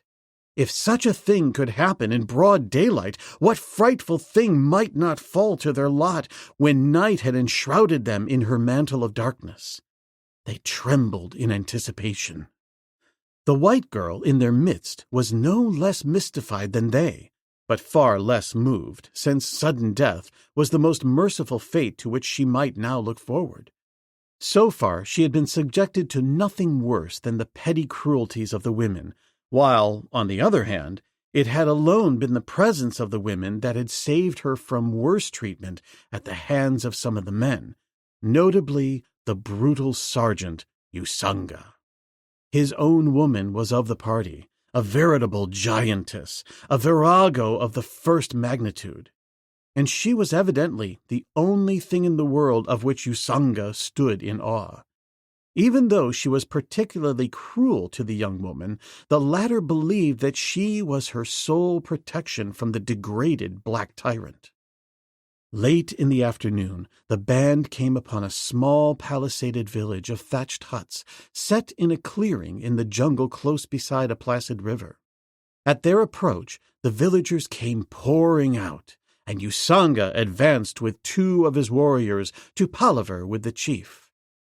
The experiences of the day had so shaken the nerves of the black sergeant that he was ready to treat with these people rather than take their village by force of arms, as would ordinarily have been his preference. But now a vague conviction influenced him that there watched over this part of the jungle a powerful demon who wielded miraculous power for evil against those who offended him. First, Usanga would learn how these villagers stood with this savage god, and if they had his good will, Usanga would be most careful to treat them with kindness and respect. At the palaver, it developed that the village chief had food, goats, and fowl, which he would be glad to dispose of for a proper consideration. But as the consideration would have meant parting with precious rifles and ammunition, or the very clothing from their backs, Usanga began to see that after all it might be forced upon him to wage war to obtain food. A happy solution was arrived at by a suggestion of one of his men, that the soldiers go forth the following day and hunt for the villagers, bringing them in so much fresh meat in return for their hospitality. This the chief agreed to, stipulating the kind and quantity of game to be paid in return for flour, goats, and fowl, and a certain number of huts that were to be turned over to the visitors. The details having been settled after an hour or more of that bickering argument of which the native African is so fond, the newcomers entered the village where they were assigned to huts. Bertha Kircher found herself alone in a small hut to the palisade at the far end of the village street, and though she was neither bound nor guarded, she was assured by Usanga that she could not escape the village without running into almost certain death in the jungle, which the villagers assured them was infested by lions of great size and ferocity. "Be good to Usanga," he concluded, "and no harm will befall you. I will come again to see you after the others are asleep. Let us be friends." As the brute left her, the girl's frame was racked by a convulsive shudder as she sank to the floor of the hut and covered her face with her hands. She realized now why the women had not been left to guard her. It was the work of the cunning Usanga. But would not his woman suspect something of his intentions? She was no fool, and, further, being imbued with insane jealousy, she was ever looking for some overt act upon the part of her Iban lord. Bertha Kircher felt that only she might save her, and that she would save her if word could be but gotten to her. But how? Left alone and away from the eyes of her captors for the first time since the previous night, the girl immediately took advantage of the opportunity to assure herself that the papers she had taken from the body of Hauptmann Fritz Schneider were still safely sewn inside one of her undergarments. Alas, of what value could they now ever be to her beloved country? But habits and loyalty were so strong within her that she still clung to the determined hope of eventually delivering the little packet to her chief. The natives seemed to have forgotten her existence. No one came near the hut, not even to bring her food. She could hear them at the other end of the village, laughing and yelling, and knew that they were celebrating with food and native beer, knowledge which only increased her apprehension. To be prisoner in a native village in the very heart of an unexplored region of Central Africa, the only woman among a band of drunken men. The very thought appalled her. Yet there was a slight promise in the fact that she had so far been unmolested. The promise that they might, indeed, have forgotten her, and that soon they might become so hopelessly drunk as to be harmless. Darkness had fallen, and still no one came. The girl wondered if she dared venture forth in search of Nuratu, Usanga's woman. For Usanga might not forget that he had promised to return. No one was near as she stepped out of the hut and made her way toward the part of the village where the revelers were making merry about a fire. As she approached, she saw the villagers and their guests squatting in a large circle about the blaze, before which a half-dozen naked warriors leaped and bent and stamped in some grotesque dance. Pots of food and gourds of drink were being passed about among the audience. Dirty hands were plunged into the food pots, and the captured portions devoured so greedily that one might have thought the entire community had been upon the point of starvation. The gourds they held to their lips until the beer ran down their chins, and the vessels were wrested from them by greedy neighbors. The drink had now begun to take noticeable effect upon most of them, with the result that they were beginning to give themselves up to utter and licentious abandon.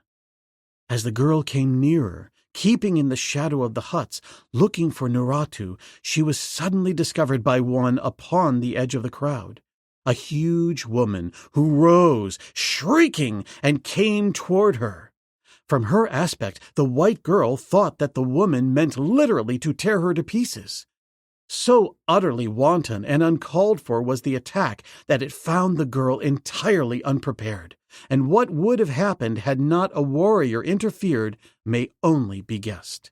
And then Usanga, noting the interruption, came lurching forward to question her. "What do you want?" he cried. "Food and drink? Come with me!" And he threw an arm about her and dragged her toward the circle. "No," she cried. "I want Nuratu. Where is Nuratu?" This seemed to sober the black for a moment, as though he had temporarily forgotten his better half. He cast quick and fearful glances about, and then, evidently assured that Naratu had noticed nothing, he ordered the warrior who was still holding the infuriated black woman from the white girl to take the latter back to her hut and to remain there on guard over her. First appropriating a gourd of beer for himself, the warrior motioned the girl to precede him, and thus guarded she returned to her hut. The fellow squatting down just outside the doorway, where he confined his attentions for some time to the ground.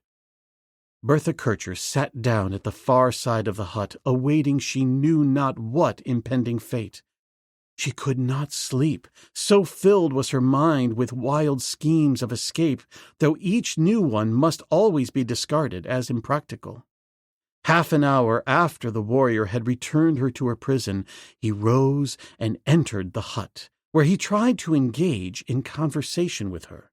Groping across the interior, he leaned his short spear against the wall and sat down beside her. And as he talked, he edged closer and closer, until at last he could reach out and touch her. Shrieking, she drew away. "Do not touch me," she cried. "I will tell you Xuja if you do not leave me alone, and you know what he will do to you." The man only laughed drunkenly, and, reaching out his hand, grabbed her arm and dragged her toward him. She fought and cried aloud for Xuja, and at the same instant the entrance to the hut was darkened by the form of a man. "What is the matter?" shouted the newcomer in the deep tones that the girl recognized as belonging to the black sergeant. He had come. But would she be any better off? She knew that she would not unless she could play upon Xuja's fear of his woman. When Xuja found what had happened, he kicked the warrior out of the hut and bade him begone. And when the fellow had disappeared, muttering and grumbling, the sergeant approached the white girl. He was very drunk, so drunk that several times she succeeded in eluding him, and twice she pushed him so violently away that he stumbled and fell. Finally, he became enraged, and rushing upon her, seized her in his long, ape-like arms. Striking at his face with clenched fists, she tried to protect herself and drive him away. She threatened him with the wrath of Naratu, and at that he changed his tactics and began to plead, and as he argued with her, promising her safety and eventual freedom, the warrior he had kicked out of the hut made his staggering way to the hut occupied by Naratu. Xuja, finding that pleas and promises were as unavailing as threats, at last lost both his patience and his head. Seizing the girl roughly, and simultaneously there burst into the hut a raging demon of jealousy. Naratu had come. Kicking, scratching, striking, biting, she routed the terrified Xuja in short order, and so obsessed was she by her desire to inflict punishment upon her unfaithful lord and master that she quite forgot the object of his infatuation. Bertha Kircher heard her screaming down the village street at Xuja's heels and trembled at the thought of what lay in store for her at the hands of these two. For she knew that tomorrow at the latest Naratu would take out upon her the full measure of her jealous hatred after she had spent her first wrath upon Xuja. The two had departed but a few minutes when the warrior guard returned.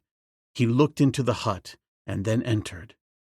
"No one will stop me now, white woman," he growled as he stepped quickly across the hut toward her. Tarzan of the apes, feasting well upon a juicy haunch from Bara, the deer, was vaguely conscious of a troubled mind. He should have been at peace with himself and all the world, for was he not in his native element, surrounded by game in plenty, and rapidly filling his belly with the flesh he loved best? But Tarzan of the apes was haunted by a picture of a slight young girl being shoved and struck by brutal women, and in imagination could see her now camped in this savage country, a prisoner among cruel captors. Why was it so difficult to remember that she was only a hated German and a spy? Why would the fact that she was a woman always obtrude itself upon his consciousness?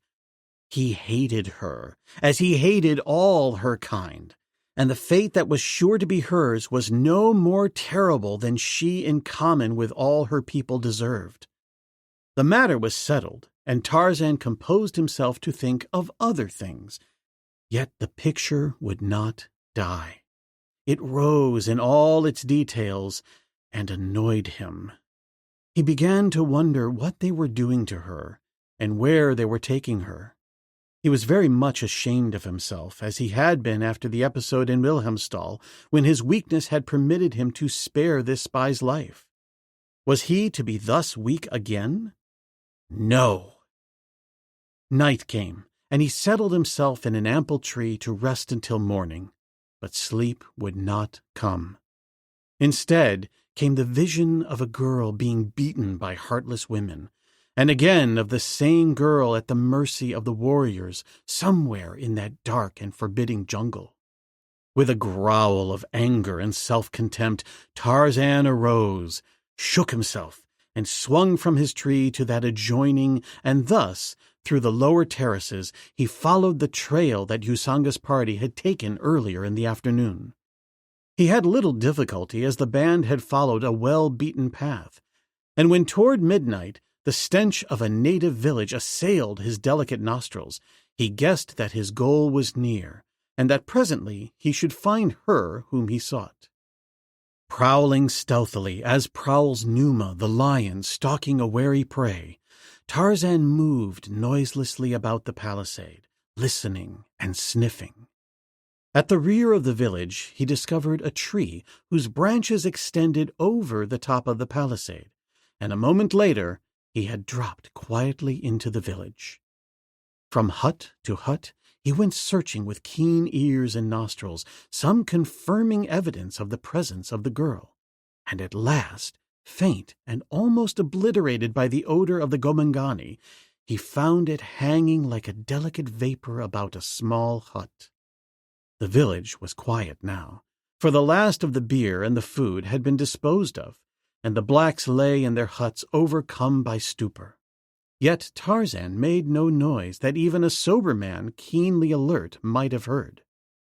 He passed around to the entrance of the hut and listened. From within came no sound, not even the low breathing of one awake. Yet he was sure that the girl had been here, and perhaps was even now, and so he entered, slipping in as silently as a disembodied spirit. For a moment he stood motionless just within the entranceway, listening. No, there was no one here, of that he was sure, but he would investigate.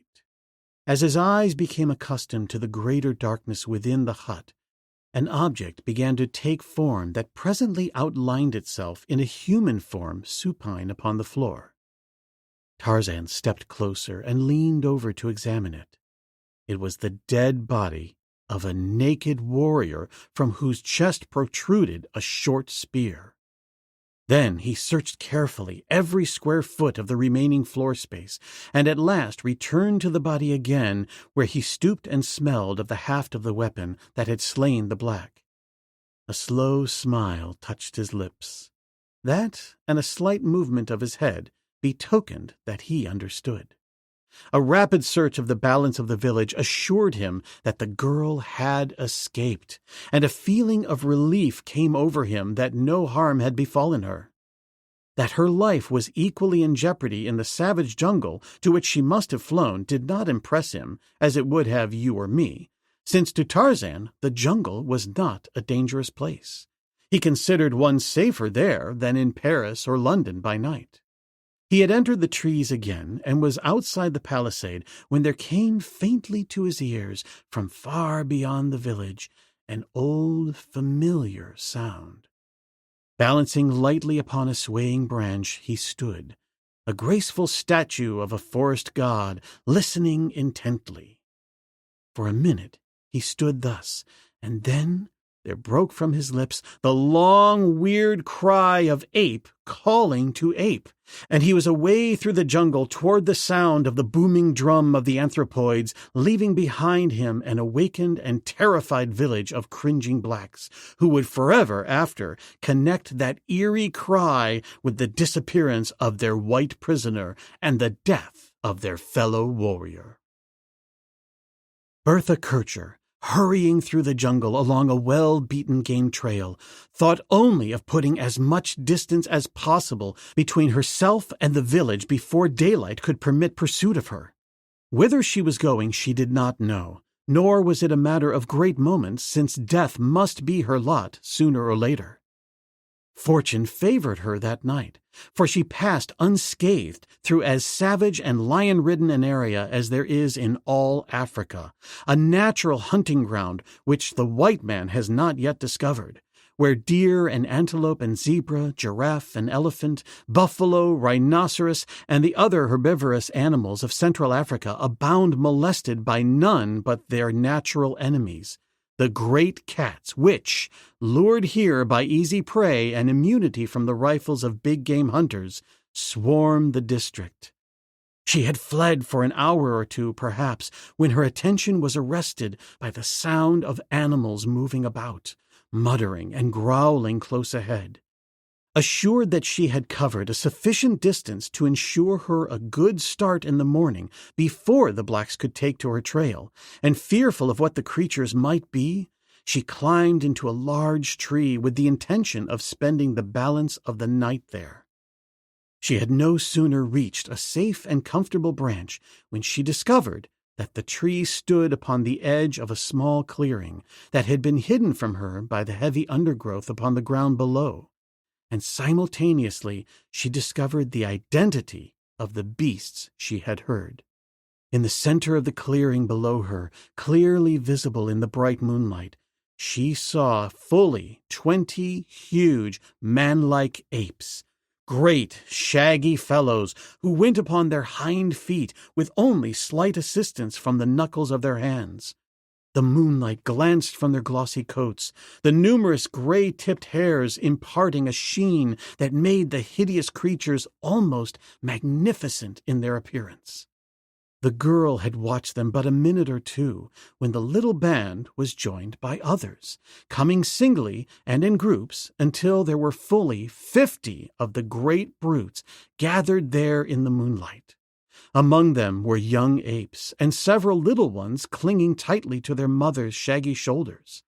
Presently the group parted to form a circle about what appeared to be a small, flat-topped mound of earth in the center of the clearing. Squatting close about this mound were 3 old females armed with short, heavy clubs, with which they presently began to pound upon the flat top of the earth mound, which gave forth a dull, booming sound, and almost immediately the other apes commenced to move about restlessly, weaving in and out aimlessly until they carried the impression of a moving mass of great black maggots. The beating of the drum was in a slow, ponderous cadence, at first without time, but presently settling into a heavy rhythm, to which the apes kept time with measured tread and swaying bodies. Slowly the mass separated into 2 rings, the outer of which was composed of shes and the very young, the inner of mature bulls. The former ceased to move and squatted upon their haunches, while the bulls now moved slowly about in a circle, the center of which was the drum, and all now in the same direction. It was then that there came faintly to the ears of the girl, from the direction of the village she had recently quitted, a weird and high-pitched cry. The effect upon the apes was electrical. They stopped their movements and stood in attitudes of intent, listening for a moment. And then one fellow, huger than his companions, raised his face to the heavens, and in a voice that sent the cold shudders through the girl's slight frame, answered the far-off cry. Once again the beaters took up their drumming, and the slow dance went on. There was a certain fascination in the savage ceremony that held the girl spellbound, and as there seemed little likelihood of her being discovered, she felt that she might as well remain the balance of the night in her tree and resume her flight by the comparatively greater safety of daylight. Assuring herself that her packet of papers was safe, she sought as comfortable a position as possible among the branches and settled herself to watch the weird proceedings in the clearing below her. A half-hour passed, during which the cadence of the drum increased gradually.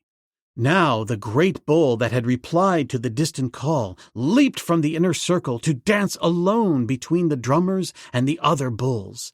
He leaped and crouched and leaped again, now growling and barking, again stopping to raise his hideous face to Goro the moon, and, beating upon his shaggy breast, uttered a piercing scream, the challenge of the bull ape, had the girl but known it. He stood thus in the full glare of the great moon, motionless after screaming forth his weird challenge. In the setting of the primeval jungle and the circling apes, a picture of primitive savagery and power. A mighty muscled Hercules out of the dawn of life, when from close behind her the girl heard an answering scream, and an instant later saw an almost naked white man drop from a nearby tree into the clearing. Instantly the apes became a roaring, snarling pack of angry beasts. Bertha Kircher held her breath. What maniac was this who dared approach these frightful creatures in their own haunts, alone against 50? She saw the brown-skinned figure bathed in moonlight walk straight toward the snarling pack. She saw the symmetry and the beauty of that perfect body, its grace, its strength, its wondrous proportioning. And then she recognized him. It was the same creature whom she had seen carry Major Schneider from General Kraut's headquarters, the same who had rescued her from Numa, the lion, the same whom she had struck down with the butt of her pistol and escaped when he would have returned her to her enemies, the same who had slain Hauptmann Fritz Schneider and spared her life that night in Wilhelmsthal. Fear-filled and fascinated, she watched him as he neared the apes. She heard sounds issue from his throat, sounds identical with those uttered by the apes. And though she could scarce believe the testimony of her own ears, she knew that this godlike creature was conversing with the brutes in their own tongue. Tarzan halted just before he reached the sheaves of the outer circle.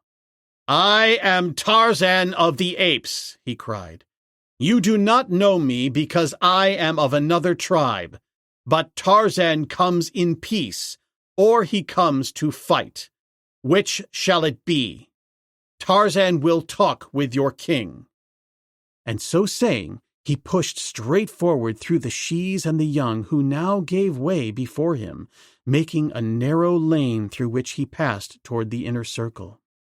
Sheaves and balus growled and bristled as he passed closer, but none hindered him, and thus he came to the inner circle of bulls. Here bared fangs menaced him, and growling faces hideously contorted. "I am Tarzan," he repeated. "Tarzan comes to dance the dum-dum with his brothers. Where is your king?" Again he pressed forward, and the girl in the tree clapped her palms to her cheeks as she watched, wide-eyed, this madman going to a frightful death. In another instant they would be upon him, rending and tearing until that perfect form had been ripped to shreds. But again the ring parted, and though the apes roared and menaced him, they did not attack. And at last he stood in the inner circle close to the drum and faced the great king ape. Again he spoke. "I am Tarzan of the Apes," he cried. "Tarzan comes to live with his brothers. He will come in peace and live in peace, or he will kill. But he has come, and he will stay. Which, shall Tarzan dance the dum-dum in peace with his brothers, or shall Tarzan kill first?" "I am Golat, king of the apes," screamed the great bull. "I kill! I kill! I kill!" And with a sullen roar, he charged the Tarmangani. The ape-man, as the girl watched him, seemed entirely unprepared for the charge, and she looked to see him borne down and slain at the first rush. The great bull was almost upon him with huge hands outstretched to seize him before Tarzan made a move. But when he did move, his quickness would have put Ara the lightning to shame. As darts forward the head of Hista the snake, so darted forward the left hand of the man-beast as he seized the left wrist of his antagonist. A quick turn, and the bull's right arm was locked beneath the right arm of his foe in a jujitsu hold that Tarzan had learned among civilized men, a hold with which he might easily break the great bones, a hold that left the ape helpless. "I am Tarzan of the apes," screamed the ape-man. "Shall Tarzan dance in peace, or shall Tarzan kill?" "I kill! I kill! I kill!" shrieked Golat. With the quickness of a cat, Tarzan swung the king ape over one hip and sent him sprawling to the ground. "I am Tarzan, king of all apes," he shouted. "Shall it be peace?" Golat, infuriated, leaped to his feet and charged again, shouting his war cry, "I kill! I kill! I kill!" And again Tarzan met him with a sudden hold that the stupid bull, being ignorant of, could not possibly avert. A hold and a throw that brought a scream of delight from the interested audience and suddenly filled the girl with doubts as to the man's madness. Evidently, he was quite safe among the apes, for she saw him swing Golat to his back and then catapult him over his shoulder. The king ape fell upon his head and lay very still. "I am Tarzan of the apes," cried the ape-man.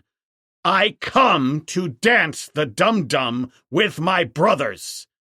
And he made a motion to the drummers, who immediately took up the cadence of the dance where they had dropped it to watch their king slay the foolish Tarmangani. It was then that Golat raised his head and slowly crawled to his feet. Tarzan approached him.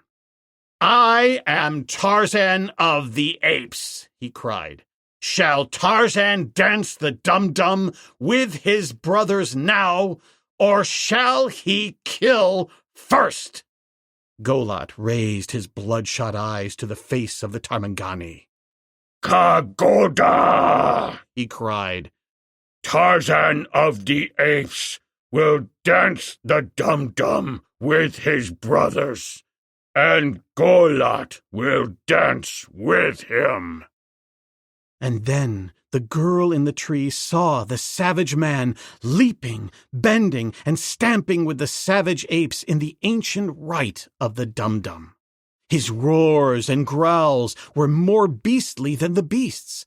His handsome face was distorted with savage ferocity. He beat upon his great breast and screamed forth his challenge as his smooth brown hide brushed the shaggy coats of his fellows. It was weird. It was wonderful, and in its primitive savagery, it was not without beauty. The strange scene she looked upon, such a scene as no other human being probably ever had witnessed, and yet, withal, it was horrible. As she gazed, spellbound, a stealthy movement in the tree behind her caused her to turn her head. And there, back of her, blazing in the reflected moonlight, shone two great yellow-green eyes. Sheeta, the panther, had found her out.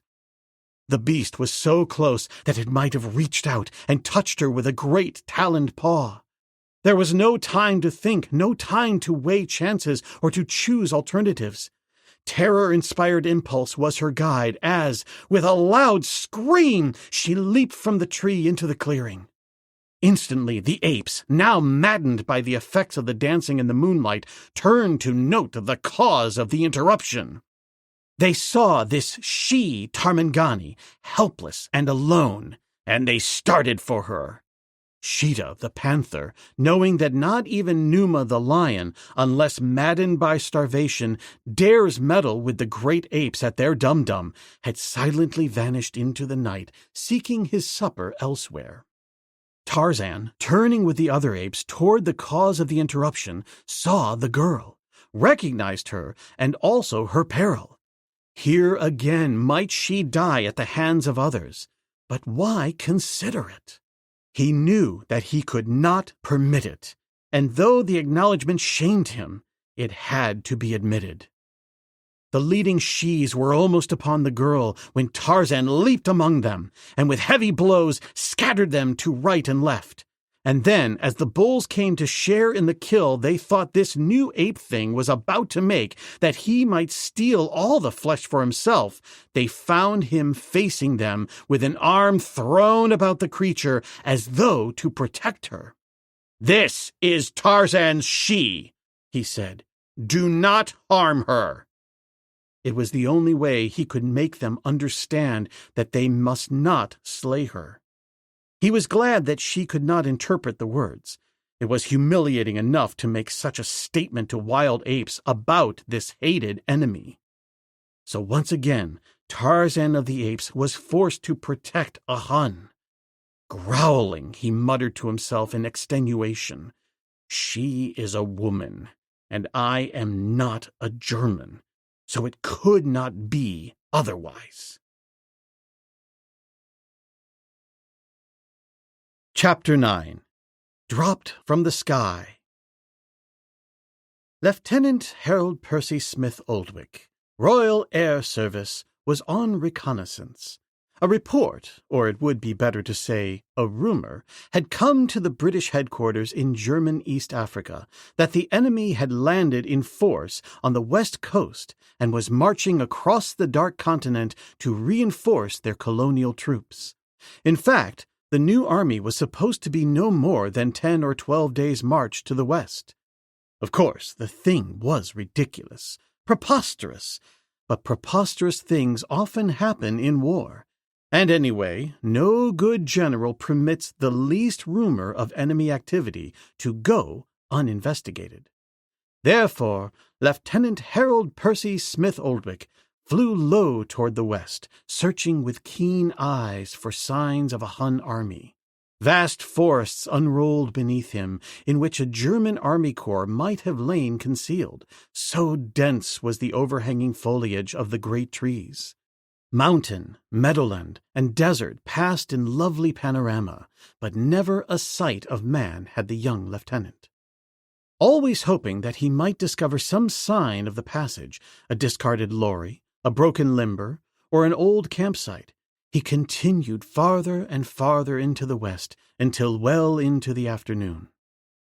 Above a tree-dotted plain through the center of which flowed a winding river, he determined to turn about and start for camp. It would take straight flying at top speed to cover the distance before dark. But as he had ample gasoline and a trustworthy machine, there was no doubt in his mind that he could accomplish his aim. It was then that his engine stalled. He was too low to do anything but land, and that immediately while he had the more open country accessible, for directly east of him was a vast forest into which a stalled engine could only have plunged him to certain injury and probable death. And so he came down in the meadowland near the winding river, and there started to tinker with his motor. As he worked, he hummed a tune, some music hall air that had been popular in London the year before, so that one might have thought him working in the security of an English flying field, surrounded by innumerable comrades, rather than alone in the heart of an unexplored African wilderness. It was typical of the man that he should be wholly indifferent to his surroundings, although his looks entirely belied any assumption that he was of particularly heroic strain. Lieutenant Harold Percy Smith Oldwick was fair-haired, blue-eyed, and slender, with a rosy, boyish face that might have been molded more by an environment of luxury, indolence, and ease than the more strenuous exigencies of life's sterner requirements. And not only was the young lieutenant outwardly careless of the immediate future and of his surroundings, but actually so. That the district might be infested by countless enemies seemed not to have occurred to him in the remotest degree. He bent assiduously to the work of correcting the adjustment that had caused his motor to stall without so much as an upward glance at the surrounding country. The forest to the east of him, and the more distant jungle that bordered the winding river, might have harbored an army of bloodthirsty savages, but neither could elicit even a passing show of interest on the part of Lieutenant Smith Oldwick. And even had he looked, it is doubtful if he would have seen the score of figures crouching in the concealment of the undergrowth at the forest's edge. There are those who are reputed to be endowed with that which is sometimes, for want of a better appellation, known as a sixth sense, a species of intuition which apprises them of the presence of an unseen danger. The concentrated gaze of a hidden observer provokes a warning sensation of nervous unrest in such as these. But though 20 pairs of savage eyes were gazing fixedly at Lieutenant Harold Percy Smith Oldwick, the fact aroused no responsive sensation of impending danger in his placid breast. He hummed peacefully and, his adjustment completed, tried out his motor for a minute or two, then shut it off and descended to the ground with the intention of stretching his legs and taking a smoke before continuing his return flight to camp. Now, for the first time, he took note of his surroundings, to be immediately impressed by both the wildness and the beauty of the scene. In some respects, the tree-dotted meadowland reminded him of a park-like English forest, and that wild beasts and savage men could ever be a part of so quiet a scene seemed the remotest of contingencies. Some gorgeous blooms upon a flowering shrub at a little distance from his machine caught the attention of his aesthetic eye, and as he puffed upon his cigarette, he walked over to examine the flowers more closely. As he bent above them, he was probably some 100 yards from his plane, and it was at this instant that Numabo, chief of the Wamabo, chose to leap from his ambush and lead his warriors in a sudden rush upon the white man. The young Englishman's first intimation of danger was a chorus of savage yells from the forest behind him. Turning, he saw a score of naked black warriors advancing rapidly toward him. They moved in a compact mass, and as they approached more closely, their rate of speed noticeably diminished. Lieutenant Smith Oldwick realized in a quick glance that the direction of their approach and their proximity had cut off all chances of retreating to his plane, and he also understood that their attitude was entirely warlike and menacing. He saw that they were armed with spears and with bows and arrows, and he felt quite confident that notwithstanding the fact that he was armed with a pistol, they could overcome him with the first rush. What he did not know about their tactics was that at any show of resistance they would fall back, but that after numerous advances and retreats, during which they would work themselves into a frenzy of rage by much shrieking, leaping, and dancing, they would eventually come to the point of a determined and final assault. Numabo was in the forefront, a fact which, taken in connection with his considerably greater size and more warlike appearance, indicated him as the natural target, and it was at Numabo that the Englishman aimed his first shot.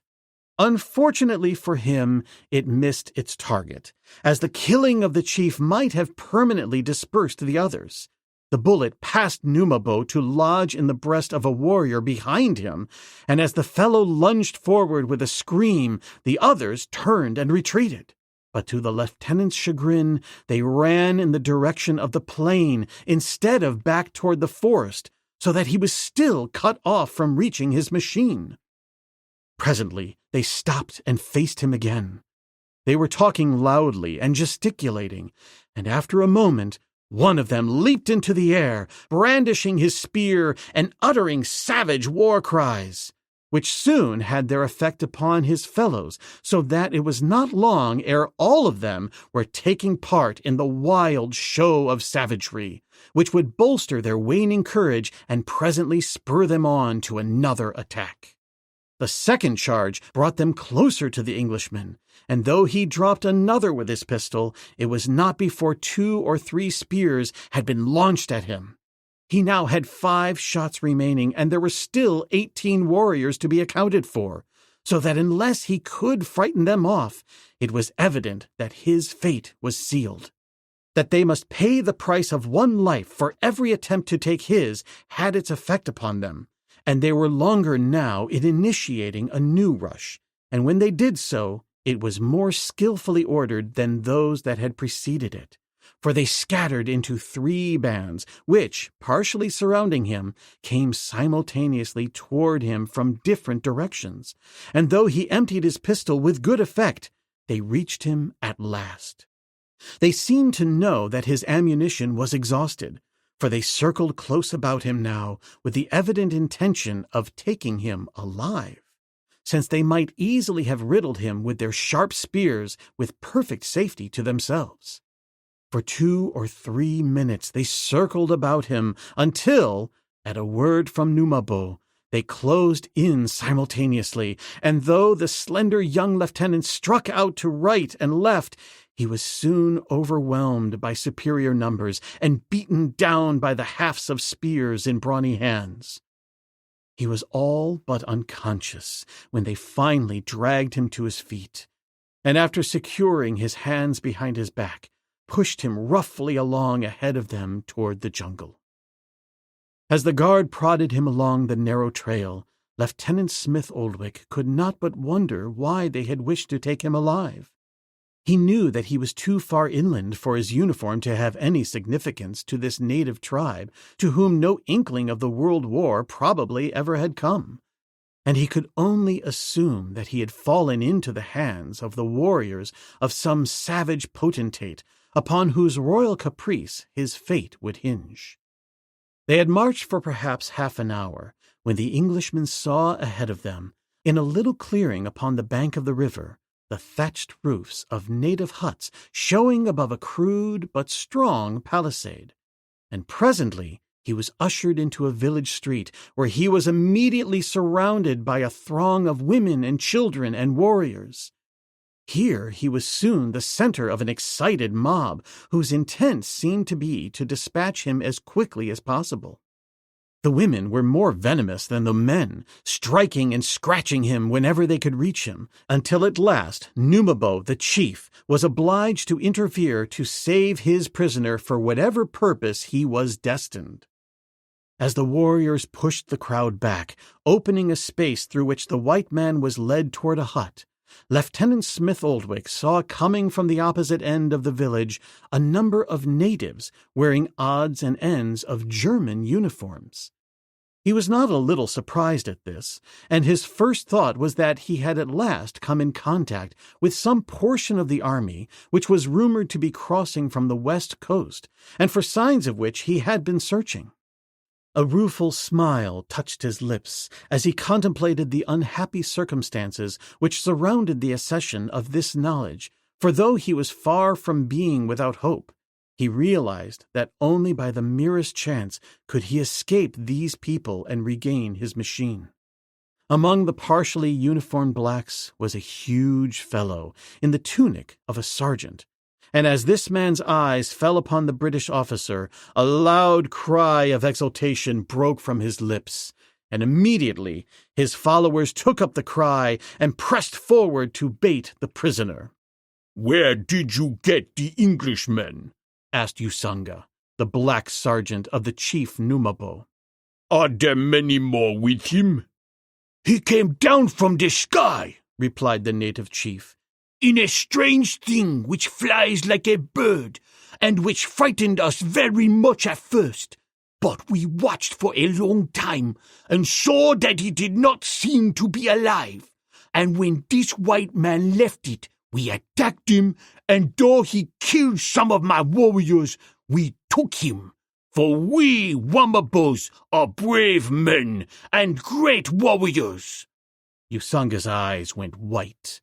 He flew here to the sky? He asked. Yes, said Numabo. In a great thing which resembled a bird, he flew down out of the sky. The thing is still there where it came down close to the 4 trees, near the second bend in the river. We left it there because, not knowing what it was, we were afraid to touch it, and it is still there if it has not flown away again. It cannot fly, said Usanga, without this man in it. It is a terrible thing which filled the hearts of our soldiers with terror, for it flew over our camps at night and dropped bombs upon us. It is well that you captured this white man, Numabo, for with his great bird he would have flown over your village tonight and killed all your people. These Englishmen are very wicked men. He will fly no more, said Numabo. It is not intended that a man should fly through the air. Only wicked demons do such things as that, and Numabo the chief will see that this white man does not do it again. And with the words, he pushed the young officer roughly toward a hut in the center of the village, where he was left under guard of 2 stalwart warriors. For an hour or more the prisoner was left to his own devices, which consisted of vain and unremitting attempts to loosen the strands which fettered his wrists. And then he was interrupted by the appearance of the black Sergeant Usanga, who entered his hut and approached him. "What are they going to do with me?" asked the Englishman. "My country is not at war with these people. You speak their language. Tell them that I am not an enemy, that my people are the friends of the black people, and that they must let me go in peace." Usanga laughed. "They do not know an Englishman from a German," he replied. "It is nothing to them what you are, except that you are a white man and an enemy." "Then why did they take me alive?" asked the lieutenant. "Come," said Usanga, and he led the Englishman to the doorway of the hut. "Look," he said, and pointed a black forefinger toward the end of the village street, where a wider space between the huts left a sort of plaza. Here, Lieutenant Harold Percy Smith Oldwick saw a number of women engaged in laying faggots around a stake and in preparing fires beneath a number of large cooking vessels. The sinister suggestion was only too obvious. Usanga was eyeing the white man closely, but if he expected to be rewarded by any signs of fear, he was doomed to disappointment, and the young lieutenant merely turned toward him with a shrug. "Really now, do you beggars intend eating me?" "Not my people," replied Usanga. "We do not eat human flesh, but the Wambabos do. It is they who will eat you, but we will kill you for the feast, Englishman." The Englishman remained standing in the doorway of the hut, an interested spectator of the preparations for the coming orgy that was so horribly to terminate his earthly existence. It can hardly be assumed that he felt no fear, yet if he did, he hid it perfectly beneath an imperturbable mask of coolness. Even the brutal Usanga must have been impressed by the bravery of his victim, since, though he had come to abuse and possibly to torture the helpless prisoner, he now did neither, contenting himself merely with berating Englishmen because of the terror the British aviators had caused Germany's native troops in East Africa. "No more," he concluded, "will your great bird fly over our people, dropping death among them from the skies. Usanga will see to that." And he walked abruptly away toward a group of his own fighting men who were congregated near the stake where they were laughing and joking with the women. A few minutes later, the Englishman saw them pass out of the village gate, and once again his thoughts reverted to various futile plans for escape. Several miles north of the village, on a little rise of ground, close to the river where the jungle, halting at the base of a knoll, had left a few acres of grassy land sparsely wooded, a man and a girl were busily engaged in constructing a small boma, in the center of which a thatched hut already had been erected. They worked almost in silence, with only an occasional word of direction or interrogation between them.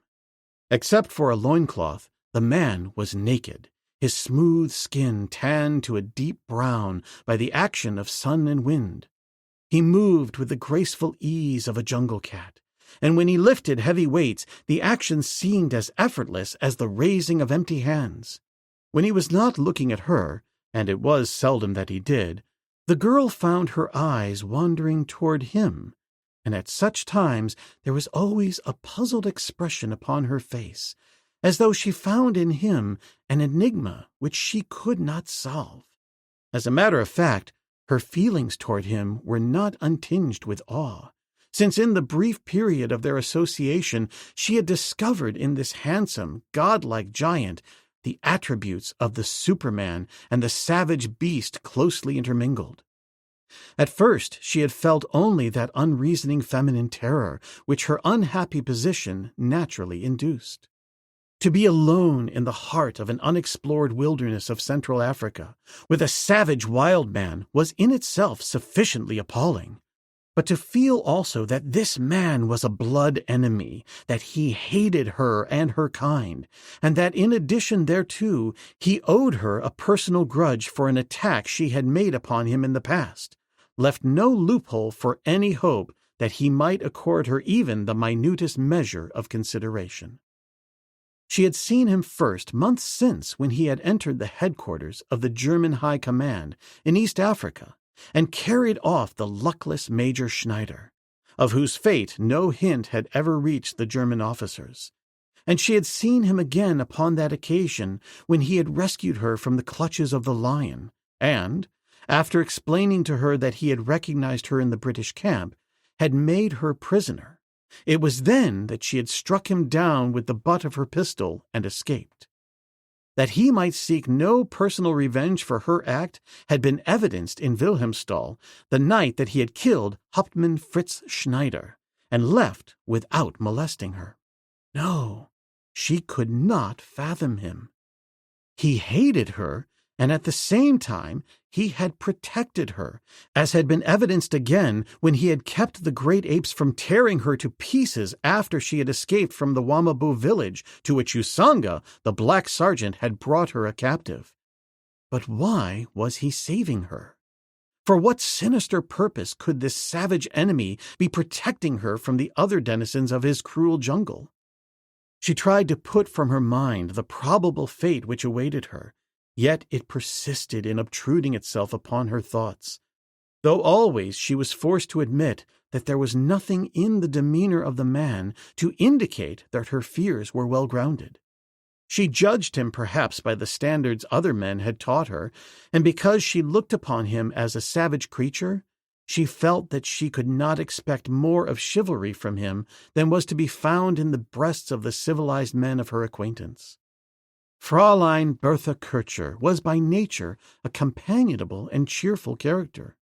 She was not given to morbid forebodings, and above all things she craved the society of her kind, and that interchange of thought which is one of the marked distinctions between man and the lower animals. Tarzan, on the other hand, was sufficient unto himself. Long years of semi-solitude among creatures whose powers of oral expression are extremely limited had thrown him almost entirely upon his own resources for entertainment.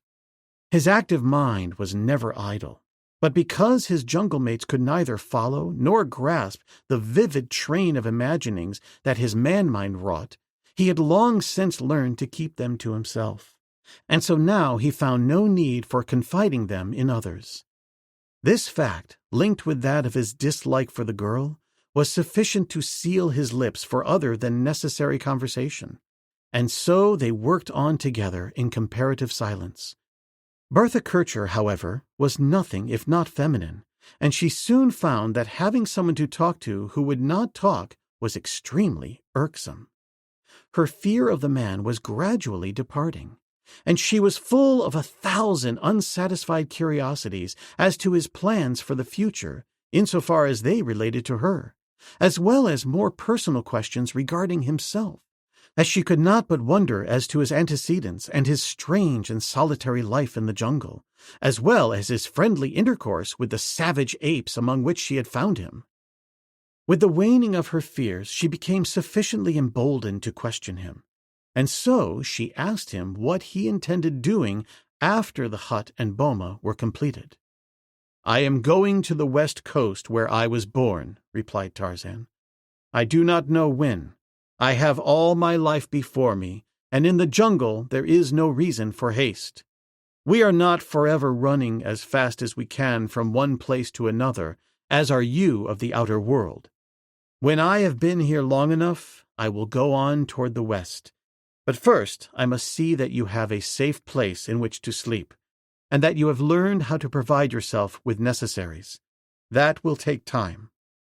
"You are going to leave me here alone?" cried the girl. Her tones marked the fear which the prospect induced. "You are going to leave me here alone in this terrible jungle, a prey to wild beasts and savage men, hundreds of miles from a white settlement in a country which gives every evidence of never having been touched by the foot of civilized men?" "Why not?" asked Tarzan. "I did not bring you here. Would one of your men accord any better treatment to an enemy woman?" "Yes!" she exclaimed. "They certainly would. No man of my country would leave a defenseless woman alone in this horrible place." Tarzan shrugged his broad shoulders. The conversation seemed profitless, and it was further distasteful to him for the reason that it was carried on in German, a tongue which he detested as much as he did the people who spoke it. He wished that the girl spoke English, and then it occurred to him that as he had seen her in disguise in the British camp, carrying on her nefarious work as a German spy, she probably did speak English. And so he asked her. "Of course I speak English," she exclaimed, "but I did not know that you did." Tarzan looked his wonderment, but made no comment. He only wondered why the girl should have any doubts as to the ability of an Englishman to speak English. And then suddenly it occurred to him that she probably looked upon him merely as a beast of the jungle, who by accident had learned to speak German through frequenting the district which Germany had colonized. It was there only that she had seen him, and so she might not know that he was an Englishman by birth, and that he had had a home in British East Africa. It was as well, he thought, that she knew little of him, as the less she knew, the more he might learn from her as to her activities in behalf of the Germans and of the German spy system of which she was a representative. And so it occurred to him to let her continue to think that he was only what he appeared to be, a savage denizen of his savage jungle, a man of no race and no country, hating all white men impartially. And this, in truth, was what she did think of him. It explained perfectly his attacks upon Major Schneider and the Major's brother, Hauptmann Fritz. Again they worked on in silence upon the boma, which was now nearly completed, the girl helping the man to the best of her small ability. Tarzan could not but note with grudging approval the spirit of helpfulness she manifested in the ofttimes painful labor of gathering and arranging the thorn bushes which constituted the temporary protection against roaming carnivores. Her hands and arms gave bloody token of the sharpness of the numerous points that had lacerated her soft flesh, and even though she was an enemy, Tarzan could not but feel compunction that he had permitted her to do this work. And at last he bade her stop. "Why?" she asked. "It is no more painful to me than it must be to you, and, as it is solely for my protection that you are building this boma, there is no reason why I should not do my share." "You are a woman," replied Tarzan. "This is not a woman's work. If you wish to do something, take those gourds I brought this morning and fill them with water at the river. You may need it while I am away." "While you are away," she said. "You are going away?" When the boma is built, I am going out after meat, he replied. Tomorrow I will go again and take you and show you how you may make your own kills after I am gone. Without a word, she took the gourds and walked toward the river. As she filled them, her mind was occupied with painful forebodings of the future. She knew that Tarzan had passed a death sentence upon her, and that the moment that he left her, her doom was sealed. For it could be but a question of time, a very short time, before the grim jungle would claim her. For how could a lone woman hope successfully to combat the savage forces of destruction which constituted so large a part of existence in the jungle? So occupied was she with the gloomy prophecies that she had neither ears nor eyes for what went on about her. Mechanically she filled the gourds and, taking them up, turned slowly to retrace her steps to the boma, only to voice immediately a half-stifled scream and shrank back from the menacing figure looming before her and blocking her way to the hut. Golot, the king ape, hunting a little apart from his tribe, had seen the woman go to the river for water, and it was he who confronted her when she turned back with her filled gourds. Golot was not a pretty creature when judged by standards of civilized humanity, though the shes of his tribe, and even Golot himself, considered his glossy black coat shot with silver, his huge arms dangling to his knees, his bullet head sunk between his mighty shoulders, marks of great personal beauty. His wicked bloodshot eyes and broad nose, his ample mouth and great fighting fangs only enhanced the claim of this Adonis of the forest upon the affections of his shes. Doubtless in the little savage brain there was a well-formed conviction that this strange she belonging to the Tarmangani must look with admiration upon so handsome a creature as Golot. For there could be no doubt in the mind of any that his beauty entirely eclipsed such as the hairless white ape might lay claim to. But Bertha Kircher saw only a hideous beast, a fierce and terrible caricature of man. Could Golot have known what passed through her mind, he must have been terribly chagrined, though the chances are that he would have attributed it to a lack of discernment on her part. Tarzan heard the girl's cry, and looking up, saw at a glance the cause of her terror. Leaping lightly over the boma, he ran swiftly toward her as Golot lumbered closer to the girl, while he voiced his emotions in low gutturals, which, while in reality the most amicable of advances, sounded to the girl like the growling of an enraged beast. As Tarzan drew nearer, he called aloud to the ape, and the girl heard from the human lips the same sounds that had fallen from those of the anthropoid. "I will not harm your she," Golot called to Tarzan. "I know it," replied the ape-man, "but she does not. She is like Numa and Sheeta, who do not understand our talk. She thinks you come to harm her." By this time Tarzan was beside the girl. "He will not harm you," he said to her. "You need not be afraid. This ape has learned his lesson. He has learned that Tarzan is lord of the jungle. He will not harm that which is Tarzan's." The girl cast a quick glance at the man's face. It was evident to her that the words he had spoken meant nothing to him, and that the assumed proprietorship over her was, like the boma, only another means for her protection. "But I am afraid of him," she said. "You must not show your fear. You will be often surrounded by these apes. At such times you will be safest. Before I leave you, I will give you the means of protecting yourself against them should one of them chance to turn upon you.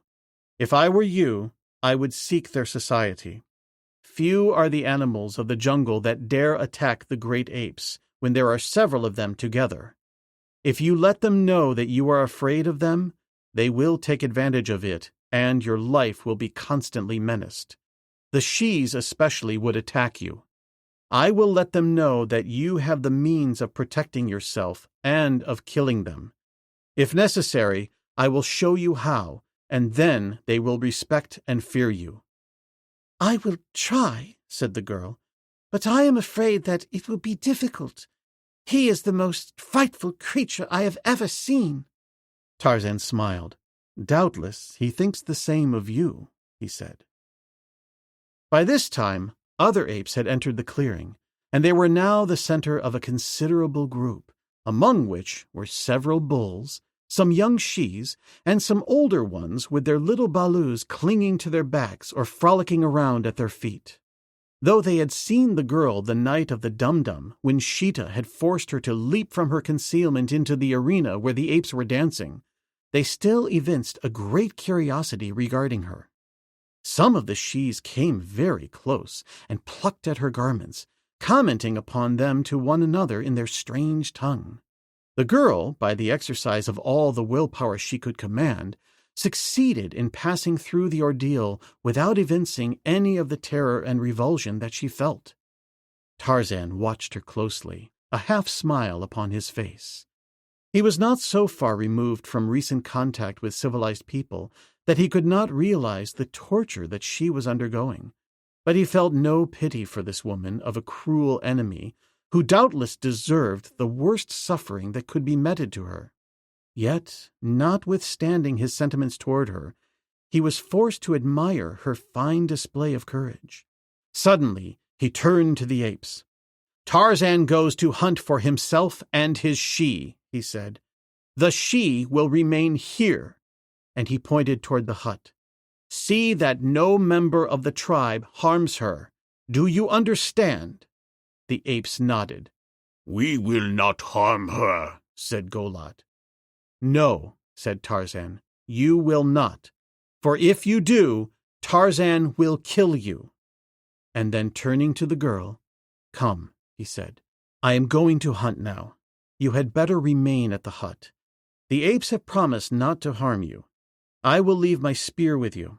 It will be the best weapon you could have in case you should need to protect yourself, but I doubt if you will be in any danger for the short time that I am away."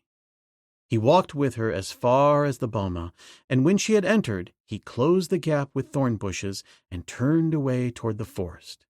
She watched him moving across the clearing, noting the easy cat-like tread and the grace of every movement that harmonized so well with the symmetry and perfection of his figure. At the forest's edge, she saw him swing lightly into a tree and disappear from view. And then she entered the hut and, throwing herself upon the ground, burst into tears.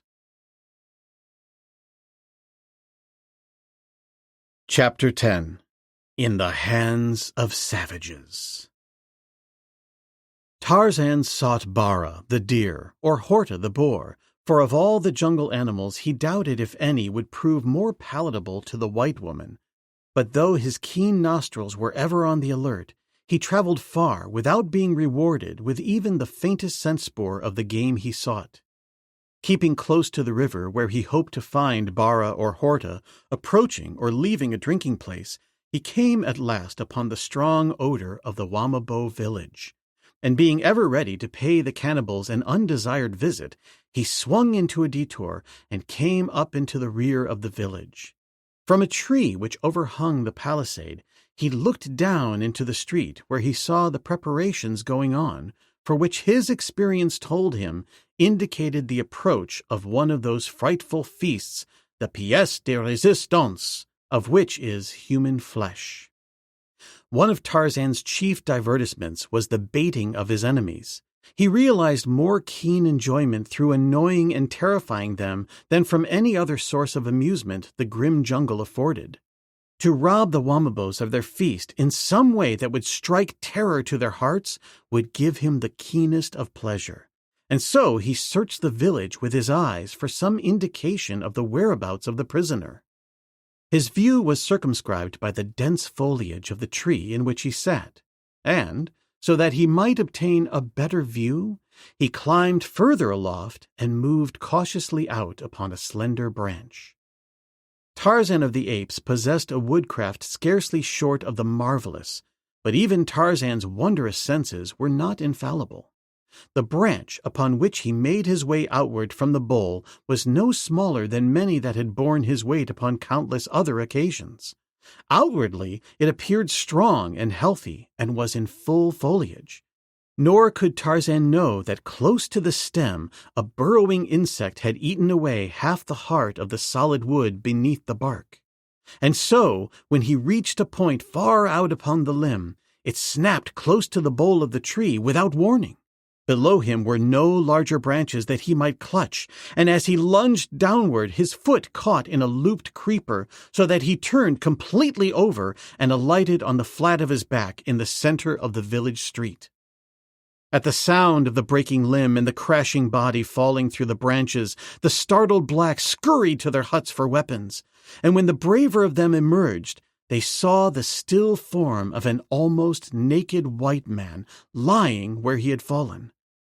Emboldened by the fact that he did not move, they approached more closely, and when their eyes discovered no signs of others of his kind in the tree, they rushed forward until a dozen warriors stood about him with ready spears. At first, they thought that the falling had killed him, but upon closer examination, they discovered that the man was only stunned. One of the warriors was for thrusting a spear through his heart, but Numabo, the chief, would not permit it. "Bind him," he said. "We will feed well tonight." And so they bound his hands and feet with thongs of gut and carried him into the hut where Lieutenant Harold Percy Smith-Oldwick awaited his fate. The Englishman had also been bound hand and foot by this time for fear that at the last moment he might escape and rob them of their feast. A great crowd of natives were gathered about the hut, attempting to get a glimpse of the new prisoner. But Numabo doubled the guard before the entrance for fear that some of his people, in the exuberance of their savage joy, might rob the others of the pleasure of the death dance which would precede the killing of the victims. The young Englishman had heard the sound of Tarzan's body crashing through the tree to the ground, and the commotion in the village which immediately followed. And now, as he stood with his back against the wall of the hut, he looked upon the fellow prisoner that the blacks carried in and laid upon the floor with mixed feelings of surprise and compassion. He realized that he never had seen a more perfect specimen of manhood than that of the unconscious figure before him, and he wondered to what sad circumstances the man owed his capture. It was evident that the new prisoner was himself as much a savage as his captors, if apparel and weapons were any criterion by which to judge. Yet it was also equally evident that he was a white man, and from his well-shaped head and clean-cut features, that he was not one of those unhappy half-wits who so often revert to savagery even in the heart of civilized communities. As he watched the man, he presently noticed that his eyelids were moving. Slowly they opened, and a pair of gray eyes looked blankly about. With returning consciousness, the eyes assumed their natural expression of keen intelligence, and a moment later, with an effort, the prisoner rolled over upon his side and drew himself to a sitting position. He was facing the Englishman, and as his eyes took in the bound ankles and the arms drawn tightly behind the other's back, a slow smile lighted his features. "They will fill their bellies tonight," he said. The Englishman grinned.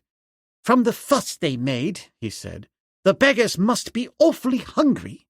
They like to have eaten me alive when they brought me in. How did they get you?" Tarzan shrugged his head ruefully. "It was my own fault," he replied. "I deserved to be eaten. I crawled out upon a branch that would not bear my weight, and when it broke, instead of alighting on my feet, I caught my foot in a trailer and came down on my head. Otherwise, they would not have taken me, alive." "Is there no escape?" asked the Englishman. "I have escaped them before," replied Tarzan, "and I have seen others escape them. I have seen a man taken away from the stake after a dozen spear thrusts had pierced his body, and the fire had been lighted about his feet." Lieutenant Smith-Oldwick shuddered. "Good!" he exclaimed. "I hope I don't have to face that. I believe I could stand anything but the thought of the fire. I should hate like the devil to go into a funk before the devils at the last moment." "Don't worry," said Tarzan. "It doesn't last long, and you won't funk. It is really not half as bad as it sounds. There is only a brief period of pain before you lose consciousness. I have seen it many times before. It is as good a way to go as another. We must die sometime. What difference whether it be tonight, tomorrow night, or a year hence, just so that we have lived. And I have lived." "Your philosophy may be all right, old top," said the young lieutenant, "but I can't say that it is exactly satisfying." Tarzan laughed. "Roll over here," he said, "where I can get at your bonds with my teeth." The Englishman did as he was bid, and presently Tarzan was working at the thongs with his strong white teeth. He felt them giving slowly beneath his efforts. In another moment they would part, and then it would be a comparatively simple thing for the Englishman to remove the remaining bonds from Tarzan and himself. It was then that one of the guards entered the hut. In an instant he saw what the new prisoner was doing, and, raising his spear, struck the ape-man a vicious blow across the head with its shaft. Then he called in the other guards, and together they fell upon the luckless men, kicking and beating them unmercifully. After which they bound the Englishman more securely than before, and tied both men fast on opposite sides of the hut. When they had gone, Tarzan looked across at his companion in misery. "Where there is life," he said, "there is hope." But he grinned as he voiced the ancient truism. Lieutenant Harold Percy Smith Oldwick returned the other's smile. "I fancy," he said, "that we are getting short on both. It must be close to supper time now." Xutag hunted alone far from the balance of the tribe of Golat, the great ape. Xutag, Big Neck, was a young bull but recently arrived at maturity. He was large, powerful, and ferocious, and at the same time far above the average of his kind in intelligence, as was denoted by a fuller and less receding forehead.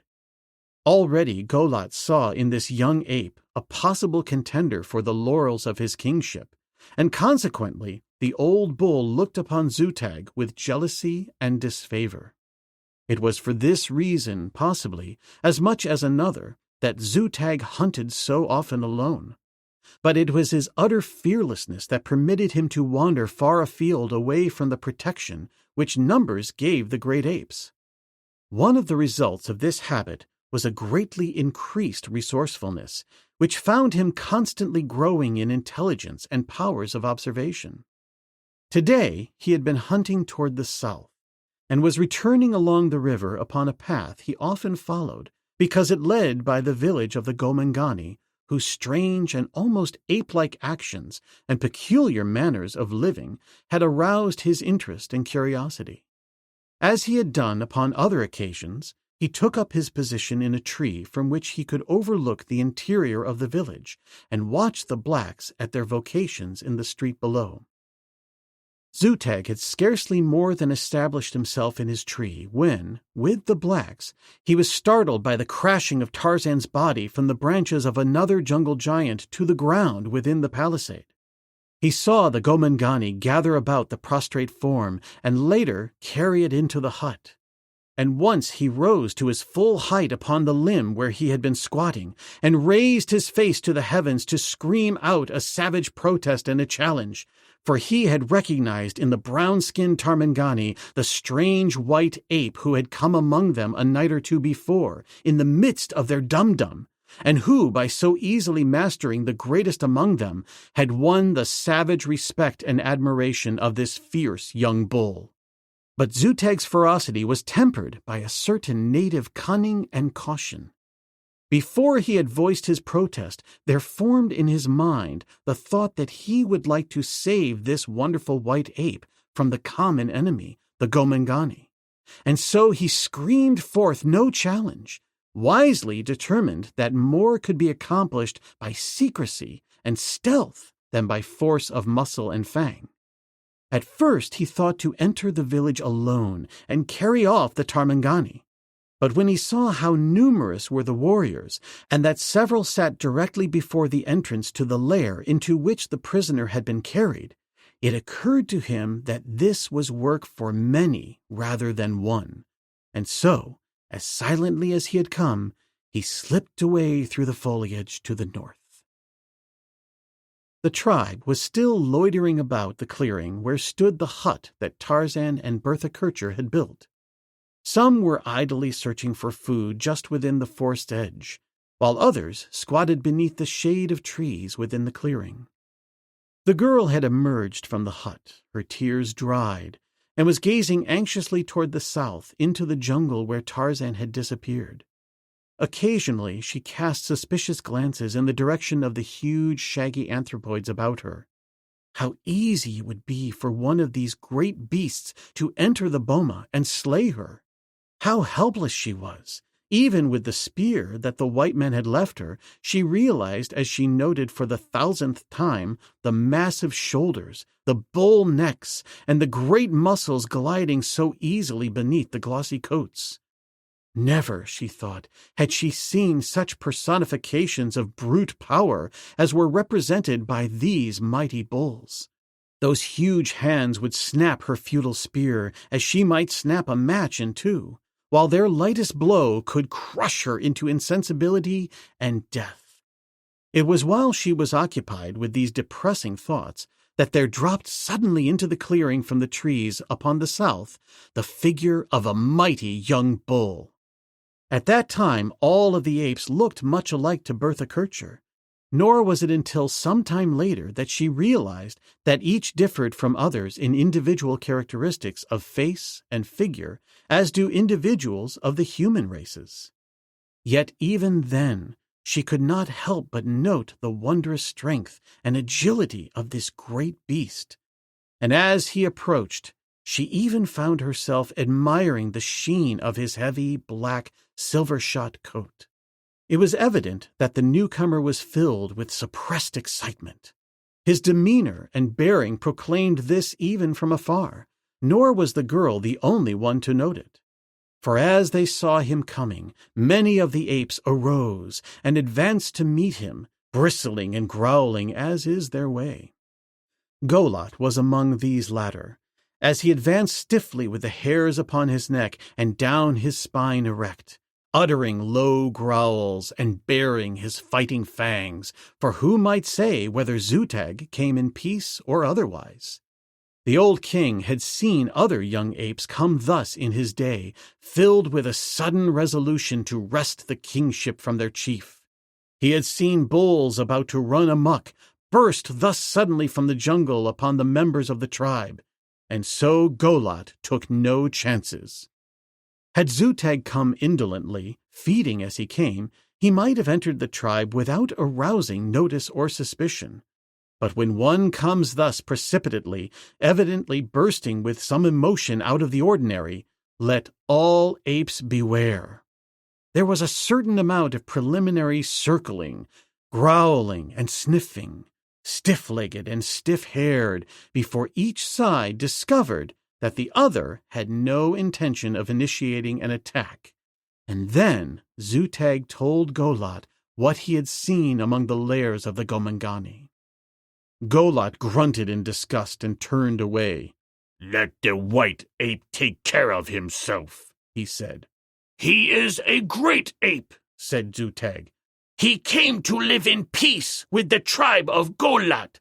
Let us save him from the Gomangani." Golot grunted again and continued to move away. "Xutag will go alone and get him," cried the young ape, "if Golot is afraid of the Gomangani." The king ape wheeled in anger, growling loudly and beating upon his breast. "Golot is not afraid," he screamed, "but he will not go, for the white ape is not of his tribe. Go yourself and take the Tarmangani she with you, if you wish so much to save the white ape."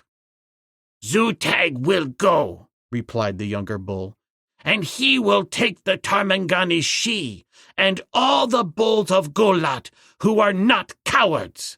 And so saying, he cast his eyes inquiringly about at the other apes. "Who will go with Zutag to fight the Gomengani and bring away our brother?" he demanded. 8 young bulls in the full prime of their vigor pressed forward to Zutag's side. But the old bulls, with the conservatism and caution of many years upon their gray shoulders, shook their heads and waddled away after Golat. "Good!" cried Zutag. "We want no old shees to go with us to fight the Gomengani, for that is work for the fighters of the tribe."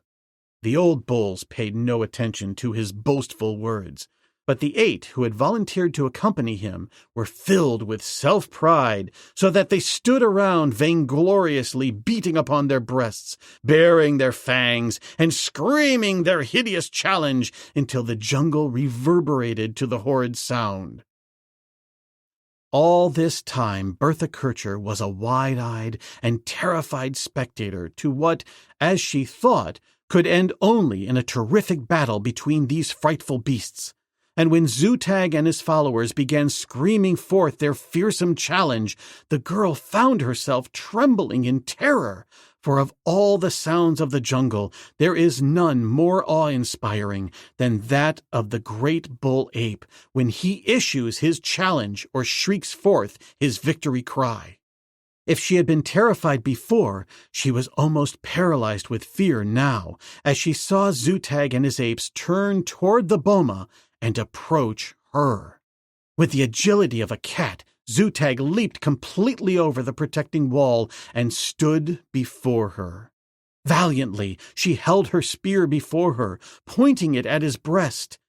He commenced to jabber and gesticulate, and even with her scant acquaintance with the ways of the anthropoids, she realized that he was not menacing her, for there was little or no bearing of fighting fangs, and his whole expression and attitude was one of attempting to explain a knotty problem or plead a worthy cause. At last he became evidently impatient, for with a sweep of one great paw he struck the spear from her hand, and coming close, seized her by the arm, but not roughly. She shrank away in terror, and yet some sense within her seemed to be trying to assure her that she was in no danger from this great beast. Zutag jabbered loudly, ever and again pointing into the jungle toward the south and moving toward the boma, pulling the girl with him. He seemed almost frantic in his efforts to explain something to her. He pointed toward the boma, herself, and then to the forest, and then, at last, as though by a sudden inspiration, he reached down and, seizing the spear, repeatedly touched it with his forefinger, and again pointed toward the south.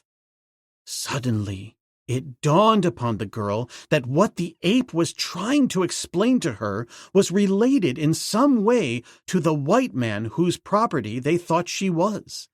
Possibly her grim protector was in trouble, and with this thought firmly established, she no longer held back, but started forward as though to accompany the young bull.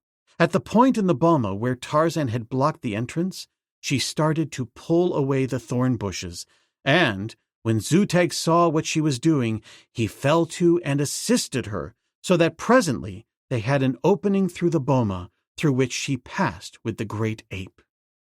Immediately Zutag and his 8 apes started off rapidly toward the jungle, so rapidly that Bertha Kircher would have had to run at top speed to keep up with them. This she realized she could not do, and so she was forced to lag behind, much to the chagrin of Zutag, who constantly kept running back and urging her to greater speed. Once he took her by the arm and tried to draw her along. Her protests were of no avail, since the beast could not know that they were protests, nor did he desist until she caught her foot in some tangled grass and fell to the ground. Then indeed was Zutag furious, and he growled hideously. His apes were waiting at the edge of the forest for him to lead them. He suddenly realized that this poor weak she could not keep up with them, and that if they traveled at her slow rate, they might be too late to render assistance to the Tarmangani. And so, without more ado, the giant anthropoid picked Bertha Kircher bodily from the ground and swung her to his back. Her arms were about his neck, and in this position he seized her wrists in one great paw so that she could not fall off, and started at a rapid rate to join his companions. Dressed as she was in riding breeches, with no entangling skirts to hinder or catch upon passing shrubbery, she soon found that she could cling tightly to the back of the mighty bull, and when a moment later he took to the lower branches of the trees, she closed her eyes and clung to him in terror lest she be precipitated to the ground below. That journey through the primeval forest with the 9 great apes will live in the memory of Bertha Kircher for the balance of her life, as clearly delineated as at the moment of its enactment. The first overwhelming wave of fear having passed, she was at last able to open her eyes and view her surroundings with increased interest, and presently the sensation of terror slowly left her to be replaced by one of comparative security, when she saw the ease and surety with which these great beasts traveled through the trees. And later her admiration for the young bull increased, as it became evident that even burdened with her additional weight, he moved more rapidly and with no greater signs of fatigue than his unburdened fellows. Not once did Zutag pause until he came to a stop among the branches of a tree no great distance from the native village. They could hear the noises of the life within the palisade, the laughing and shouting of the Gomangani, and the barking of dogs, and through the foliage the girl caught glimpses of the village from which she had so recently escaped. She shuddered to think of the possibility of having to return to it and of possible recapture, and she wondered why Zutag had brought her here. Now the apes advanced slowly once more, and with great caution, moving as noiselessly through the trees as the squirrels themselves, until they had reached a point where they could easily overlook the palisade and the village street below. Zutag squatted upon a great branch close to the bole of the tree, and by loosening the girl's arms from about his neck, indicated that she was to find a footing for herself, and when she had done so, he turned toward her and pointed repeatedly at the open doorway of a hut upon the opposite side of the street below them. By various gestures he seemed to be trying to explain something to her, and at last she caught at the germ of his idea, that her white man was a prisoner there. Beneath them was the roof of a hut, onto which she saw that she could easily drop. But what she could do after she had entered the village was beyond her. Darkness was already falling, and the fires beneath the cooking pots had been lighted. The girl saw the stake in the village street and the piles of faggots about it, and in terror she suddenly realized the portent of these grisly preparations. Oh, if she but only had some sort of a weapon that might give her even a faint hope, some slight advantage against the blacks. Then she would not hesitate to venture into the village in an attempt to save the man who had upon 3 different occasions saved her. She knew that he hated her, and yet strong within her breast burned the sense of her obligation to him. She could not fathom him. Never in her life had she seen a man at once so paradoxical and dependable. In many of his ways he was more savage than the beasts with which he associated, and yet, on the other hand, he was as chivalrous as a knight of old. For several days she had been lost with him in the jungle, absolutely at his mercy. Yet she had come to trust so implicitly in his honor that any fear she had had of him was rapidly disappearing. On the other hand, that he might be hideously cruel was evidenced to her by the fact that he was planning to leave her alone in the midst of the frightful dangers which menaced her by night and by day.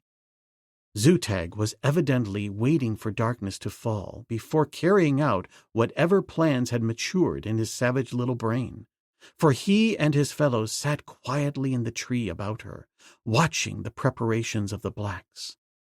Presently, it became apparent that some altercation had arisen among the Gomangani, for a score or more of them were gathered around one who appeared to be their chief, and all were talking and gesticulating heatedly.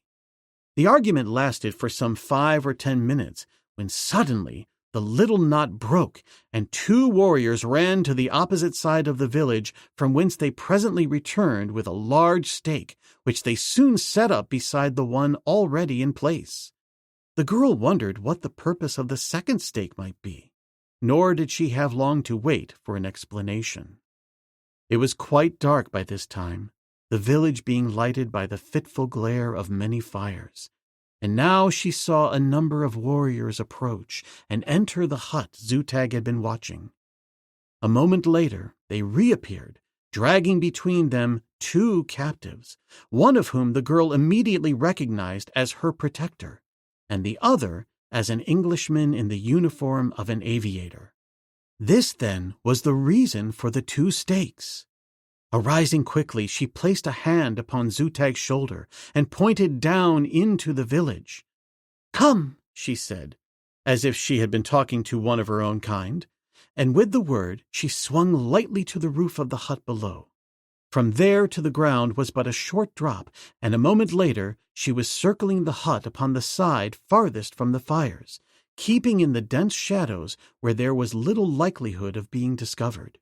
She turned once to see that Xuja was directly behind her, and could see his huge bulk looming up in the dark, while beyond was another one of his 8. Doubtless they had all followed her, and this fact gave her a greater sense of security and hope than she had before experienced. Pausing beside the hut next to the street, she peered cautiously about the corner. A few inches from her was the open doorway of the structure, and beyond, farther down the village street, the blacks were congregating about the prisoners, who were already being bound to the stakes. All eyes were centered upon the victims, and there was only the remotest chance that she and her companions would be discovered until they were close upon the blacks. She wished, however, that she might have some sort of a weapon with which to lead the attack, for she could not know, of course, for a certainty whether the great apes would follow her or not. Hoping that she might find something within the hut, she slipped quickly around the corner and into the doorway, and after her, one by one, came the 9 bulls. Searching quickly about the interior, she presently discovered a spear, and, armed with this, she again approached the entrance. Tarzan of the Apes and Lieutenant Harold Percy Smith Oldwick were bound securely to their respective stakes. Neither had spoken for some time. The Englishman turned his head so that he could see his companion in misery. Tarzan stood straight against his stake. His face was entirely expressionless insofar as either fear or anger were concerned. His countenance portrayed bored indifference, though both men knew that they were about to be tortured. "Goodbye, old top," whispered the young lieutenant. Tarzan turned his eyes in the direction of the other and smiled. "Goodbye," he said. "If you want to get it over in a hurry, inhale the smoke and flames as rapidly as you can." "Thanks," replied the aviator, and though he made a wry face, he drew himself up very straight and squared his shoulders.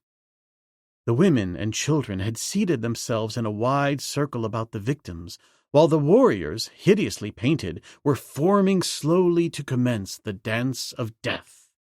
Again Tarzan turned to his companion. "If you'd like to spoil their fun," he said, "don't make any fuss no matter how much you suffer. If you can carry on to the end without changing the expression upon your face or uttering a single word, you will deprive them of all the pleasures of this part of the entertainment. Goodbye again, and good luck." The young Englishman made no reply, but it was evident from the set of his jaws that the warriors would get little enjoyment out of him. The warriors were circling now, Presently Numabo would draw first blood with his sharp spear, which would be the signal for the beginning of the torture, after a little of which the faggots would be lighted around the feet of the victims. Closer and closer danced the hideous chief, his yellow sharp-filed teeth showing in the firelight between his thick red lips.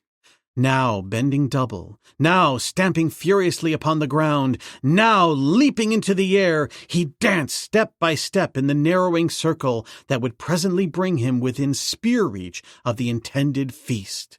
At last the spear reached out and touched the ape-man on the breast, and when it came away, a little trickle of blood ran down the smooth brown hide. And almost simultaneously there broke from the outer periphery of the expectant audience a woman's shriek which seemed a signal for a series of hideous screamings, growlings, and barkings, and a great commotion upon that side of the circle.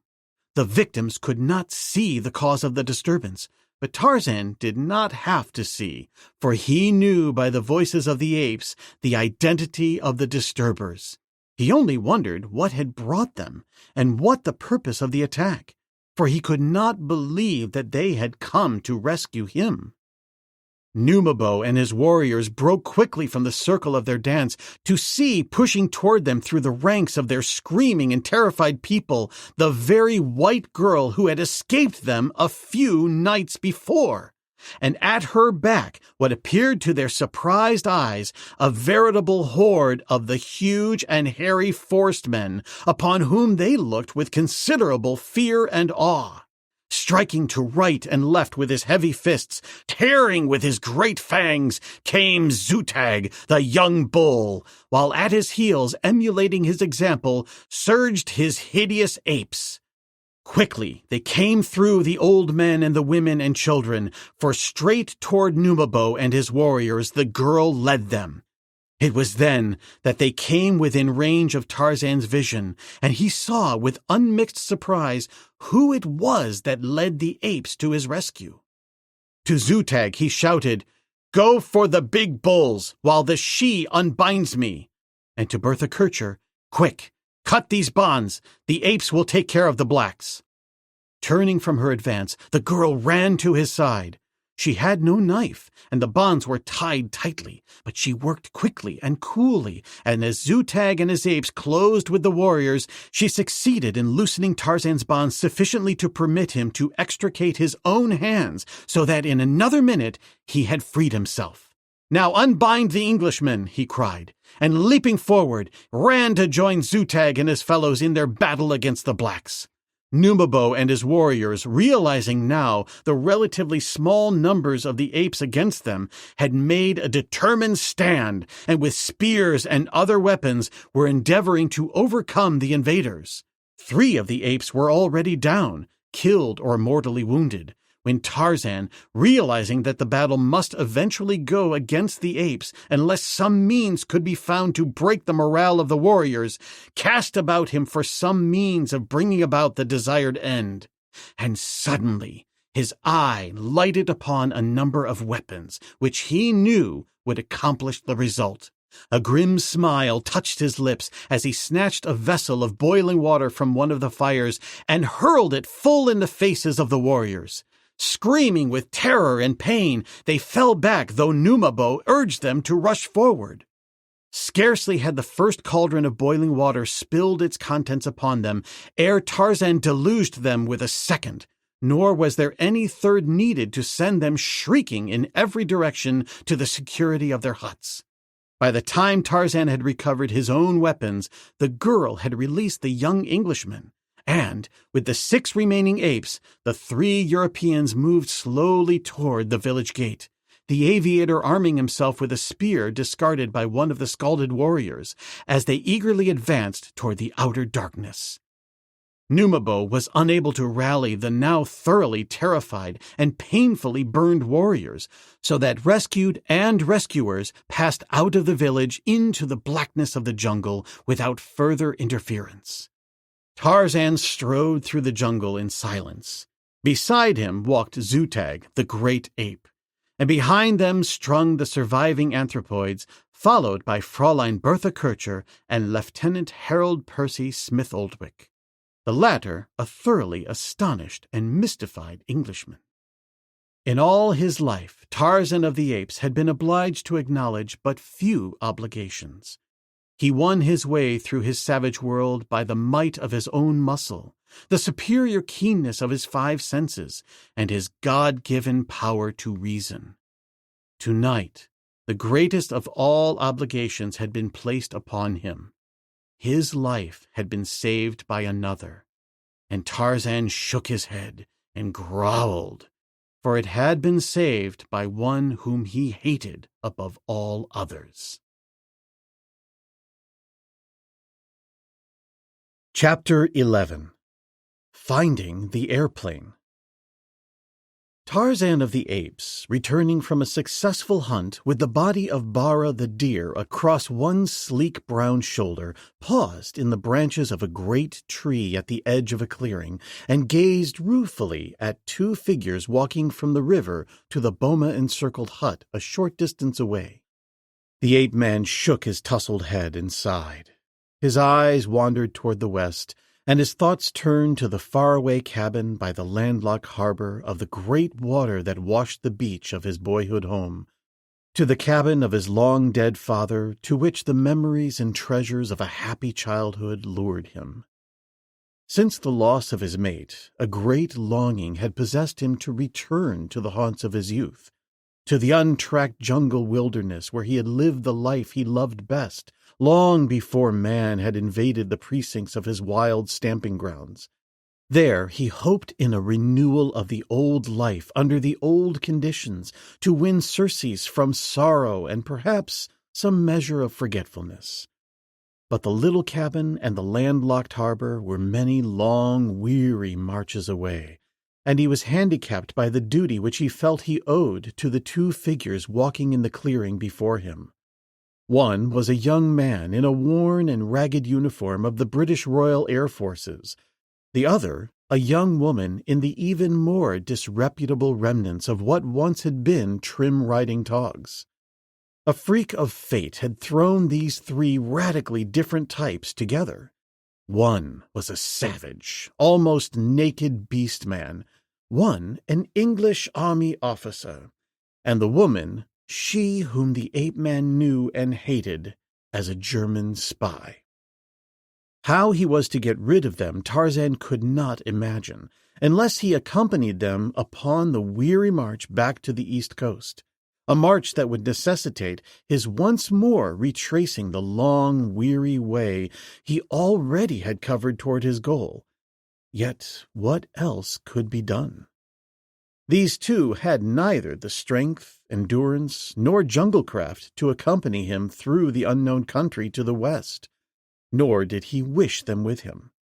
The man he might have tolerated, but he could not even consider the presence of the girl in the far-off cabin, which had in a way become sacred to him through its memories, without a growl or anger rising to his lips. There remained, then, but the one way, since he could not desert them. He must move by slow and irksome marches back to the East Coast, or at least to the first white settlement in that direction. He had, it is true, contemplated leaving the girl to her fate, but that was before she had been instrumental in saving him from torture and death at the hands of the Black Wamabos. He chafed under the obligation she had put upon him, but no less did he acknowledge it, and as he watched the 2, the rueful expression upon his face was lightened by a smile as he thought of the helplessness of them. What a puny thing, indeed, was man! How ill-equipped to combat the savage forces of nature and of nature's jungle! Why, even the tiny Balu of the tribe of Golot, the great ape, was better fitted to survive than these, for a Balu could at least escape the numerous creatures that menaced its existence, while with the possible exception of Kota, the tortoise, none moved so slowly as did helpless and feeble man. Without him, these two doubtless would starve in the midst of plenty, should they, by some miracle, escape the other forces of destruction which constantly threatened them.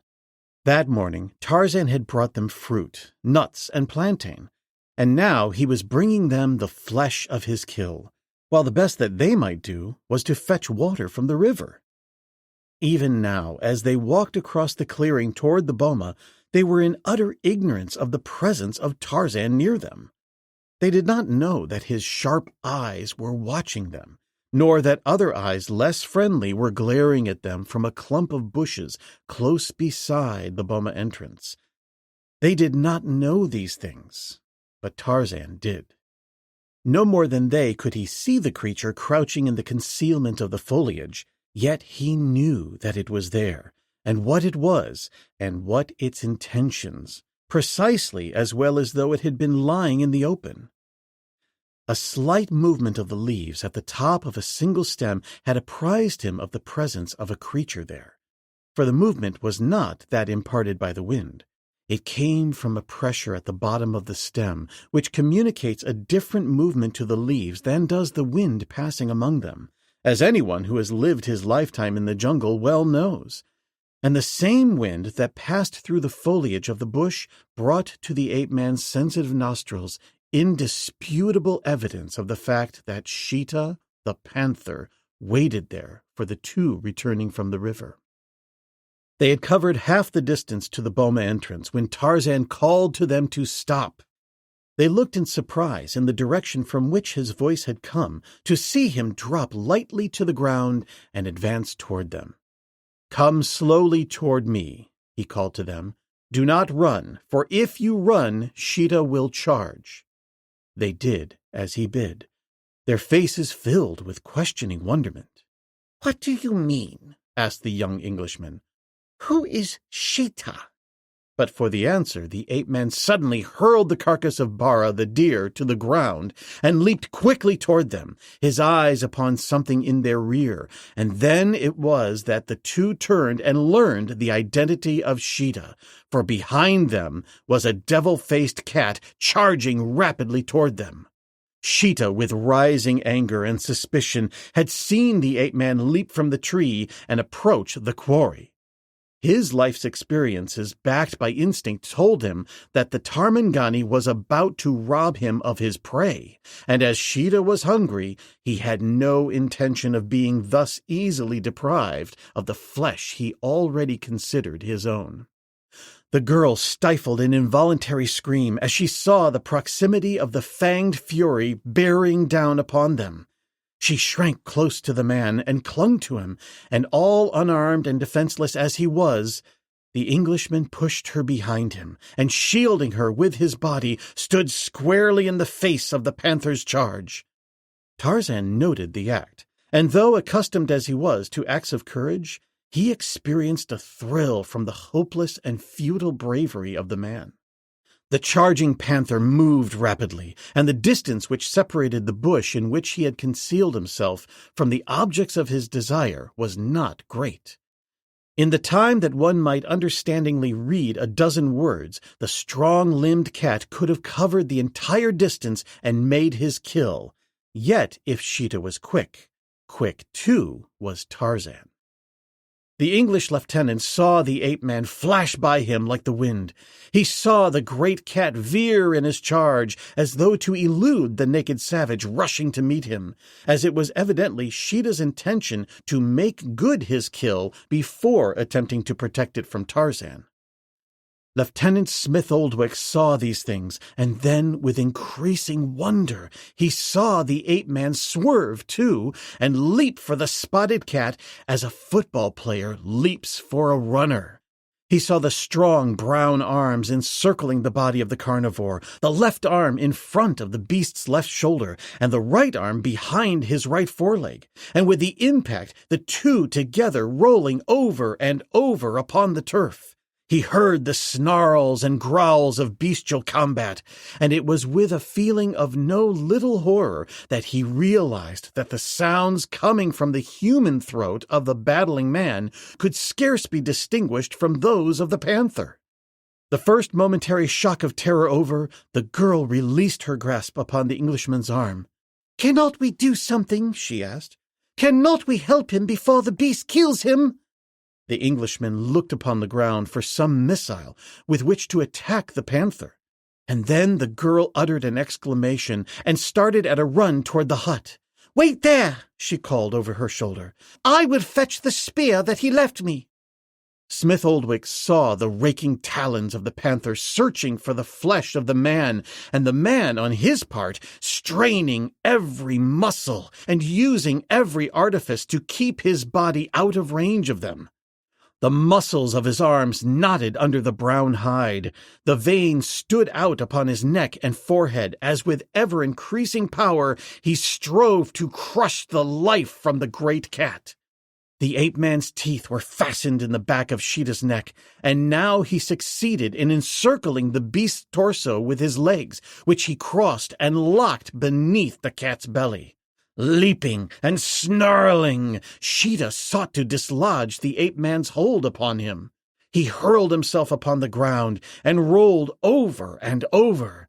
He reared upon his hind legs and threw himself backward, but always the savage creature upon his back clung tenaciously to him, and always the mighty brown arms crushed tighter and tighter about his chest. And then the girl, panting from her quick run, returned with the short spear Tarzan had left her as the sole weapon of protection. She did not wait to hand it to the Englishman, who ran forward to receive it, but brushed past him and leaped into close quarters beside the growling, tumbling mass of yellow fur and smooth brown hide. Several times she attempted to press the point home into the cat's body, but on both occasions the fear of endangering the ape-man caused her to desist. But at last the two lay motionless for a moment as the carnivore sought a moment's rest from the strenuous exertions of battle. And then it was that Bertha Kircher pressed the point of the spear to the tawny side and drove it deep into the savage heart. Tarzan rose from the dead body of Sheeta and shook himself after the manner of beasts that are entirely clothed with hair. Like many other of his traits and mannerisms, this was the result of environment, rather than heredity or reversion. And even though he was outwardly a man, the Englishman and the girl were both impressed with the naturalness of the act. It was as though Numa, emerging from a fight, had shaken himself to straighten his rumpled mane and coat.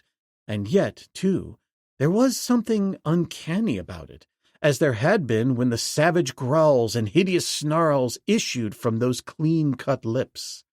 Tarzan looked at the girl, a quizzical expression upon his face. Again she had placed him under obligations to her, and Tarzan of the Apes did not wish to be obligated to a German spy. Yet in his honest heart he could not but admit a certain admiration for her courage, a trait which always greatly impressed the ape-man, he himself the personification of courage. "Here is the kill," he said, picking the carcass of Bara from the ground. "You will want to cook your portion, I presume, but Tarzan does not spoil his meat with fire." They followed him to the boma, where he cut several pieces of meat from the carcass for them, retaining a joint for himself. The young lieutenant prepared a fire, and the girl presided over the primitive culinary rites of their simple meal. As she worked some little way apart from them, the lieutenant and the ape-man watched her.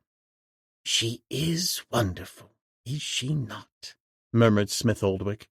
"She is a German and a spy," replied Tarzan. The Englishman turned quickly upon him. "What do you mean?" he cried. "I mean what I say," replied the ape-man. "She is a German and a spy." "I do not believe it!" exclaimed the aviator. "You do not have to," Tarzan assured him. "It is nothing to me what you believe. I saw her in conference with the Boche general and his staff at the camp near Taveta. They all knew her and called her by name, and she handed him a paper. The next time I saw her, she was inside the British lines in disguise, and again I saw her bearing word to a German officer at Wilhelmsthal. She is a German and a spy. But she is a woman, and therefore I cannot destroy her." "You really believe that what you say is true?" asked the young lieutenant. "My God, I cannot believe it. She is so sweet and brave and good." The ape-man shrugged his shoulders. "She is brave," he said. "But even Pamba the rat must have some good quality. But she is what I have told you, and therefore I hate her, and you should hate her." Lieutenant Harold Percy Smith Oldwick buried his face in his hands. "God forgive me," he said at last. "I cannot hate her." The ape-man cast a contemptuous look at his companion and arose. "Tarzan goes again to hunt," he said. "You have enough food for 2 days. By that time he will return." The two watched him until he had disappeared in the foliage of the trees at the farther side of the clearing. When he had gone, the girl felt a vague sense of apprehension that she never experienced when Tarzan was present. The invisible menaces lurking in the grim jungle seemed more real and much more imminent now that the ape-man was no longer near. While he had been there talking with them, the little thatched hut and its surrounding thorn boma had seemed as safe a place as the world might afford. She wished that he had remained. 2 days seemed an eternity in contemplation. 2 days of constant fear. 2 days, every moment of which would be fraught with danger. She turned toward her companion. "I wish that he had remained," she said. "I always feel so much safer when he is near. He is very grim and very terrible, and yet I feel safer with him than with any man I have ever known. He seems to dislike me, and yet I know that he would let no harm befall me. I cannot understand him." "Neither do I understand him," replied the Englishman. "But I know this much. Our presence here is interfering with his plans. He would like to be rid of us, and I half imagine that he rather hopes to find when he returns that we have succumbed to one of the dangers which must always confront us in this savage land. I think that we should try to return to the white settlements. This man does not want us here, nor is it reasonable to assume that we should long survive in such a savage wilderness. I have travelled and hunted in several parts of Africa, but never have I seen or heard of any single locality so overrun with savage beasts and dangerous natives. If we set out for the east coast at once, we should be in but little more danger than we are here. And if we could survive a day's march, I believe that we will find the means of reaching the coast in a few hours, for my plane must still be in the same place that I landed just before the blacks captured me. Of course, there is no one here who could operate it, nor is there any reason why they should have destroyed it. As a matter of fact, the natives would be so fearful and suspicious of so strange and incomprehensible a thing that the chances are they would not dare approach it. Yes, it must be where I left it, and all ready to carry us to safety to the settlements." "But we cannot leave," said the girl, "until he returns. We could not go away like that without thanking him or bidding him farewell. We are under too great obligations to him." The man looked at her in silence for a moment. He wondered if she knew how Tarzan felt toward her, and then he himself began to speculate upon the truth of the ape-man's charges. The longer he looked at the girl, the less easy was it to entertain the thought that she was an enemy spy. He was upon the point of asking her point blank, but he could not bring himself to do so, finally determining to wait until time and longer acquaintance should reveal the truth or falsify the accusation. "I believe," he said, as though there had been no pause in their conversation, "that the man would be more than glad to find us gone when he returns. It is not necessary to jeopardize our lives for 2 more days in order that we may thank him, however much we may appreciate his services to us. You have more than balanced your obligations to him, and from what he told me, I feel that you especially should not remain here longer." The girl looked up at him in astonishment. "What do you mean?" she asked. "I do not like to tell," said the Englishman, digging nervously at the turf with the point of a stick. "But you have my word that he would rather you were not here." "Tell me what he said," she insisted. "I have a right to know." Lieutenant Smith Oldwick squared his shoulders and raised his eyes to those of the girl. "He said that he hated you," he blurted. "He has only aided you at all from a sense of duty because you are a woman." The girl paled and then flushed. "I will be ready to go," she said, "in just a moment. We had better take some of this meat with us. There is no telling when we will be able to get more." And so the two set out down the river toward the south. The man carried the short spear that Tarzan had left with the girl, while she was entirely unarmed except for a stick she had picked up from among those left after the building of the hut. Before departing, she had insisted that the man leave a note for Tarzan, thanking him for his care of them, and bidding him goodbye. This they left pinned to the inside wall of the hut with a little sliver of wood. It was necessary that they be constantly on the alert, since they never knew what might confront them at the next turn of the winding jungle trail, or what might lie concealed in the tangled bushes at either side. There was also the ever-present danger of meeting some of Numabo's black warriors, and as the village lay directly in their line of march, there was the necessity for making a wide detour before they reached it in order to pass around it without being discovered. "I am not so much afraid of the native blacks," said the girl, "as I am of Xuja and his people. He and his men were all attached to a German native regiment. They brought me along with them when they deserted, either with the intention of holding me ransom or selling me into the harem of one of the black sultans of the north.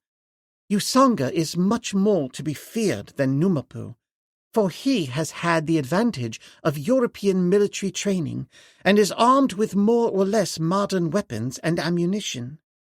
"It is lucky for me," remarked the Englishman, "that it was the ignorant Numabo who discovered and captured me rather than the worldly wise Xuja.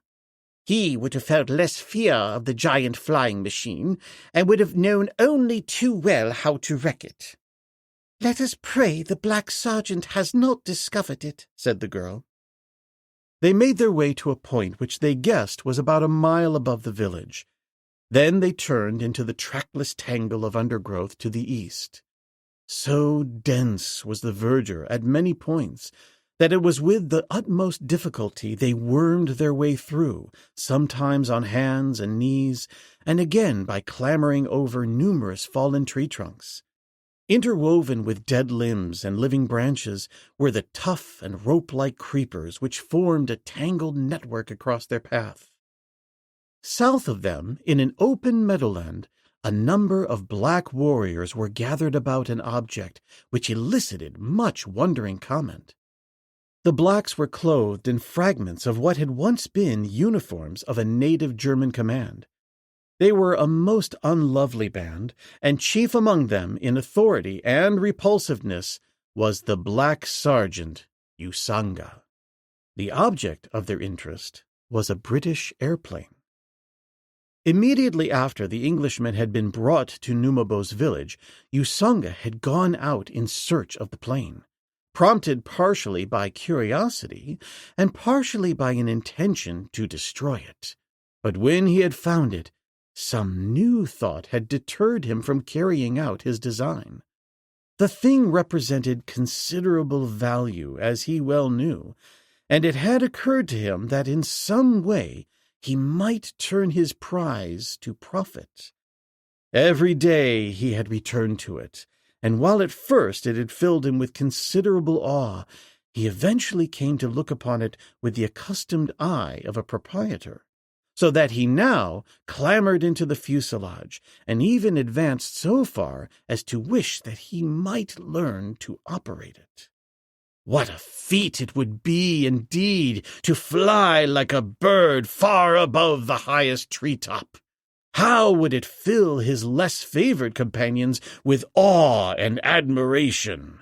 If Xuja could but fly, so great would be the respect of all the tribesmen throughout the scattered villages of the great interior. They would look upon him as little less than a god. Xuja rubbed his palms together and smacked his thick lips. Then, indeed, would he be very rich, for all the villages would pay tribute to him, and he could even have as many as 12 wives. With that thought, however, came a mental picture of Naratu, the black termagant, who ruled him with an iron hand. Xuja made a wry face and tried to forget the extra 12 wives, but the lure of the idea remained and appealed so strongly to him that he presently found himself reasoning most logically that a god would not be much of a god with less than 24 wives. He fingered the instruments and the control, half hoping and half fearing that he would alight upon the combination that would put the machine in flight. Often had he watched the British airmen soaring above the German lines, and it looked so simple he was quite sure that he could do it himself if there was somebody who could but once show him how. There was, of course, always the hope that the white man who came in the machine and who had escaped from Numabo's village might fall into Xuja's hands, and then, indeed, would he be able to learn how to fly. It was in this hope that Xuja spent so much time in the vicinity of the plane, reasoning as he did that eventually the white man would return in search of it. And at last he was rewarded.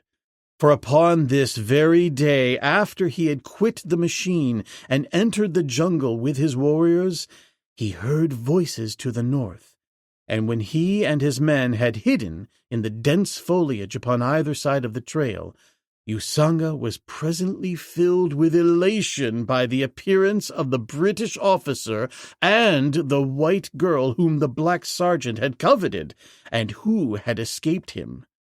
Xuja could scarce restrain a shout of elation, for he had not hoped that fate would be so kind as to throw these two whom he most desired into his power at the same time.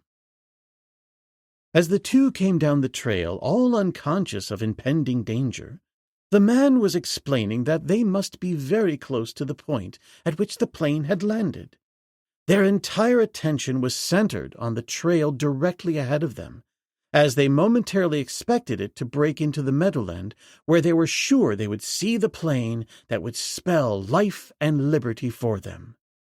The trail was broad, and they were walking side by side, so that at a sharp turn the park-like clearing was revealed to them simultaneously with the outlines of the machine they sought. Exclamations of relief and delight broke from their lips, and at the same instant Xuja and his black warriors rose from the bushes all about them. Chapter 12. The Black Flyer. The girl was almost crushed by terror and disappointment. To have been thus close to safety, and then to have all hope snatched away by a cruel stroke of fate, seemed unendurable. The man was disappointed too, but more was he angry. He noted the remnants of the uniforms upon the blacks, and immediately he demanded to know where were their officers. "They cannot understand you," said the girl. And so, in the bastard tongue that is the medium of communication between the Germans and the blacks of their colony, she repeated the white man's question. Xuja grinned. "You know where they are, white woman," he replied. "They are dead. And if this white man does not do as I tell him, he too will be dead. What do you want of him? Asked the girl. I want him to teach me how to fly like a bird, replied Usanga. Bertha Kircher looked her astonishment, but repeated the demand to the lieutenant. The Englishman meditated for a moment. He wants to learn to fly, does he? He repeated. Ask him if he will give us our freedom if I teach him to fly. The girl put the question to Usanga, who, degraded, cunning, and entirely unprincipled, was always perfectly willing to promise anything, whether he had any intentions of fulfilling his promises or not, and so immediately assented to the proposition. Let the white man teach me to fly, he said, and I will take you back to the close settlements of your people. But in return for this, I shall keep the great bird. And he waved a black hand in the direction of the airplane. When Bertha Kircher had repeated Usanga's proposition to the aviator, the latter shrugged his shoulders and with a wry face finally agreed. I fancy there is no other way out of it, he said. In any event, the plane is lost to the British government. If I refuse the black scoundrel's request, there is no doubt but what he will make short work of me, with the result that the machine will lie here until it rots. If I accept his offer, it will at least be the means of assuring your safe return to civilization, and that, he added, is worth more to me than all the planes in the British Air Service. The girl cast a quick glance at him. These were the first words he had addressed to her that might indicate that his sentiments toward her were more than those of a companion in distress. She regretted that he had spoken as he had, and he, too, regretted it almost instantly as he saw the shadow cross her face and realized that he had unwittingly added to the difficulties of her already almost unbearable situation. Forgive me, he said quickly. Please forget what that remark implied. I promise you that I will not offend again, if it does offend you, until after we are both safely out of this mess. She smiled and thanked him, but the thing had been said and could never be unsaid, and Bertha Kircher knew even more surely than as though he had fallen upon his knees and protested undying devotion that the young English officer loved her. Usanga was for taking his first lesson in aviation immediately. The Englishman attempted to dissuade him, but immediately the black became threatening and abusive since, like all those who are ignorant, he was suspicious that the intentions of others were always ulterior unless they perfectly coincided with his wishes. All right, old top, muttered the Englishman. I will give you the lesson of your life. And then, turning to the girl, persuade him to let you accompany us. I shall be afraid to leave you here with these devilish scoundrels. But when she put the suggestion to Usanga, the black immediately suspected some plan to thwart him, possibly to carry him against his will back to the German masters he had traitorously deserted. And, glowering at her savagely, he obstinately refused to entertain the suggestion. The white woman will remain here with my people, he said. They will not harm her unless you fail to bring me back safely. Tell him, said the Englishman, that if you are not standing in plain sight in this meadow when I return, I will not land, but will carry Usanga back to the British camp and have him hanged. Usanga promised that the girl would be in evidence upon their return, and took immediate steps to impress upon his warriors that under penalty of death they must not harm her.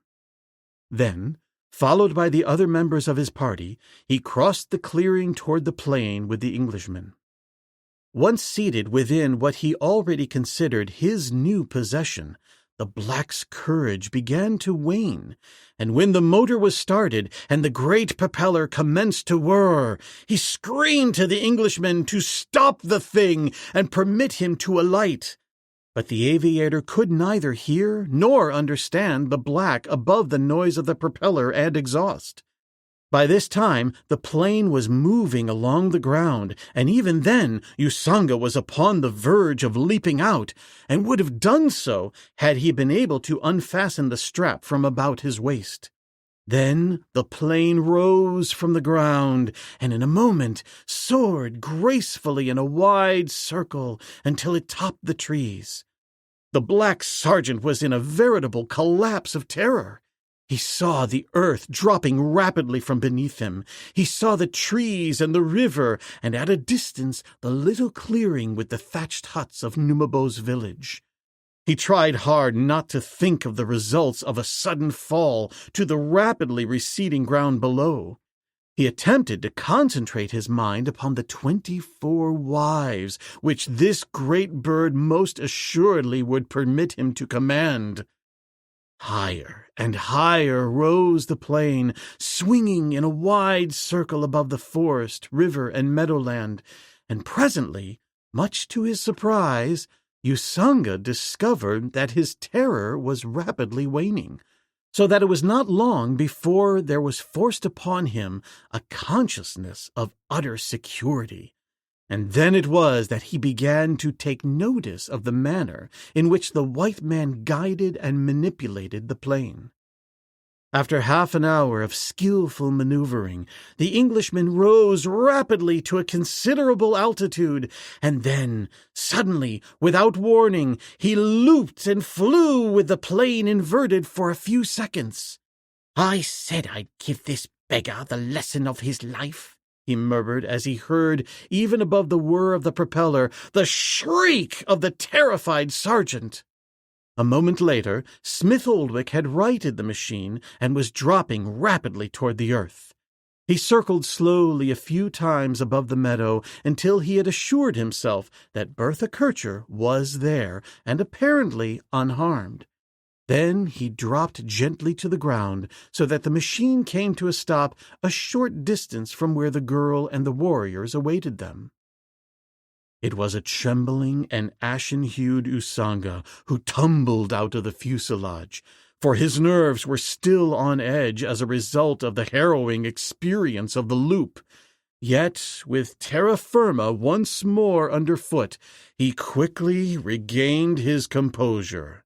Strutting about with great show and braggadocio, he strove to impress his followers with the mere nothingness of so trivial a feat as flying bird-like thousands of yards above the jungle, though it was long until he thoroughly convinced himself by the force of autosuggestion that he had enjoyed every instant of the flight, and was already far advanced in the art of aviation. So jealous was the black of his newfound toy that he would not return to the village of Numabo, but insisted on making camp close beside the plane, lest in some inconceivable fashion it should be stolen from him. For 2 days they camped there, and constantly during daylight hours Xuja compelled the Englishman to instruct him in the art of flying. Smith Oldwick, in recalling the long months of arduous training he had undergone himself before he had been considered sufficiently adept to be considered a finished flyer, smiled at the conceit of the ignorant African who was already demanding that he be permitted to make a flight alone. "If it was not for losing the machine," the Englishman explained to the girl, "I'd let the bounder take it up and break his full neck, as he would do inside of 2 minutes. However, he finally persuaded Xuja to bide his time for a few more days of instruction.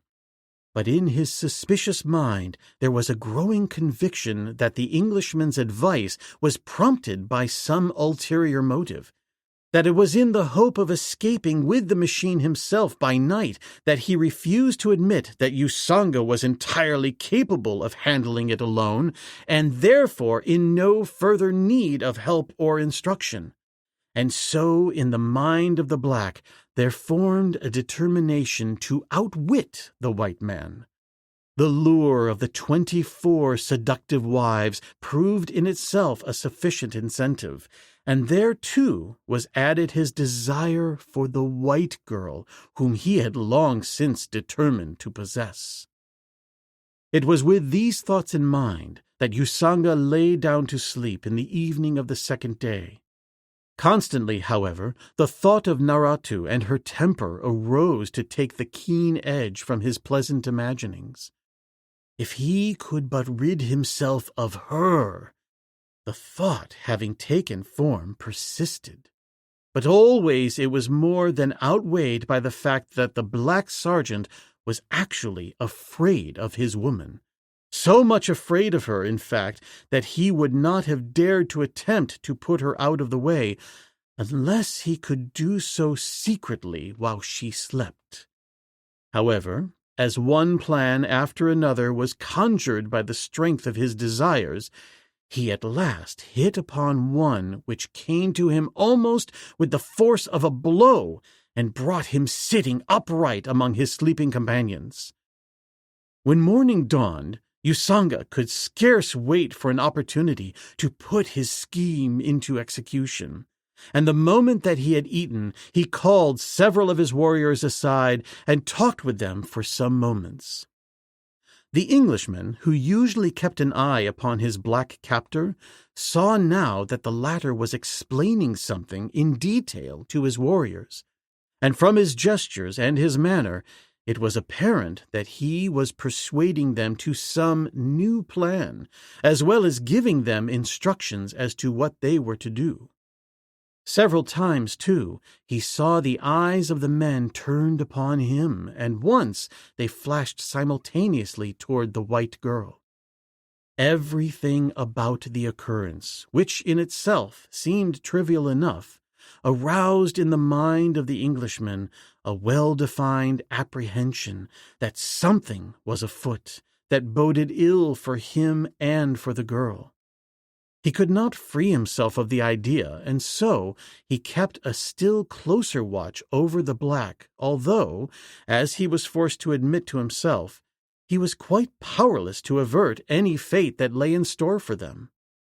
Even the spear that he had had when captured had been taken away from him, so that now he was unarmed and absolutely at the mercy of the black sergeant and his followers.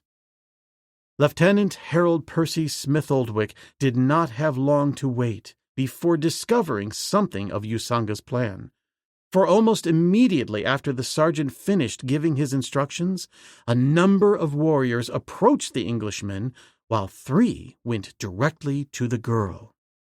Without a word of explanation, the warriors seized the young officer and threw him to the ground upon his face. For a moment he struggled to free himself and succeeded in landing a few heavy blows among his assailants, but he was too greatly outnumbered to hope to more than delay them in the accomplishment of their object, which he soon discovered was to bind him securely hand and foot. When they had finally secured him to their satisfaction, they rolled him over on his side, and then it was he saw Bertha Kircher had been similarly trussed. Smith-Oldwick lay in such a position that he could see nearly the entire expanse of meadow, and the airplane a short distance away. Usanga was taking the girl, who was shaking her head in vehement negatives. "What is he saying?" called the Englishman. "He is going to take me away in the plane," the girl called back. "He is going to take me farther inland to another country where he says that he will be king and I am to be one of his wives." And then, to the Englishman's surprise, she turned a smiling face toward him. "But there is no danger," she continued, "for we shall both be dead within a few minutes. Just give him time enough to get the machine under way, and if he can rise 100 feet from the ground, I shall never need fear him more." God!" cried the man. "Is there no way that you can dissuade him? Promise him anything that you want. I have money, more money than that poor fool could imagine there was in the whole world. With it he can buy anything that money will purchase, fine clothes and food and women, all the women he wants. Tell him this, and tell him that if he will spare you, I will give him my word that I will fetch it all to him." The girl shook her head. "It is useless," she said. "He would not understand, and if he did understand, he would not trust you. Especially do these blacks distrust an Englishman whom the Germans have taught them to believe are the most treacherous and degraded of people. No, it is better thus. I am sorry that you cannot go with us, for if he goes high enough, my death will be much easier than that which probably awaits you." Usanga had been continually interrupting their brief conversation in an attempt to compel the girl to translate it to him, for he feared that they were concocting some plan to thwart him. And to quiet and appease him, she told him that the Englishman was merely bidding her farewell and wishing her good luck. Suddenly she turned to the black. "Will you do something for me?" she asked. "If I go willingly with you?" "What is it you want?" he inquired. "Tell your men to free the white man after we have gone. He can never catch us. That is all I ask of you. If you will grant him his freedom and his life, I will go willingly with you." "You will go with me anyway," growled Usanga. "It is nothing to me whether you go willingly or not. I am going to be a great king, and you will do whatever I tell you to do." He had in his mind that he would start properly with this woman. There should be no repetition of his harrowing experience with Naratu. This wife and the 24 others should be carefully selected and well trained.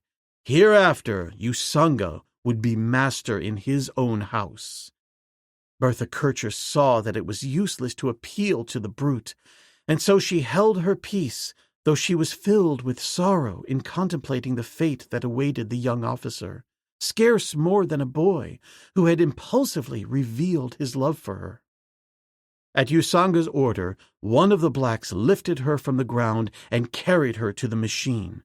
And after Usanga had clambered aboard, they lifted her up, and he reached down and drew her into the fuselage, where he removed the thongs from her wrists and strapped her into her seat, and then took his own directly ahead of her.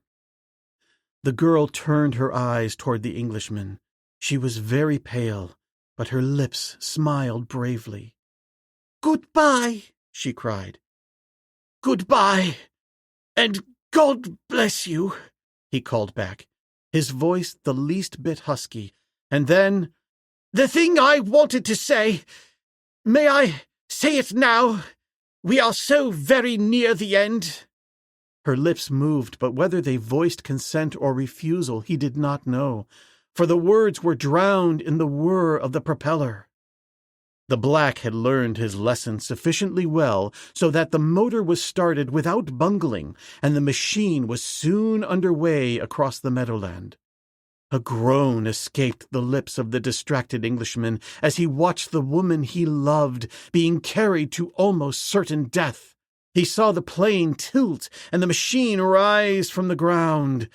It was a good takeoff, as good as Lieutenant Harold Percy Smith Oldwick could make himself, but he realized that it was only so by chance. At any instant, the machine might plunge to earth, and even if, by some miracle of chance, the black could succeed in rising above the treetops and make a successful flight, there was not one chance in 100,000 that he could ever land again without killing his fair captive and himself. But what was that? His heart stood still.